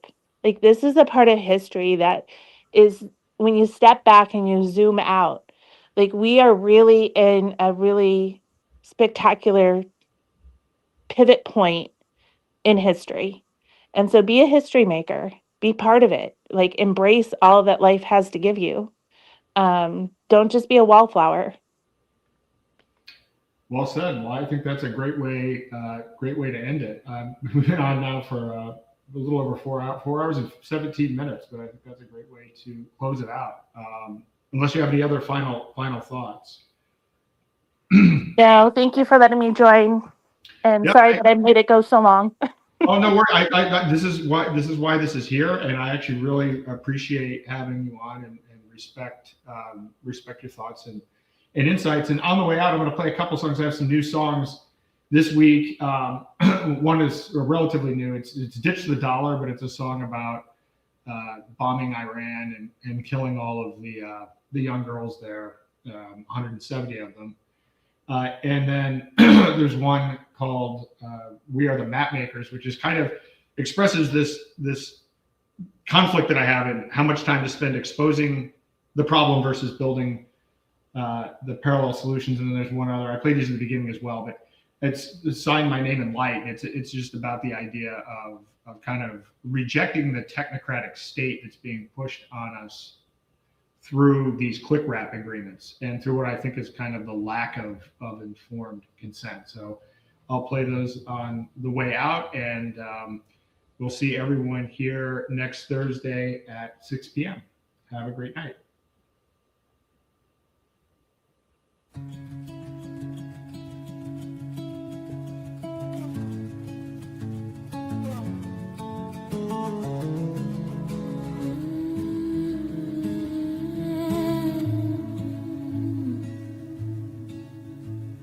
Another head hangs lowly. A child is slowly taken. She braided up her hair that morning. 7 years old and forsaken. The missile found the classroom. Row 3 seconds from the door. Her mother cries into the evening. The same cry she heard before. But you see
tall boy stays at home.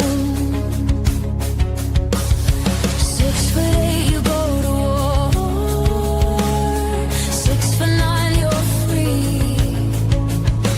1 inch between the body bag and the boy who holds the key. But you see, it's not me, it's not my family. It's not as 1 inch from the draft and a million miles from the infantry. With their tanks and their bombs and their bombs and their coins and their sons and their sons in your head, they are funding with your dollar, with your dollar, with your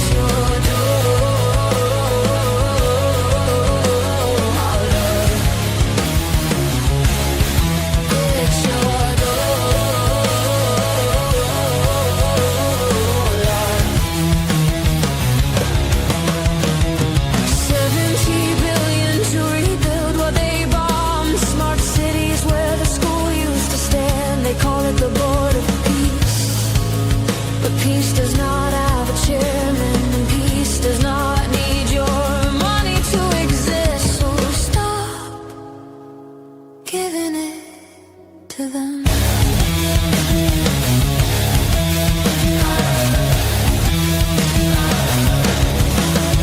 Every dollar, another missile. Every dollar, another drone. Every dollar, another checkpoint. Every dollar, another home gone. Every cent is a tiny bomb. Every bill is a tiny cage. Every dollar that you spend tonight writes a name on a tiny grave. But you see, it's not me, it's not my family.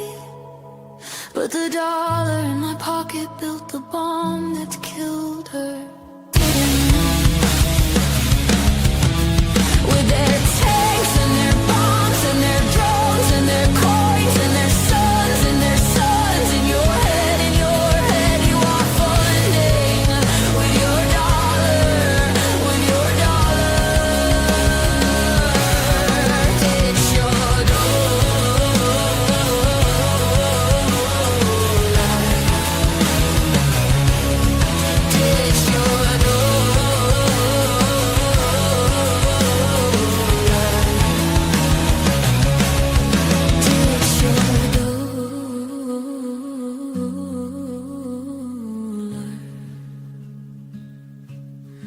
ditch your ditch your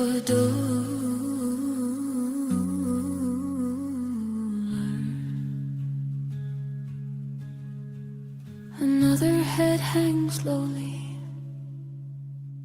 A child is slowly taken. She braided up her hair that morning. Ditch the dollar. Bring her home.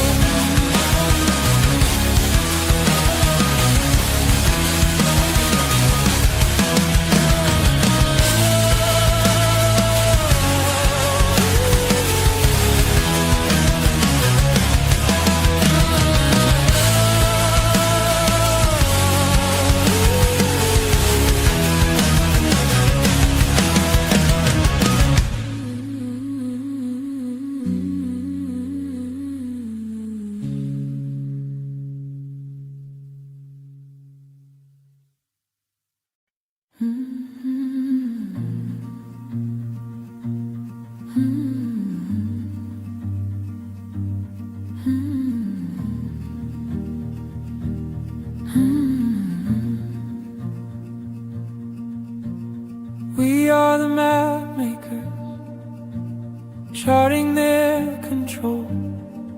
Every think tank, every donor, every NGO they own. Trace the lines from Brussels to the councils in New York. But the map was just beginning of the real work. And we realized halfway through, the map's not the destination. It's the parallel we're building, that's the real creation. Oh, we're the map makers, but we're building more. Map their whole empire. Now we're building what's in store. We're creating schools, we're creating trade, we're creating everything. The map just showed the way. I know where Klaus Schwab dines, I know who funds the who, I know the names of every council, every plan they're pushing through. But I also know the farmer building food outside their grid. I know the doctor healing freely. I know what the builders did. And the map hangs on my wall, a reminder of the past. But my days are spent creating futures that will last. Oh, we're the map makers, and we're building now. Map their whole system. Now we're showing them how. We're creating money, we're creating care, we're creating everything. Life is great out here. Some nights I still study every note upon the chart, but then I look at what we're building and it fills my heart. We're not fighting their system, we're just making something new. The map makers became the builders, that's what we do. So we'll map their every meeting, document their every scheme, but we'll spend our lives creating everything they couldn't dream. We are the map makers, but we're builders most of all. The map showed us the prison. Now we're answering the call.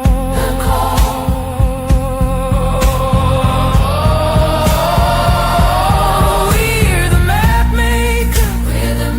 maker, and we're building free. Map their whole control grid. Now we're what they'll never be. We're creating futures. We're creating life. We're creating everything. And life is great tonight.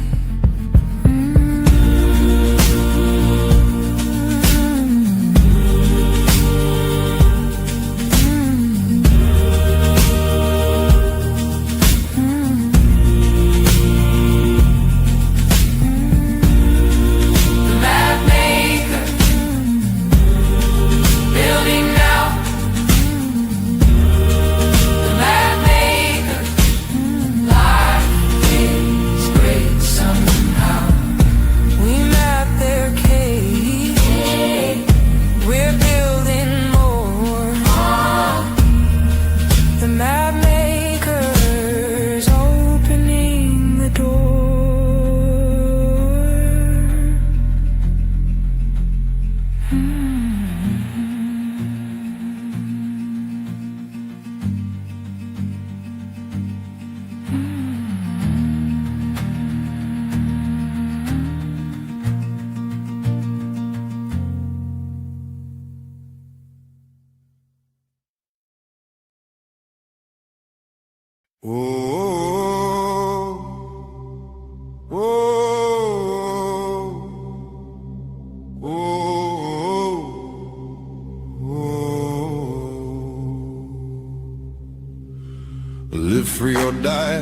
but death's not the worst. It's waking up empty, it's dying of thirst. Trading your days for insurance and pills, while the machine builds your cage and you're paying the bill.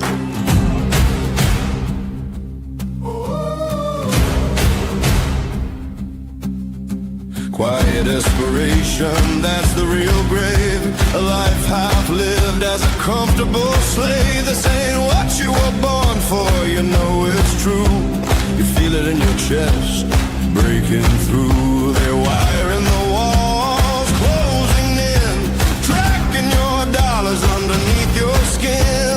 Left and right, same throne, same crown.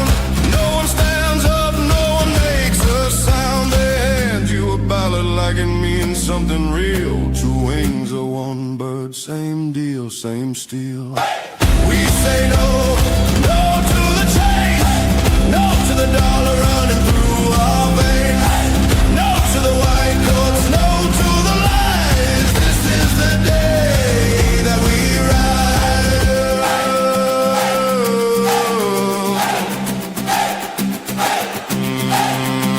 It's hers right here, it's hers right now.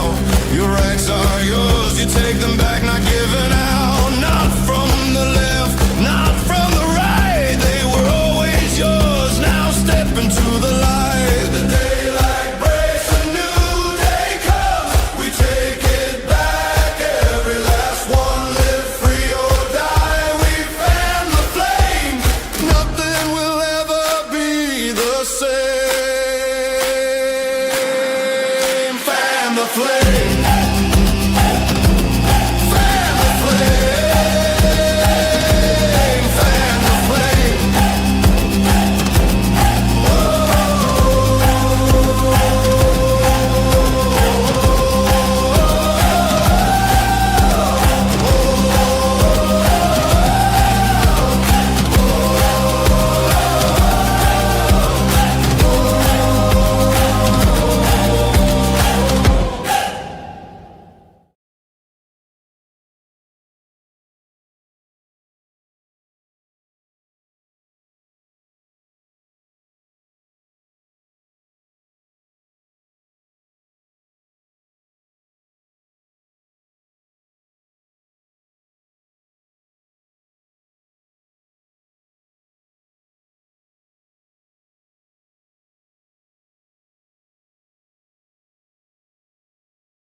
They told me it was safer, just a simple code to sign, a number for the future, but it didn't feel like mine. Said the world was getting smaller, just a fingerprint away. But I can't hold my children through a screen of DNA. Oh, it's easy to surrender when they promise you the sky, but freedom dies in comfort, one consent at a time. I won't sign my name in cold. I was born in blood and soul. You can take my data, you can read my eyes, but my heart's still mine to hold. I won't sign my name in cold. I'll sign my name in light. They say it's just identity, they say it's just the way, but every scan's a promise